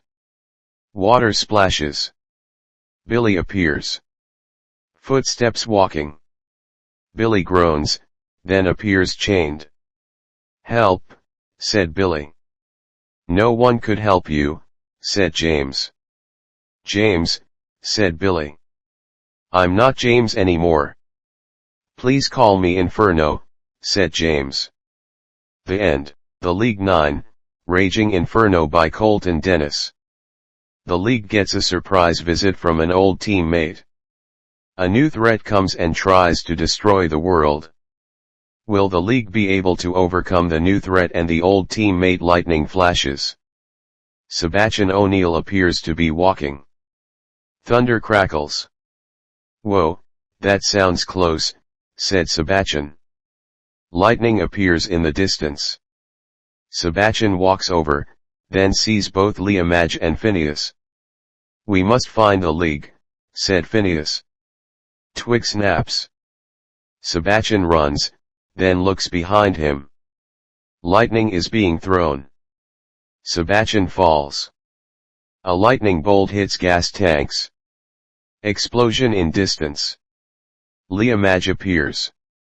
Fire crackling. "I think the 2 we're following went that way," said Liamaj. Then let's follow them.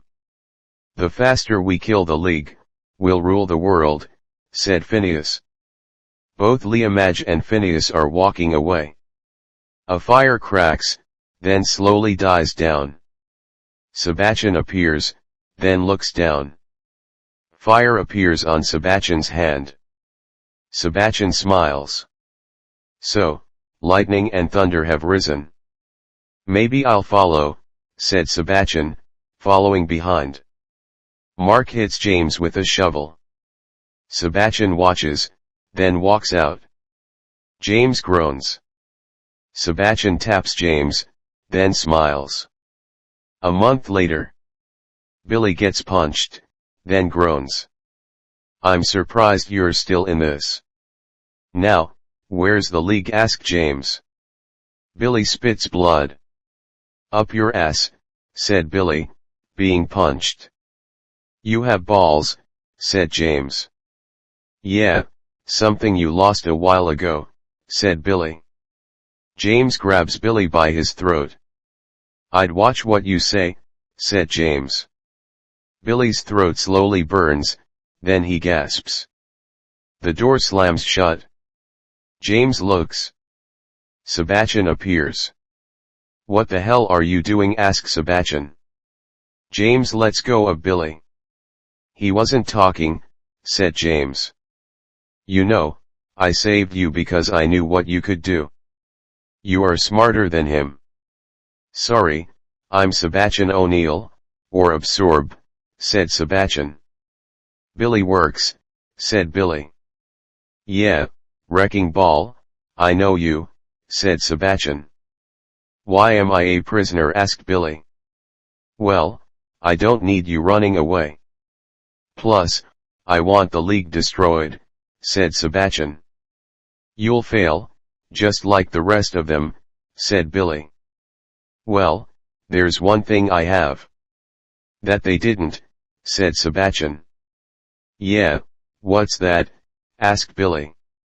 I'll show you, said Sebastian, walking towards the bookcase. A book moves. Bookcase opens. Sebastian walks into the room. Door opens. Woman 1 appears, then falls. James chains Woman 1. What the hell are you doing? Asked Billy.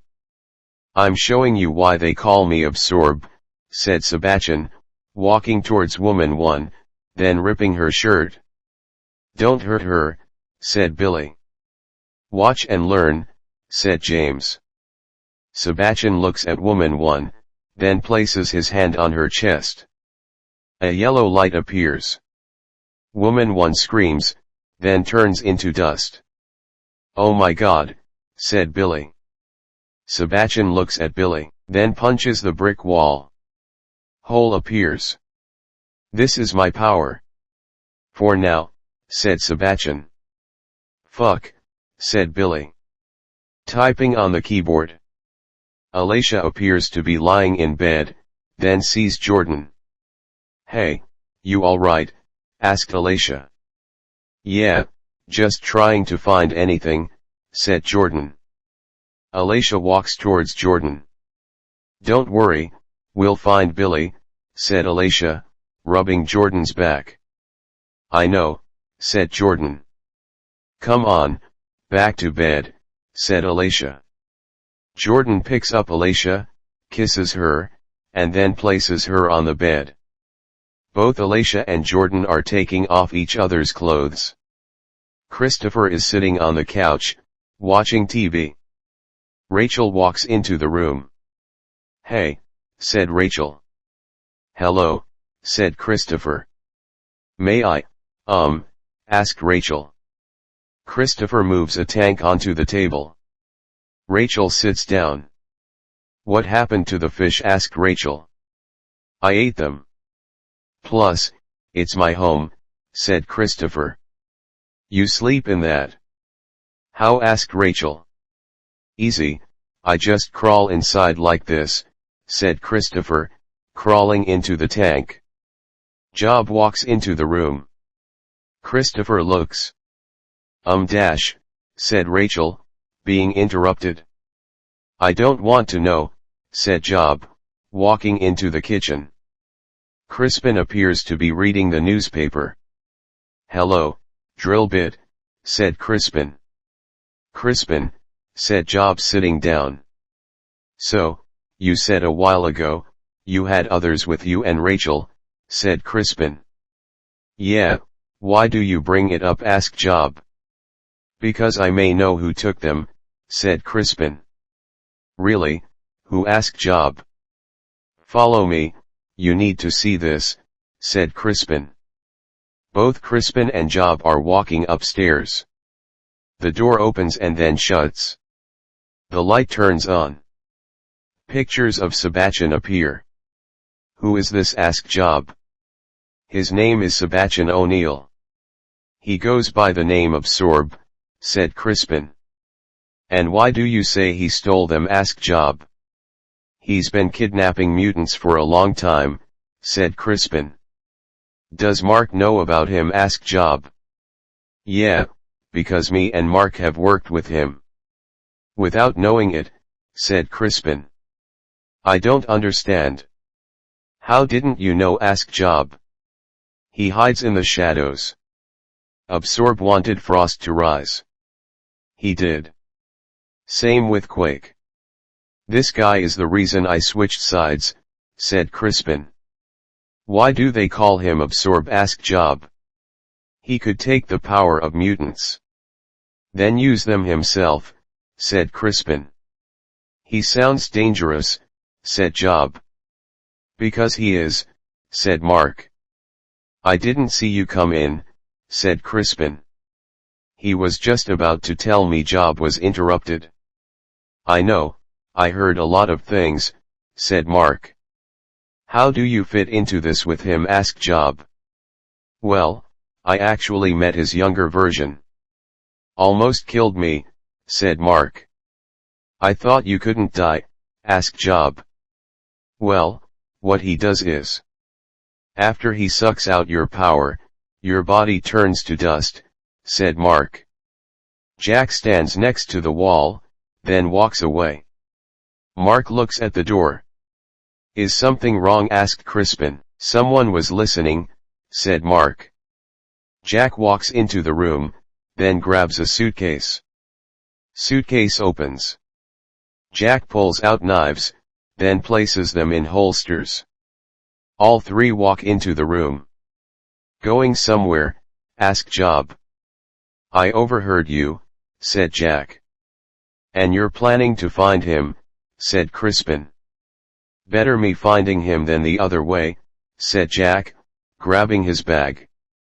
Wait, let me help you, said Mark. Why, asked Jack. I could smell him faster than you could find him, said Mark. All right, said Jack. We're coming too, said Crispin.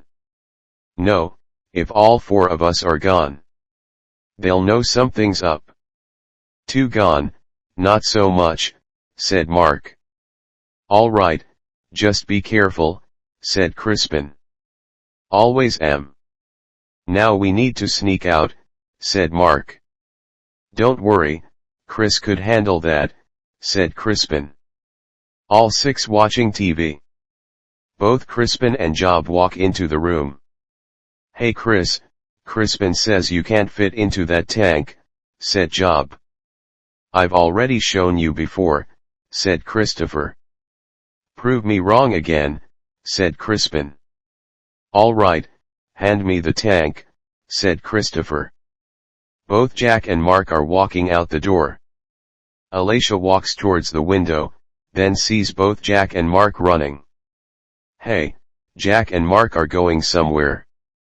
And fast, said Alicia. Jordan walks toward the window. Let's find out, said Jordan. Alicia looks, then walks away. Christopher appears inside the tank. Footsteps approaching. Both Alicia and Jordan see Christopher inside the tank. What the hell is this, asked Alicia. Crispin bet me, said Christopher. Well, while you were playing. Mark and Jack left. Now, Where'd they go? Asked Jordan. I don't know, said Christopher. Crispin? Asked Jordan. No clue, said Crispin. So, Mark didn't tell you? I thought you always knew where the other went, asked Alicia. We don't always, said Crispin. Just tell them, said Job. Tell us what? Asked Jordan. Nice work, Drill Bit. We found out who took your friends, said Crispin. Who? The SWAT? Asked Rachel. No, a mutant. He goes by the name of Sorb, said Crispin. I've never heard of him, said Rachel. Neither have I, said Jordan, walking towards the computer. Typing on the keyboard. Do you think you could find him? Asked Alicia. I think so, said Jordan. What about Mark and Jack? Asked Lewis. I'll stay here and dig up anything on Absorb. Lewis, Crispin, Stephen, and Bing. Go follow them, said Jordan. All four walk. What about us? Asked Rachel. I need you here, just in case, said Jordan. Billy is looking at the dust pile. If you tell him where the league is, you'll be set free, said James. Ever since you've turned on us, you've become a prick, said Billy. Fire forms in James's hands. I'd watch what you'd say to me, said James. Kill me, at least I won't end up like her, said Billy. Fire decreases. You'll end up like her. I know you will, said James. You know, I thought at one time that Brandon was right. You're smarter than you know. But he was wrong. Look at you now. Working for a person who only needs you for their power. What do you think he'll do after killing all the mutants? I'll tell you. He'll turn on you. You know I'm right. But you don't want to hear it, said Billy. Sebastian walks inside. Did he crack yet? Asked Sebastian. No, said James. Put him in the tube, said Sebastian. Bookcase opens. Billy gets thrown into a tube. If he finds the league, we're all dead, said Billy. James walks away. Bookcase shuts. Billy turns around and sees Adelaide Mendez, Ida Funderman, and Reginald Orton. Hello, said Reginald. Hey, I'm Billy, said Billy. Reginald or bow, said Reginald. I'm Ida, or touch, said Ida. Adelaide, or glitch, said Adelaide. How long have you been here? Asked Billy. A while, said Reginald. You look familiar, said Billy. Maybe you knew my father. Nick Parks, said Reginald. I never heard of him, said Billy. We were captured. There were a dozen of us. 2 friends got away, said Ida. Adam and Drillbit, said Billy. You know them. Are they safe? Asked Adelaide. Yes, I know them. They're with the league, said Billy. At least they're safe, said Reginald. Footsteps walking. You know, we never really had a talk.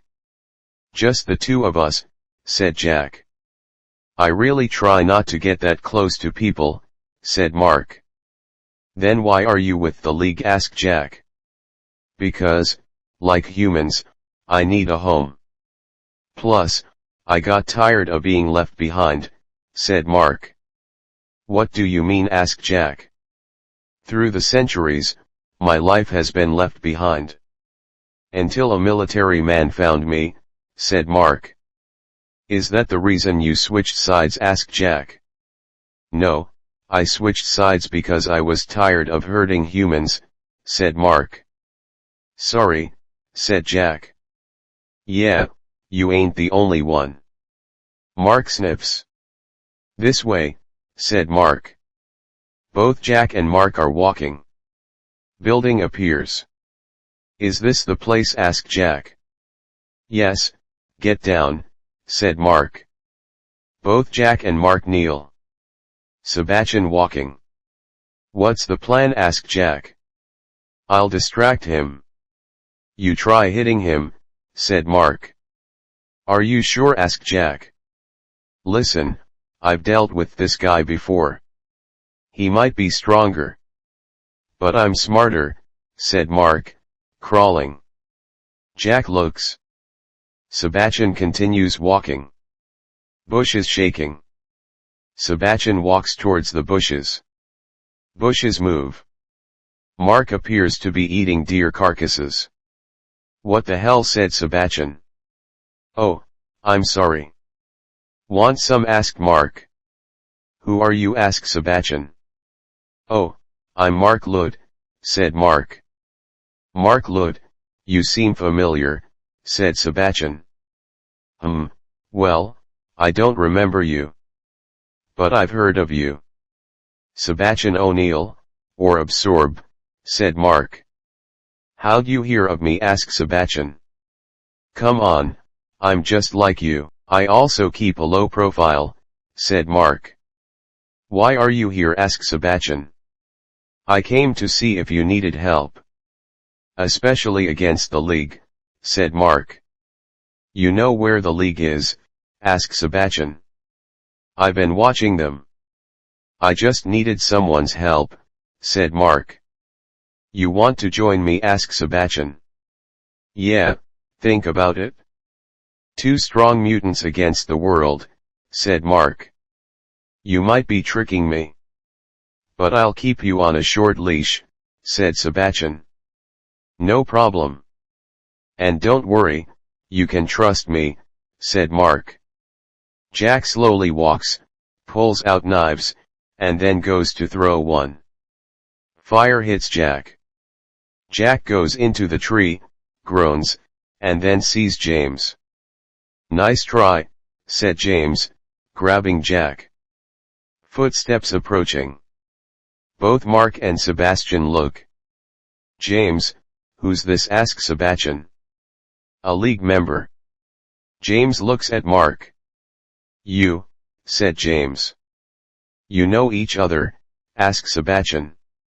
Yeah, he hit me with a shovel a while back, said James. Sebastian looks at Mark. I thought I knew your face, said Sebastian. Yeah, he works for the League, said James. Really? So another League member? We're going to kill you now, said Sebastian. You could try, but it won't work, said Mark. James forms fireballs. He wasn't talking to you, said James, smiling. Footsteps walking. Crispin looks around. We lost? asked Lewis. No, I know where we are going, said Crispin. Lewis, why not go through a portal? asked Bing. I don't know where they are. To form a portal. I need to know where to go, said Lewis. Are we going in the right direction? asked Bing. Yes, said Crispin. Stephen G looks, then stops. Bushes move. Sign appears. Hey guys, there must be a factory around here, said Stephen G. Maybe let's keep moving, said Crispin. All 4 continue walking. What do we do when we find Mark and Jack? asked Bing. Leave quickly because of Sebastian's power. We're dead if he touches us, said Crispin. Stephen G sees the building, then points. Footsteps walking. Building appears. Is this the place? asked Bing. Jack hits the tree. All 4 look. James appears. All 4 hiding. Why are we hiding? asked Stephen G. We can't let them know we're here. Not yet anyway, said Crispin. James drags Jack. All 4 are slowly following. Talking from a distance. All 4 peek around the corner. James holds Jack, then forms a fireball. Lewis goes to move. Crispin holds Lewis's arm. He's going to kill him, said Louis. No, Mark won't allow that, said Crispin. All four look. Mark growls. Let's see what you got, said Sebastian. Mark runs at Sebastian. Sebastian swings his fist. Mark moves, then kicks James' side. Both Jack and Mark stand back to back. Both James and Sebastian are looking at both Jack and Mark. Mark's nails grow, and then he growls. Jack pulls out the knives. James forms fireballs. Sebastian runs at Mark, then punches him. Mark falls to the ground. Jack throws knives. James moves, then throws fireballs. Jack moves. Sebastian goes to punch Mark. Mark kicks Sebastian's stomach, flips him, and then kicks his face. You're pretty strong, said Mark. So are you, said Sebastian, swinging his fist. Mark ducks. Sebastian swings his fist again. Mark goes through the building. Thudding on the other side of the wall. What's going on? Asked Reginald. Thudding continues. Mark goes through the wall, then groans. Mark, said Billy. Wrecking ball, said Mark. Look out, said Ida. Mark looks, then gets punched. Jack running. Fireballs hit trees. Jack is hiding behind a tree. Come on out. So I could kill you, said James. Jack throws a knife. The knife goes into James' shoulder. James pulls the knife out, then melts it. I don't want to hurt you, James, said Jack. It's not me you should be worried about, said James, throwing a fireball. The fireball hits a tree. Jack falls. James forms another fireball. Louis, now, said Crispin. James throws a fireball. A portal appears. The fireball goes through the portal. The portal reappears behind James. The fireball hits James' back. James groans. Your friends are here, said James, turning around. All four appear. We don't want to hurt you, James, said Louis. That's no fun, though, said James, throwing fire. All four move. Crispin forms an orb, then throws it. James moves, then throws fire again. Crispin ducks. Louis, get Jack out of here, said Crispin. Louis raises his hand. Fire hits Louis. Louis goes into the wall, then gets knocked unconscious. James' shoulder gets hit with a knife, he groans, then throws fire. Jack falls. James laughs, then goes still. Ving is holding up his hand. I got him, said Ving. Good. Stephen, go help Mark, said Crispin. All right, said Stephen G, running into the building. Mark hits the wall, then groans. Well, I was wrong. You're not strong at all. Mark laughs. What's so funny? Asks Sebastian. At least I don't look like a gay supervillain, said Mark, continuing to laugh. Sebastian punches Mark.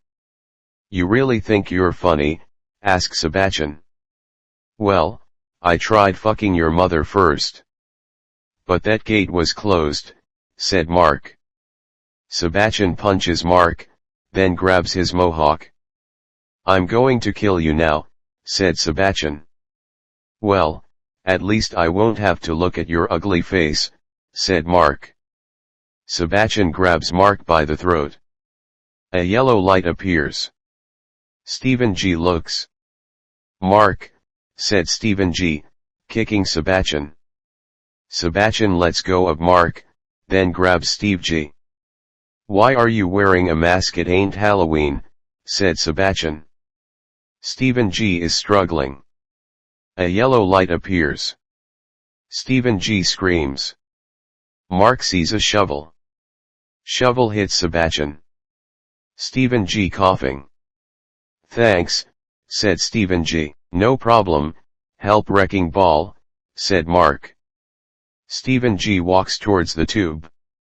Which button? asked Stephen G. That one, said Billy.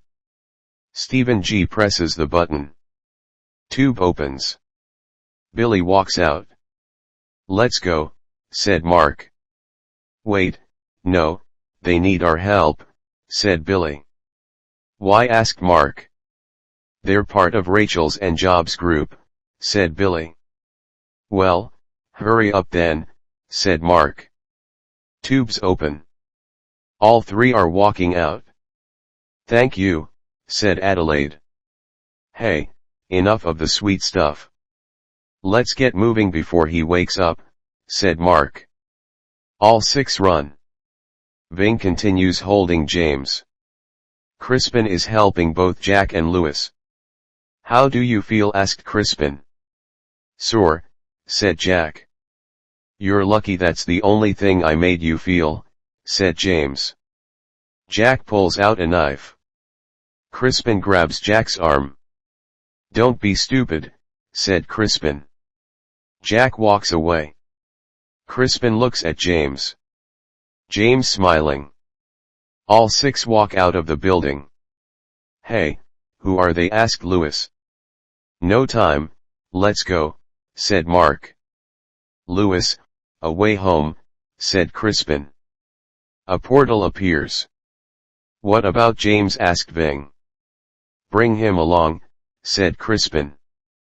Billy, Adelaide, Reginald, and Stephen G go through the portal. James smiles, then fire rises.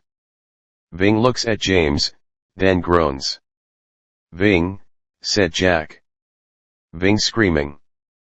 I can't hold him, said Ving, letting go of James. James flies, then throws fire. Both Crispin and Mark get hit. Lewis looks, then gets hit with fire. Portal disappears. Ida runs towards James. James throws fire. Ida goes through the wall, then lands next to Sebastian. James looks. Jack is holding knives. Are you ready to die? asked James. Are you? asked Jack, running towards James. James throws fireballs. Knives hitting fireballs, then being thrown. James continuously moves, then throws a fireball. Jack falls. James steps onto Jack's chest. How's it feeling to be on the bottom? asked James. You tell me, asked Jack, stabbing James' leg, trips him, then points a knife at his throat. Do it. Jam that knife into me, said James. Jack shaking. I can't, said Jack. You're too weak, said James. Jack growls. I ain't weak, said Jack, swinging a knife. James grabs Jack's arm. Jack struggling. That's right, give in to the anger. Join us, said James. I'll never abandon my real friends. Unlike you, said Jack. The knife gets closer to James' throat. James moves the knife to the side, headbutts Jack, then stabs him. Jack gasps. I told you that you're weak, said James, jamming knife further into Jack's chest. Jack! Yelled Lewis, running towards James. Crispin grabs Lewis. We need to leave, said Crispin. James forms fireballs. Ving looks. What are you going to do? James inquired. A telephone pole falls onto James. Let's go, said Ving. A portal appears.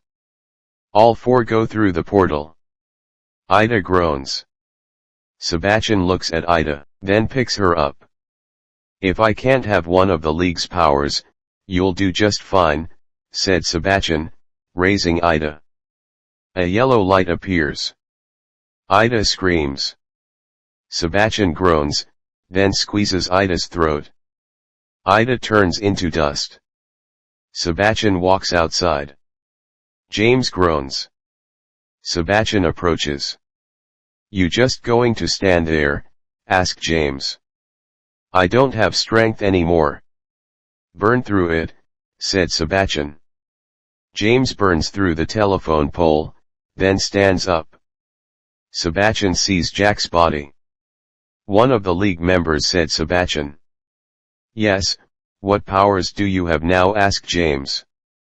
"Don't know," asked Sebastian, grabbing the knife. James looks down at Jack's body, then sees a knife in his chest. "How's that knife still in his chest?" asked James. Sebastian grabs the knife, then pulls it out. Another knife appears. Sebastian looks at James, walks towards the rock, and then lifts it up. Rock appears in Sebastian's hand. Sebastian looks down. Rock laying on the ground. "I could make duplicates," said Sebastian, smiling. A portal appears. All four appear. Jordan looks. "Guys, you alright?" asked Jordan. Lewis walks away. "What's wrong with Lewis?" asked Alicia.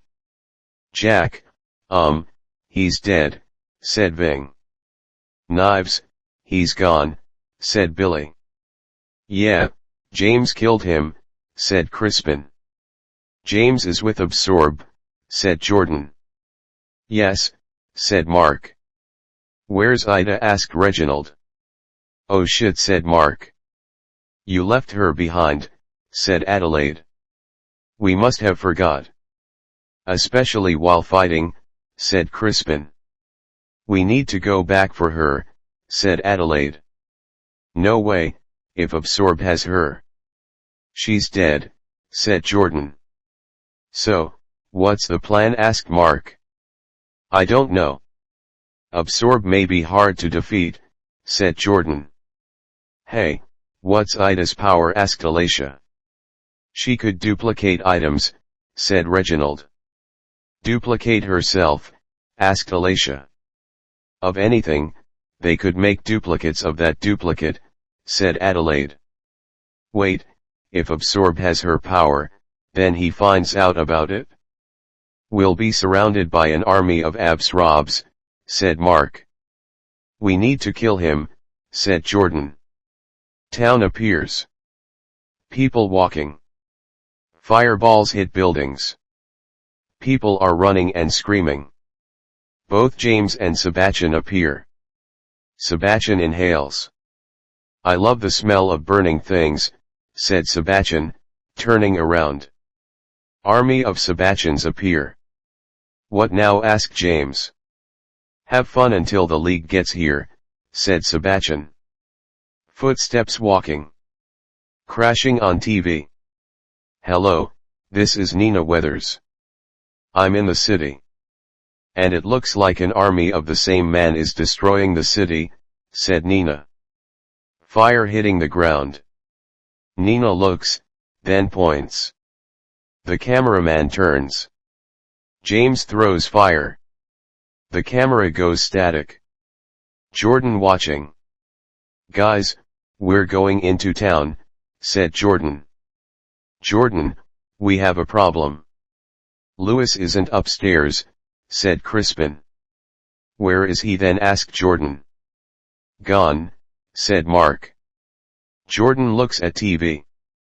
"I may know where he is, but we need to move fast." "He already has a lead," said Jordan. Car explodes. Sebastian duplicates, then laughs. People are running downhill. Sebastian duplicates himself, then pushes the car downhill. People screaming. A portal appears. The car goes into the portal. Sebastian's duplicate looks confused. Portal appears above duplicates of Sebastian. The car crushes duplicates. Sebastian looks. "Is something wrong?" Sebastian asks. Sebastian duplicate 1. "Yes," said Sebastian, walking towards the car.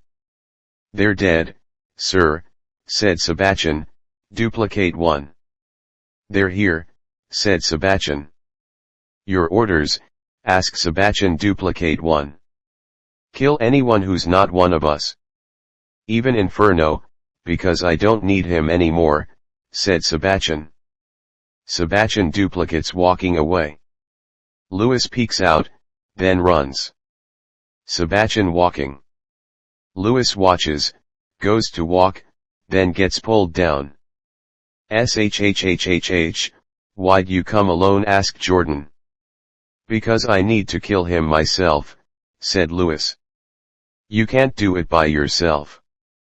That's why we came, said Jordan.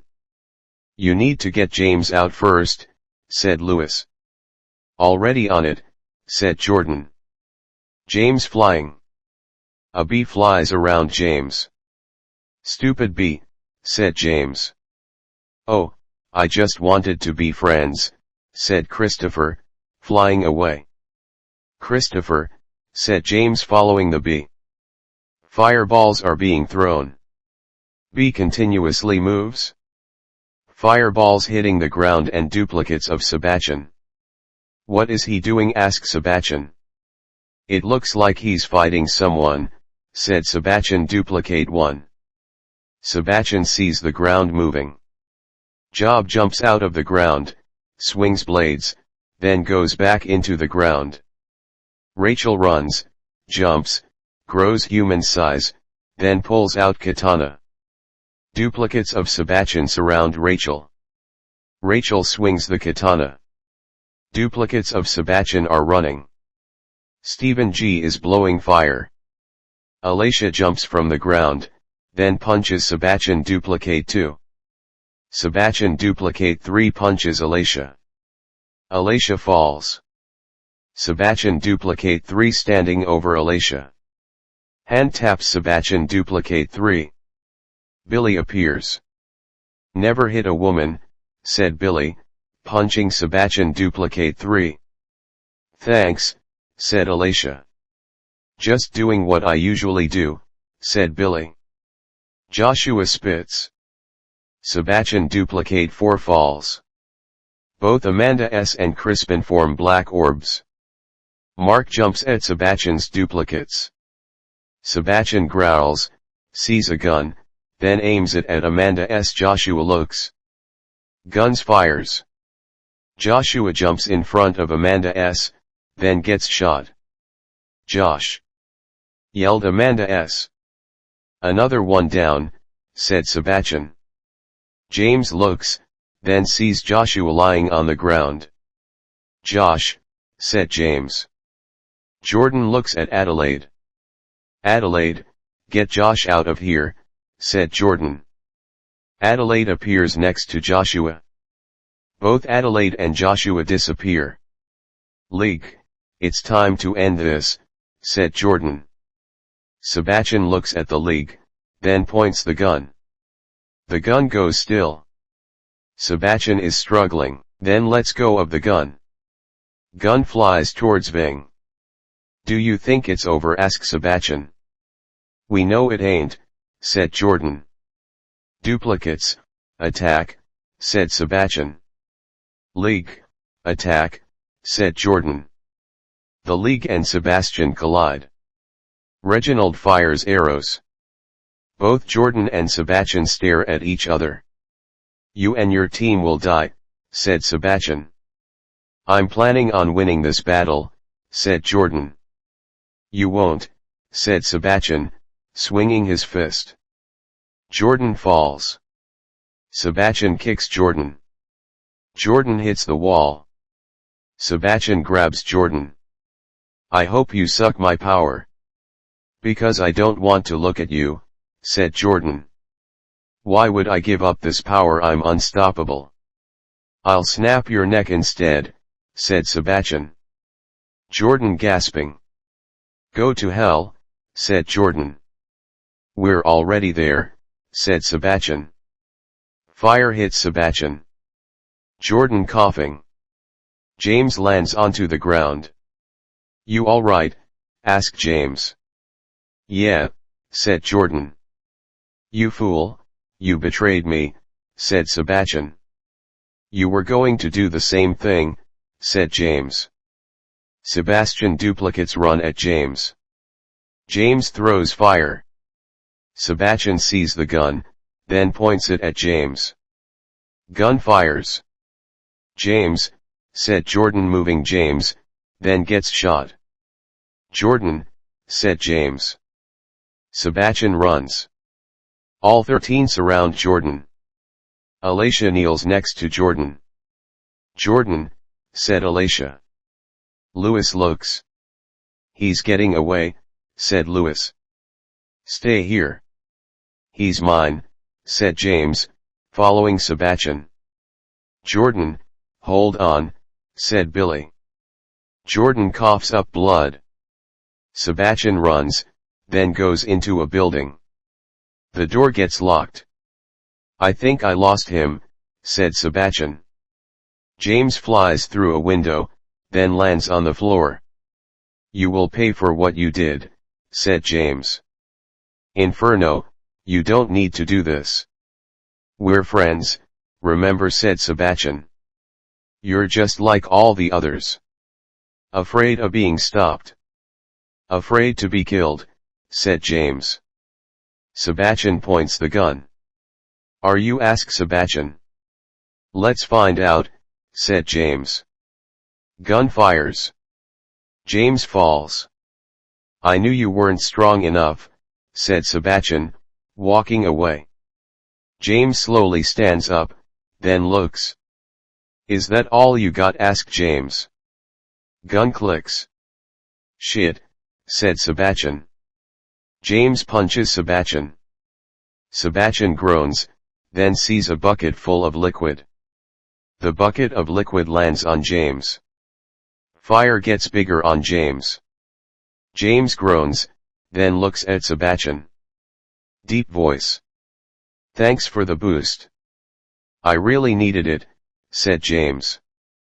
Sebastian runs, then hits a button. The alarm goes off. Gasoline flowing.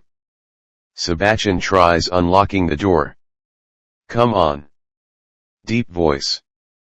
Where are you going? We're just getting started, said James, throwing fireballs.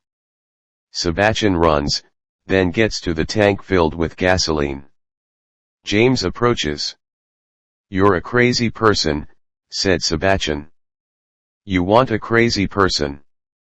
You've got it, said James, flying up, then spinning. Inferno, don't, said Sebastian. Deep voice. Call me the flame, said James. Sebastian runs towards the door. James forming fire. Fire hits gasoline. Sebastian looks. No, said Sebastian.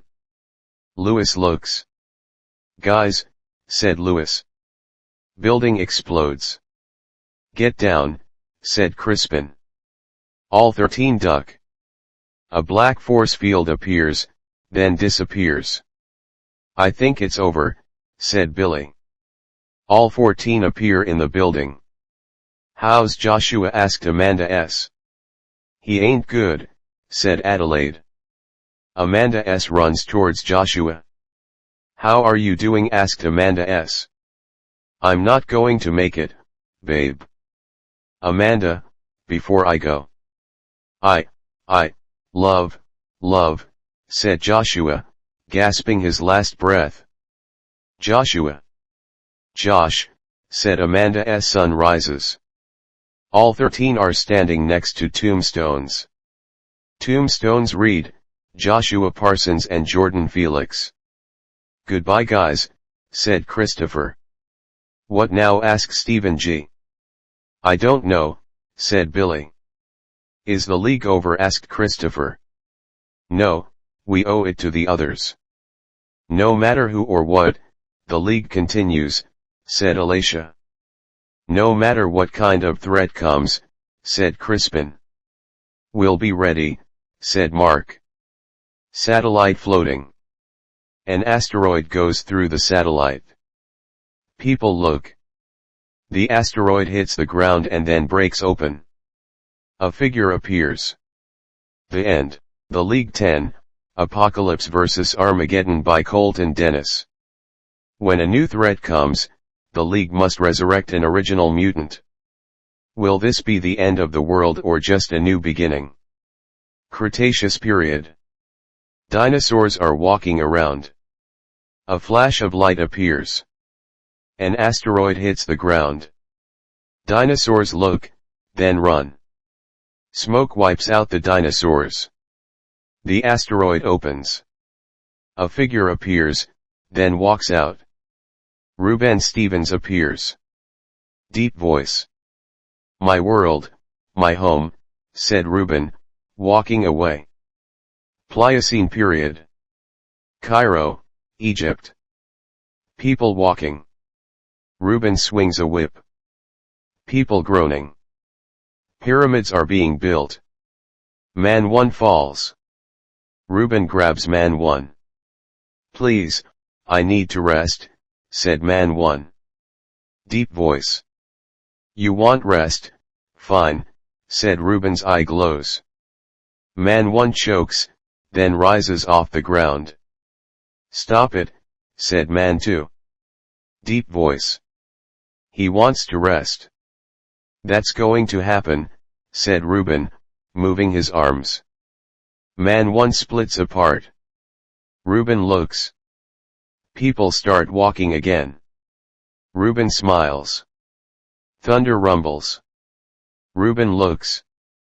May Lily appears on the hill, then raises her hand. Tornado forms. May points. Tornado goes towards Reuben.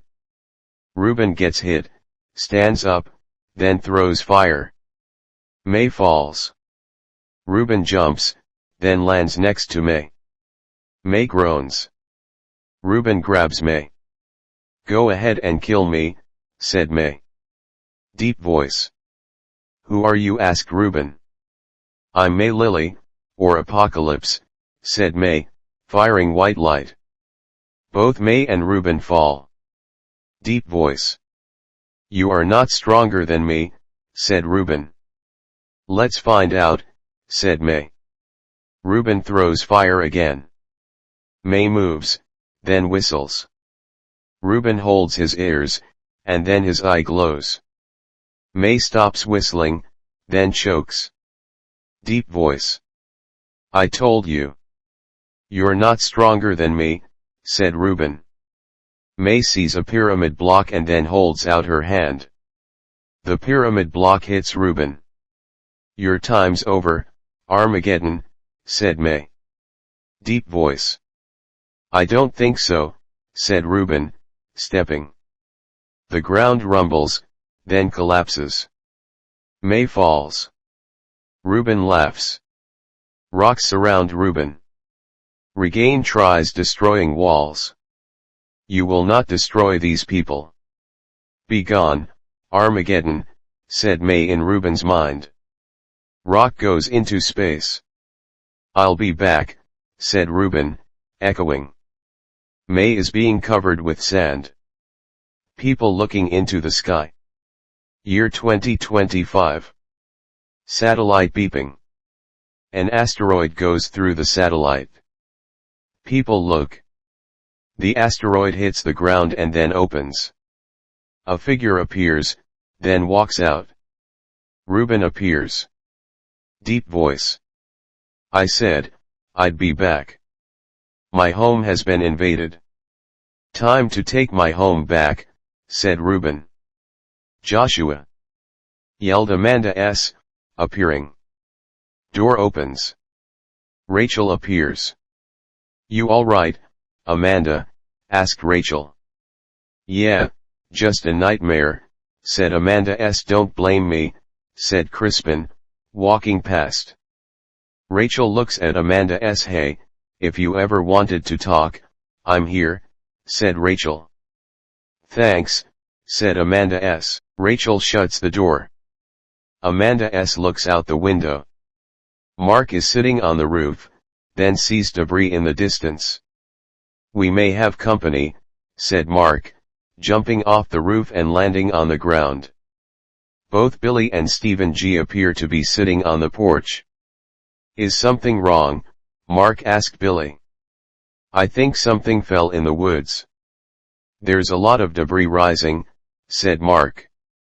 Let's tell the others, said Billy. All three are walking into the building. Reginald pulls out a quiver. Footsteps approaching. All nine look up. Is something wrong? Asked Alicia. Mark saw some debris in the woods, said Billy. So, said Ving. I think something fell. Or collided into the ground, said Mark. Maybe it was a tree, said Adelaide. A tree doesn't make debris rise over the others, said Mark. All right, I'll send a team out. Christopher, Amanda, Ving, Adelaide, Job, and Rachel stay here. Billy, Steve, Mark, Crispin, and Reginald with me, said Adelaide. Yeah, it's probably just a tree, said Reginald. We may have another problem, said Mark. What do you mean? Asked Alicia. Let's just go. If I'm right, I'll tell everyone once we get back, said Mark. Reuben walking. Man 3 and woman 1 are kissing. Reuben turns his head. Woman 1 takes off her shirt. Man 3 kisses woman 1's breasts, then sees Reuben. Holy shit, said man 3. Woman 1 puts on a shirt. Who are you? Asked woman 1. Deep voice. God, said Reuben's eye glowing. Both man 3 and woman 1 choke, then rise off the ground. Reuben raises his arms, then makes fists. Both man 3's and woman 1's bones crack, then disappear. Reuben opens his hands. Ashes appear. Reuben blows ashes, then walks away. Town appears. People are walking around. Reuben walks towards town. Footsteps walking. All 7 looking, then stop. Debris continues to rise. I can't see anything, said Lewis. Stephen G takes off his mask, grabs a stick, and then blows fire. Torch being handed. Thanks, Stephen, said Alicia. Debris fades. All 7 are walking. Stephen G falls, then groans. Stephen, said Billy. Debris fades. Stephen G appears in a dip. That's a long indent, said Alicia. Do you still think it's a tree? Asked Mark. Alicia looks at Mark. Stephen G looks, then sees a figure. Hey guys, what's that? Asked Stephen G. All 7 look. Debris fades. Asteroid appears. What the hell is that? Asked Reginald. It's an asteroid, said Alicia. Cruising approaches, then stops. I think something was inside, said Crispin. What? Said Billy. Come here, said Crispin. All 6 are approaching. An opening in the asteroid appears. Do you think something was inside it? Asked Reginald. Yeah, but what? Asked Alicia. The question isn't what. But where is it? Asked Mark. Do you think it's still here? Asked Stephen G. Not here, per se, said Mark. Maybe we should head back, said Crispin. It sounds like a plan, said Alicia. All 7 run. Mark sees Egyptian writing, then continues running. Ving looking out the window. Anything? Asked Rachel. Not yet, said Ving. Where's the others? Asked Rachel. Amanda's still in her room. Job and Adelaide are watching TV. And Christopher's doing something privately, said Ving. Probably touching himself, said Rachel.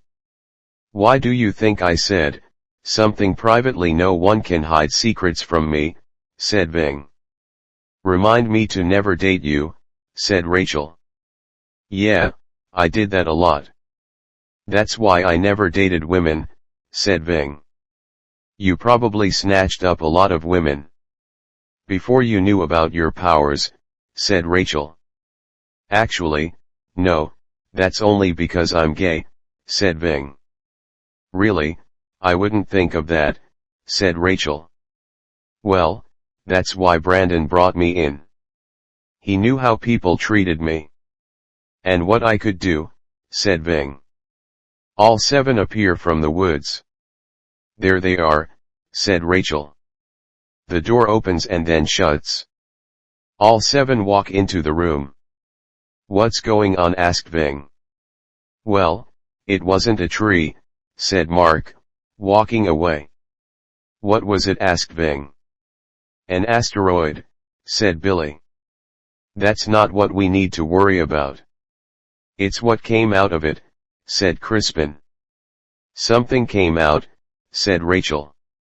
Yes, but what we don't know, said Alicia. That's great, said Ving. What's the plan? Asked Rachel. Figure out what was inside, said Stephen G. Where do we start, though? Asked Alicia. Thudding on the floor. All 8 are walking towards the thudding sound. Mark is throwing books. What the hell are you doing? Asked Billy. Searching, said Mark. For what? Asked Stephen G. Techno's Egyptian novels, said Mark. He doesn't have them. I do, said Rachel. Bring them to me, said Mark. Rachel runs. What's going on? Mark asked Alicia. I need to show you something. Then you'll be informed, said Mark. Rachel approaches, then puts the books down. Mark flips through the books. Closes the book, throws it, then grabs the next book. You're really making me intense, said Alicia. Mark throws the second book, grabs the third, opens it, flips pages, stops, turns the page back, and then sees Egyptian writing. You all right, Mark? Asked Billy. Rachel, you know the Egyptian language? Asked Mark. Yes, said Rachel. Mark slides the book. What does this mean? Asked Mark. Rachel sees Egyptian writing. How do you know about this? Asked Rachel. I saw it inside the asteroid, said Mark. What's going on? Asked Alicia. Mark said, he saw this writing inside the asteroid. And if it's true, we're all in danger, said Rachel. What does it mean? Asked Mark. It means the end of days. This word is Armageddon, said Rachel. Armageddon, said Mark. What's going on? Asked Ving. If we're right, a mutant named Armageddon may be here, said Rachel. Armageddon, who's that? Asked Stephen G. A powerful hybrid. Half human, half demon mutant. He built Egypt. He wiped out the dinosaurs.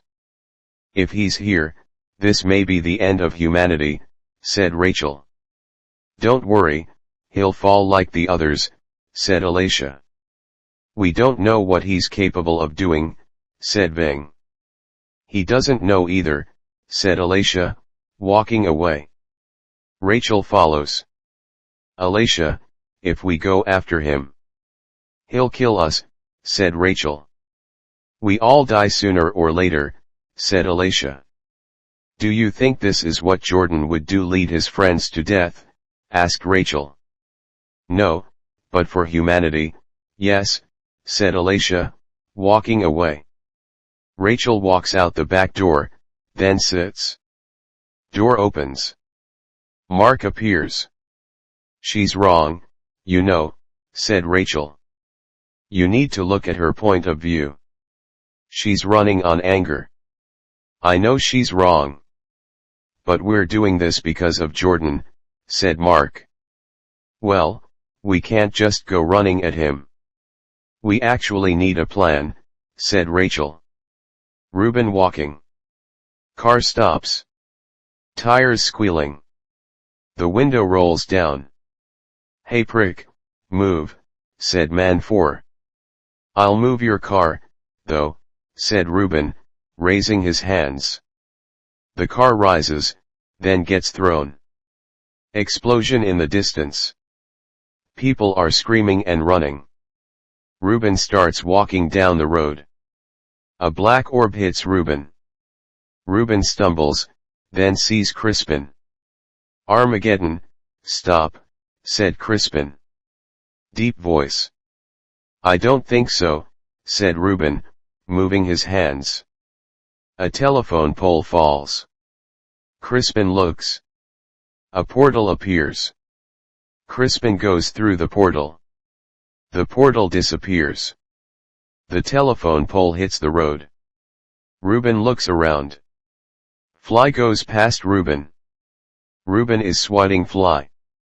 Keep swatting, said Christopher.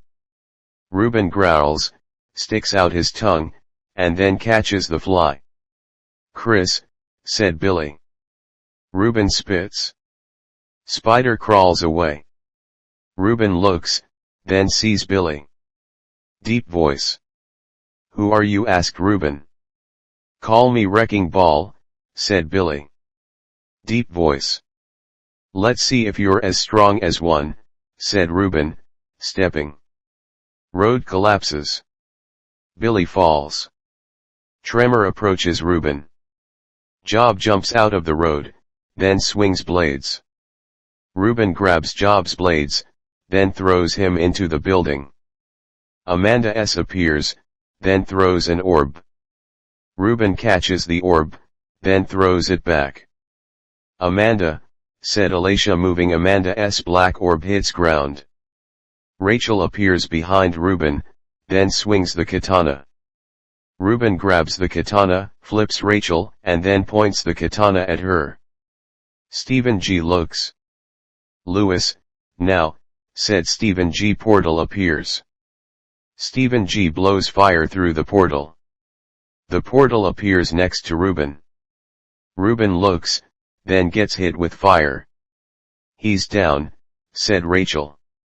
Ruben stands up. Rachel, said Ving, running. Rachel looks. Ruben raises and then swings the katana. Ving moves Rachel. Katana cuts Ving's chest. Ving! Yelled Rachel. Ruben points katana. Deep voice. Don't worry, you'll see him again in a few more seconds, said Ruben, raising the katana. Both Rachel and Ving go through the portal. Ruben looks up, then sees all 13. Armageddon, you won't get away with this, said Alicia. Deep voice. Who's going to stop me, you asked Ruben. Yes, you won't destroy humanity, said Crispin. You don't get it? Our race will have our own world. And I chose this one, said Ruben. We could live along with them. We have for many years. But if you don't change your mind, we'll stop you, said Alicia. Evil laughter. No one could defeat me. I'm the most powerful mutant ever. Even Apocalypse couldn't defeat me, said Ruben. Who's Apocalypse? Asked Alicia. A mutant I killed, said Ruben. We need to leave, said Mark. Lewis, get us out of here, said Alicia. Deep voice. All right, enough talking. Where were we? Asked Ruben. Lewis, now, said Alicia. A portal appears underneath all 13 of them. All 13 disappear. Ruben growls. A portal appears. All 13 appear inside the building. Ving is coughing up blood. Ving, hang on, said Rachel. We need to help him, said Christopher. You can't. That gash needed to be stitched right after it happened, said Mark. Ving continues coughing up blood. Rachel holds Ving's hand. I want to thank you all. We're like my family, said Ving, gasping his last breath. Ving, no, Please, said Rachel. All right, what do we do about Armageddon? Asked Mark. Can't we have a moment? Asked Billy. Every second counts. Especially now that he knows about us, said Mark. It can wait, said Alicia. Tell that to Ving, said Mark. Rachel jumps at Mark. All 10 pulled both Mark and Rachel away from each other. Calm down. This won't bring Ving back. Mark walks away. Crispin looks at all 10 of them. He might be an asshole, but he's right. We need a plan, said Crispin, following Mark. Everyone should just relax. We'll figure out a plan, said Alicia. Rachel is kneeling next to Ving. Mark is standing on the porch. Crispin approaching. Listen said Crispin, being interrupted. Don't, I know I crossed the line. But at least someone does it, said Mark. I agree with you. But we just lost one of our own. So, just give them a while, said Crispin, walking away. Crispin, why'd you join the League? Asked Mark. I couldn't watch humanity die by our hands, said Crispin. Thanks, said Mark. Hey, everyone changes, especially you, hyena, said Crispin, walking away. Rachel continues kneeling next to Ving. Job approaches. Hey, how are you doing? Asked Job. Do you know why he joined the League? Asked Rachel. Never asked him, said Job. People made fun of him just because he was gay. Someone named Brandon brought him in, said Rachel. He also went by the name Flying Angel. That's how we knew him, said Christopher. Both Job and Rachel look at Christopher.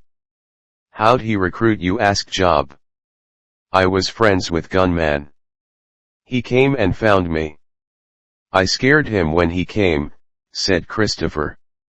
You've been through a lot, haven't you? Asked Rachel. I went through Magnum, the Stone Army, Frost, the Elements, Quake, Thunder, Lightning, Absorb, and Inferno. And now Armageddon, said Christopher. You've lost a lot too, said Job. Too many, just hopefully no more die. But what does hope give you? Asked Christopher. Nothing, said Crispin. Lewis is looking out a window. Billy approaches. Hey Lewis, how are you doing? Asked Billy. All right. Lewis looks at stars. Hey, did you know Jack knew astrology? Asked Lewis. Yes, he was going to teach me. But at that time, I left, said Billy. Every time we were outside, he told me everything he knew, said Lewis. Alicia walks past the room, walks back, and then sees Amanda. Amanda, said Alicia. Hey, said Amanda. Alicia walks into the room. You want to talk? Asked Alicia. About what? Asked Amanda. Whatever's on your mind, said Alicia. I don't have anything to talk about, said Amanda. Alicia sees Joshua's picture on the desk. You know, I miss Joshua too, said Alicia, walking away. Alicia, how does it feel? Asked Amanda. What? Asked Alicia. Losing Jordan, asked Amanda. It feels like a piece of me died, said Alicia. I was always part darkness. But when Joshua died, I felt a rush of emotion, said Amanda. Because you loved him, Amanda. That was the feeling. And he loved you too, said Alicia, walking away, then passing room. Mark is looking at Alicia. Alicia walks back. Mark looks. Hello, Evolve, said Mark. It's Alicia, and what are you doing? Asked Alicia. Looking through this book, said Mark. I thought you couldn't read Egyptian, asked Alicia. I'm not reading. I said, I'm looking, said Mark. See anything interesting? Asked Alicia. Actually, I believe I have, said Mark, holding the book. Alicia grabs the book and then sees a picture of Apocalypse. Yeah, it's a woman, said Alicia. I believe that's Apocalypse, said Mark. How do you know? Asked Alicia. I went through all of these pictures. None had a symbol on their heads. She's the only one, said Mark. So, you're saying this is Apocalypse, said Alicia. Yes, said Mark. All right, say it is. Armageddon said, he killed her, said Alicia. I think she's still alive, said Mark. So what if we find her, then what? Asked Alicia. Have her and Armageddon fight, said Mark. Where will we find her? Asked Alicia. Let's ask Rachel to help. We may have Armageddon's kryptonite, said Mark. Both Alicia and Mark walk out of the room. Footsteps approaching. All 10 look. Something up? Asked Billy. Rachel, read this, said Mark. Rachel reads. What's it saying? Asked Alicia. It talks about Apocalypse, said Rachel. Does it say where she's buried? Asked Mark. Yeah, Cairo, Egypt, said Rachel. We need to get to Egypt, said Alicia. I'll go.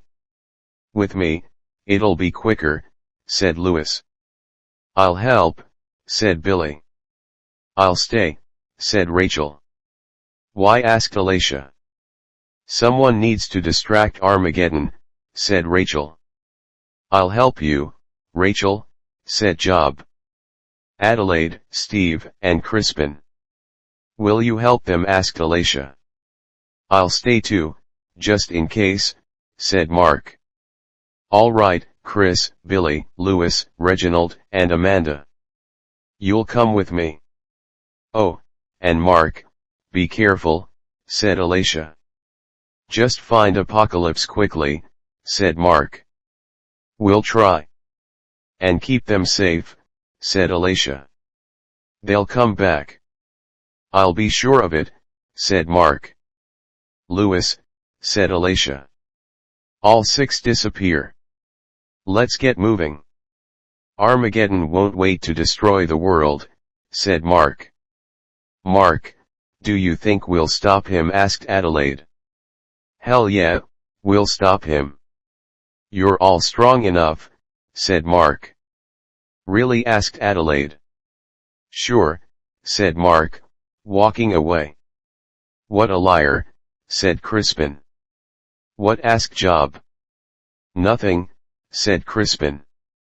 Cairo, Egypt. Portal appears. All 6 appear. Where do we go? Asked Christopher. I don't know, said Alicia. Let's try this way, said Billy. All 6 are walking. Sun shining. Christopher falls. I'm tired. How long have we been walking? Asked Christopher. A minute and a half, said Reginald. Oh, then let's keep moving, said Christopher. All 6 are walking. Amanda stops, then gets flashing images. Reuben throws fire. May moves, then whistles. Reuben groans, then steps. Ground collapses. May falls. Amanda gasps. I know where Apocalypse is, said Amanda's town appears. People screaming. Reuben is throwing fire. Mark peeks around the corner. What's the plan? Asked Job. Keep him distracted. Until Apocalypse gets here, said Mark. And what if we can't? Asked Adelaide. We need to do it. But I doubt we'll survive, said Mark. Well, we won't live forever. Might as well end here, said Crispin. I was thinking about a few more years, said Stephen G. Well, let's make sure of that, said Mark. Ruben continues throwing fire. Tremor approaches Ruben. Job jumps out of the road, then swings blades. Ruben throws fire. Fire hits Job.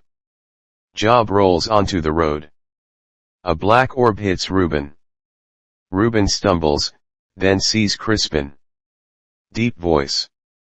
"Didn't I teach you a lesson already?" asked Ruben. "Last time, you killed one of our friends. Now, it's your turn," said Crispin, throwing a black orb. Ruben holds up his hands. The black orb goes still. Crispin is looking in shock. "Nice try, let me," said Ruben, throwing the black orb. Crispin is standing still. "Crispin," said Mark. Adelaide disappears, reappears next to Crispin, then grabs him. Both Adelaide and Crispin disappear. Black orb hits the wall. Smoke appears. "Guys." Footsteps approach. Stephen G. looks. "Guys," said Stephen G. Evil laughter. Ruben appears. Mark coughs, then looks around. "Guys, you all right?" asked Mark. Both Adelaide and Crispin appear. Both Job and Rachel are approaching. "Where's Stephen?" asked Rachel. "Ion, where are you?" asked Mark. Adelaide looks, then sees a figure. "There," said Adelaide. All five look. Stephen G. appears. "Stephen," said Rachel. Stephen groans. A feeler goes through Stephen G.'s chest. Ruben appears from the smoke, raises Stephen G., then throws him. Stephen G.'s body goes onto concrete. "Stephen!" yelled Mark. Deep voice. "Did you really think you could kill me? I'm stronger than every mutant alive," said Ruben. "Cairo, Egypt. All six are walking." "Are we getting close?" asked Alicia. "Yes, I can feel her," said Amanda S. "What does she feel like?" All five look at Christopher. "What, someone had to say it," said Christopher. "Will you dash?" said Amanda S., gasping. Image appearing in Amanda S. head. May appears. "The pyramid," said May, disappearing. Amanda S. gasps. "You all right?" asked Billy. "I saw her." "Apocalypse," she said. "By the pyramid," said Amanda S. "Pyramid, there's lots." "Why didn't she just say by the sand?" "That'd be easier," said Christopher, stepping. "Sand sinking." "Chris," said Amanda S. All six move. Sand continues sinking, then stops. Billy walks slowly, then sees a pyramid at the bottom of the hill. "Hey guys," said Billy. All six look. "She lured us here," said Amanda S. All six start digging. "This will take too long," said Alicia. "Lewis, bring her up," said Christopher. "I don't think I could," said Lewis. "You can," said Billy. Lewis raises his hand, then struggles. "My portal can't open," said Lewis. "Concentrate if you don't." "We're all dead," said Billy. Lewis nods, then raises his hand. The ground is slowly rumbling. All five step backwards. Sand sinks. A portal appears over the pyramid. Sand covers the pyramid. The portal disappears. Light appears. All six cover their eyes. A figure appears, then lands. Light disappears. May appears. "Are you Apocalypse?" asked Alicia. "Yes," said May. "We need your help with Armageddon," said Alicia. "Armageddon's back." "Let's go," said May. Mark lands on the road. Rachel swings the katana. Ruben moves continuously, then throws fire. Rachel falls. Adelaide continuously teleports, appears in front of Ruben, and then punches him. Ruben looks at Adelaide. Adelaide goes to teleport. Ruben's eye glows. Adelaide chokes, then rises. Adelaide, said Crispin, forming a black orb. Ruben throws fire. Fire hits Crispin. Crispin goes into the building. Adelaide continues choking. Deep voice. I told you. No mutant can kill me, said Ruben. Feelers appear from Ruben's body and then wrap around Adelaide's arms and legs. Please don't, said Adelaide. Deep voice. Sorry, no refund, said Ruben. All four look. Adelaide looks at both Job and Rachel. Bye, said Adelaide. No, yelled Rachel. Feelers rip Adelaide's arms and legs off. Adelaide, yelled Mark. Ruben looks at all four of them. All four run towards Ruben. Ruben throws fire. Fire hits both Mark and Rachel. Job swings blades. Ruben moves, then kicks Crispin. Crispin falls. Job swings the blades again. Ruben moves continuously, grabs Job's arm, and then twists it. Deep voice. I guess I'll be the last mutant standing, said Ruben. Rachel swings the katana. Ruben moves Job's arm. Blades collide. Rachel swings the katana again. Ruben continues moving Job's arm. Coward, said Rachel. Deep voice. You want me? You got to go through your friend, said Ruben. Rachel looks at the katana and then at Job. Sorry, Job, said Rachel. For what? Asked Job. Rachel jams katana through Job's chest into Ruben's chest. Both Job and Ruben gasp. Rachel pulls out the katana. Both Job and Ruben fall. Rachel falls, then starts crying. Rachel, you alright? Asked Mark. I killed Job, said Rachel. You had to. It was the only way. Stay here, Crispin, said Mark. Crispin groans. Rachel stands up. Ruben opens his eye. Mark helps Crispin stand up. Crispin looks, then sees Ruben standing up behind Rachel. Mark, said Crispin. Mark looks. Rachel, said Mark, running towards Rachel. Rachel looks. Mark moves Rachel's. Crispin throws a black orb. The black orb forms a black hole. Both Mark and Rachel grab pipes onto the building. Ruben gets sucked into the black hole. The pipe starts bending. Hold on, guys, said Crispin. The pipe continues bending. Hurry, Crispin. Crispin holds out his hands. The black hole deteriorates. Both Mark and Rachel look at Crispin. A portal appears. All seven appear. Holy shit, what happened? Asked Alicia. We killed Armageddon. He's dead, said Mark. How? Asked Billy. Crispin formed a black hole. He got sucked inside, said Mark. Where's the other three? Asked Alicia. Dead, said Rachel. You're sure he's dead? Asked May. Yes, he got sucked into a black dash, said Crispin, being interrupted. Ruben's hand appears through Crispin's chest. Crispin, said Mark. Crispin looks at Mark, then is ripped apart. Ruben appears. Deep voice. Like I said, you can't kill me, said Ruben. I could, said May. Deep voice. Apocalypse, you died, said Ruben. You only buried me. Plus, I'm just like you, said May. Deep voice. No one is like me. I'm invincible, said Reuben.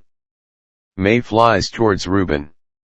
Reuben gets tackled, then is dragged onto the road. May is standing over Reuben. You won't win, said Reuben, throwing fire. May goes flying past all 8 of them. League, attack, said Alicia. All 8 run at Reuben. Feelers whip at both Amanda S. and Lewis. Billy jumps at Reuben. Feeler wraps around Billy, then throws him. Rachel swings the katana. A feeler being cut, then more appear. Reginald points his bow and arrow. A feeler appears behind Reginald. Reginald, said Christopher, moving Reginald. The feeler goes into Christopher's side. Reginald jams an arrow into the feeler. The feeler comes out of Christopher's side. Chris, hang on, said Reginald. Reuben's eye glows. Reginald goes still, then rises. Alicia jumps from the road, then punches Reuben. Reuben groans. Reginald falls. Reuben looks at Alicia, then grabs her by the throat. Deep voice. You're pissing me off, said Reuben. Mark jumps at Reuben. A feeler hits Mark. Mark groans. Reuben's eye glows. Alicia catches fire, then screams. Alicia! Yelled Mark. Alicia falls. Reuben laughs. Billy punches Reuben. Reuben falls. Deep voice. I still don't know if you're as strong as a wrecking ball. Let's find out, said Reuben's eye glows. Engine rumbling. A wrecking ball machine appears, swings, and then hits Billy. Amanda S. throws a black orb. Reuben stumbles. You're going to die, said Amanda S. deep voice. Maybe, but not by you, said Reuben, throwing fire. Amanda S. forms a force field. Rachel jumps at Reuben, then swings the katana. Reuben's eye glows. Rachel goes still, then rises. Feelers wrap around all 4 of them. We can't move, said Reginald. Deep voice. I told you. I'm invincible, said Reuben. A red beam hits Reuben.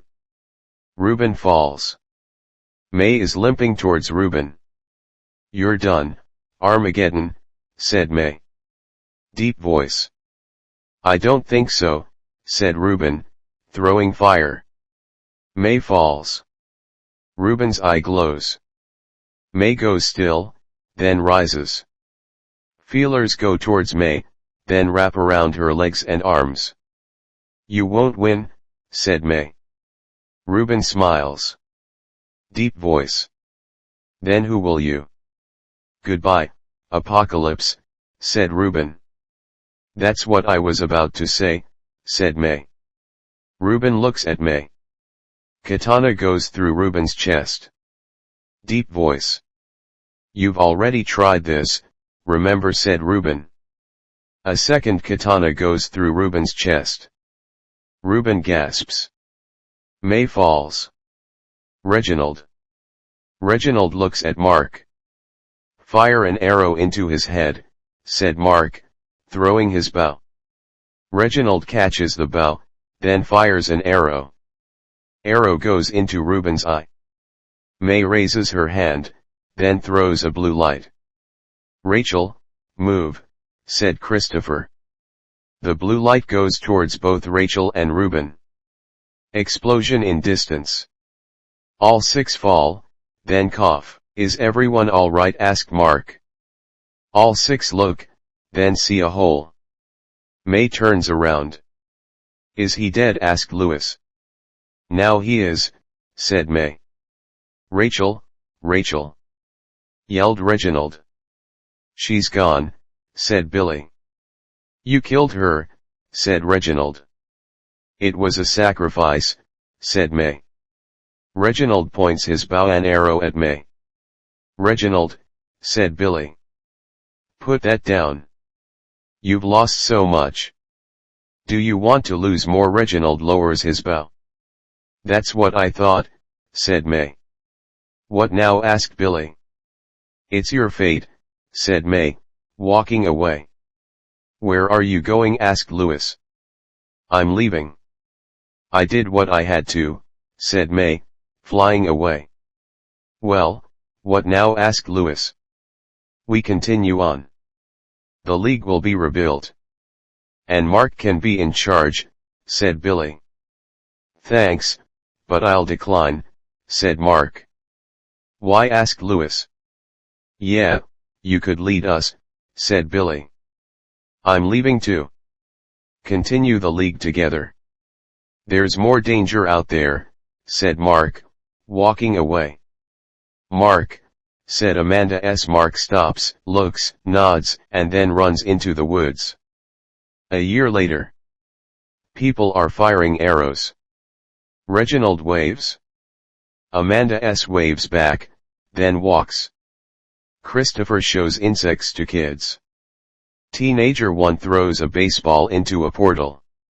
The portal disappears, then reappears. Teenager 1 catches baseball. Louis smiles. Amanda S. is walking. Billy goes through the wall, then runs. Kids follow. Amanda S. smiles, then continues walking. Cemetery appears. You all helped us. The league hasn't been as strong. And we haven't had anything bad happen. But we're still waiting. We miss all of you, said Amanda S., looking up. Mark appears. Truck drives past. Mark's gone. Amanda S. smiles, then walks back towards the building. Mark appears next to the tombstone, nods, and then walks away. The end.